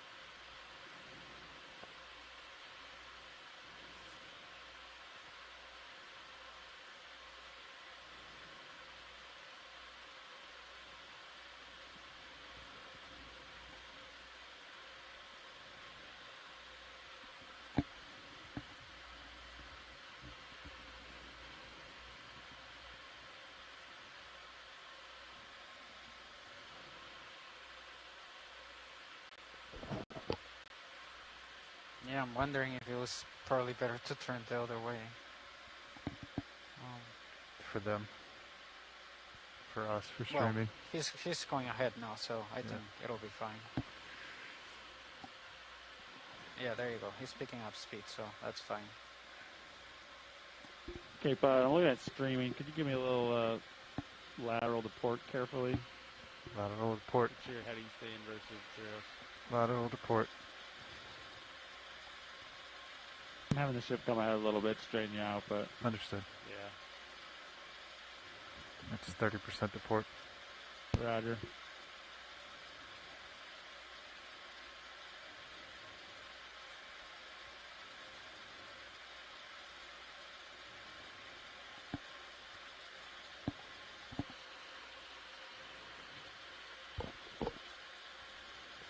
Dive Soup, this is Nav, streaming about 60 degrees. Roger, 60.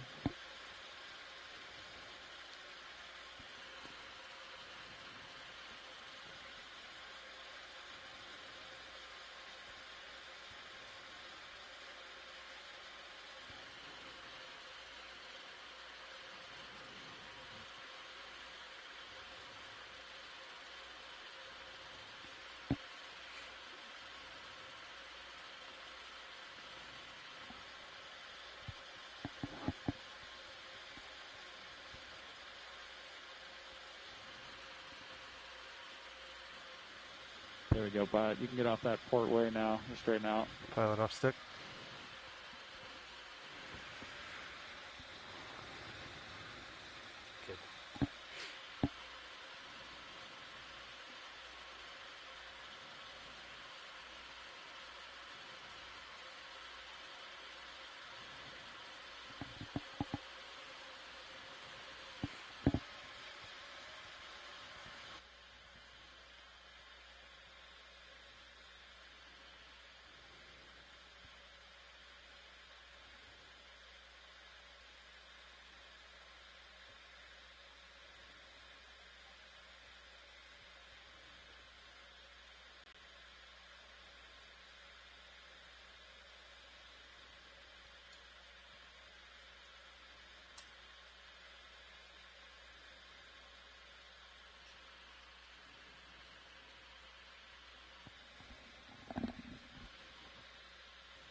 Shutter looks good.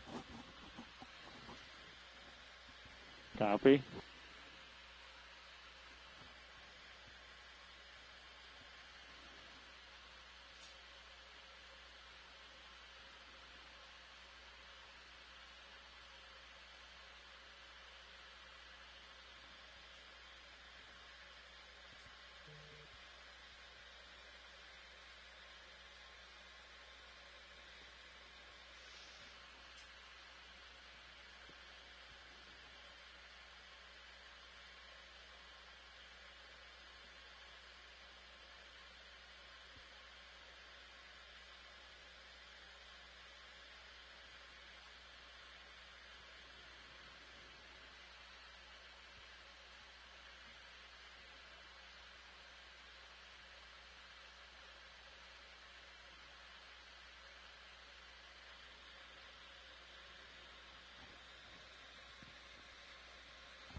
All right, Nav, we're at the heading. Now we're just going to wait to straighten you out. Copy dive soup. Streaming looks good. Well, it's about 30 degrees to port. Roger.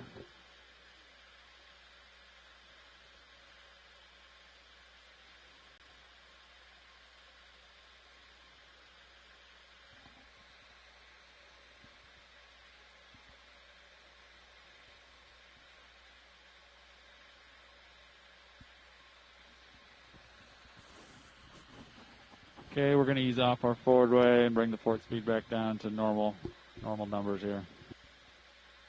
Copy dive soup.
Dive Super. Good, Dive Super. We got the captain back here, but do we have your permission to proceed? Yep, we are all clear. Roger. Pilot, Dive Super. Good, Dive Super. Is the control room ready to ascend? Control room is ready to ascend. Roger that. Let's come up to the surface at 15 meters a minute. Winch will do the same. Understood. Coming up 15 meters a minute.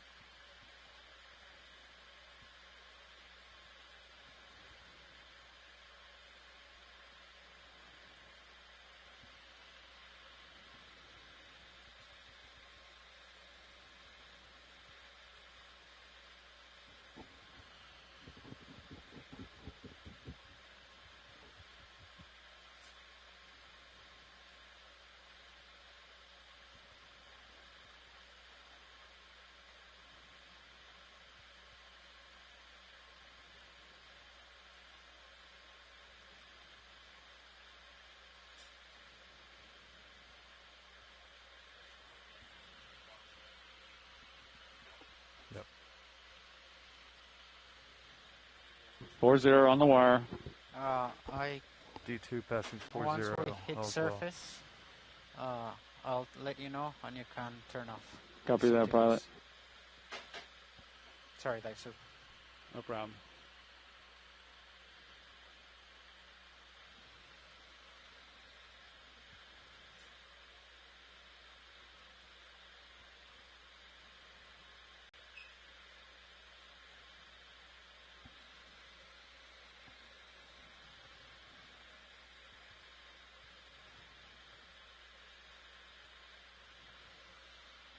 On the wire.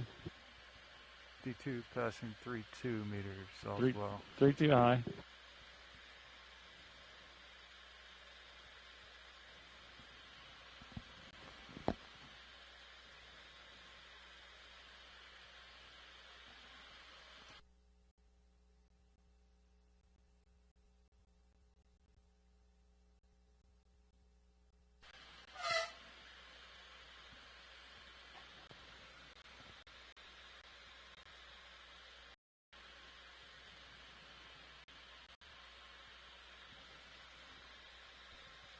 On the wire. D2 passing 2-3 meters all's well. Dive 2, this is nav. Streaming's about 30 degrees to port. Copy. We'll try to straighten you out.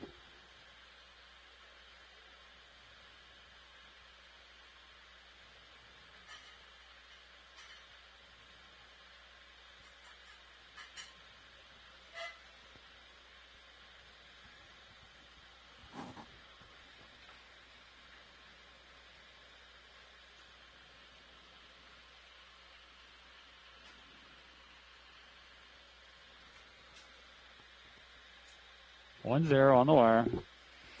D2 passing 1-2 meters. 1-2, copy.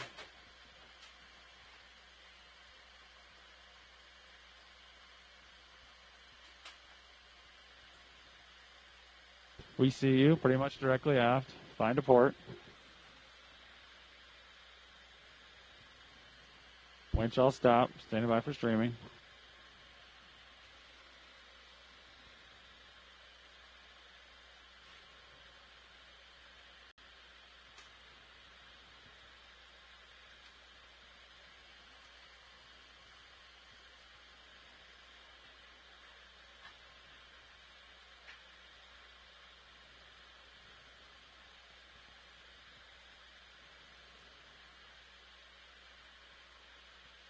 There you are, pilot. Okay, punch in auto heading, inverse of ship, and go off stick, and we'll straighten you out. Understood. Auto heading, inverse ship. Going off stick.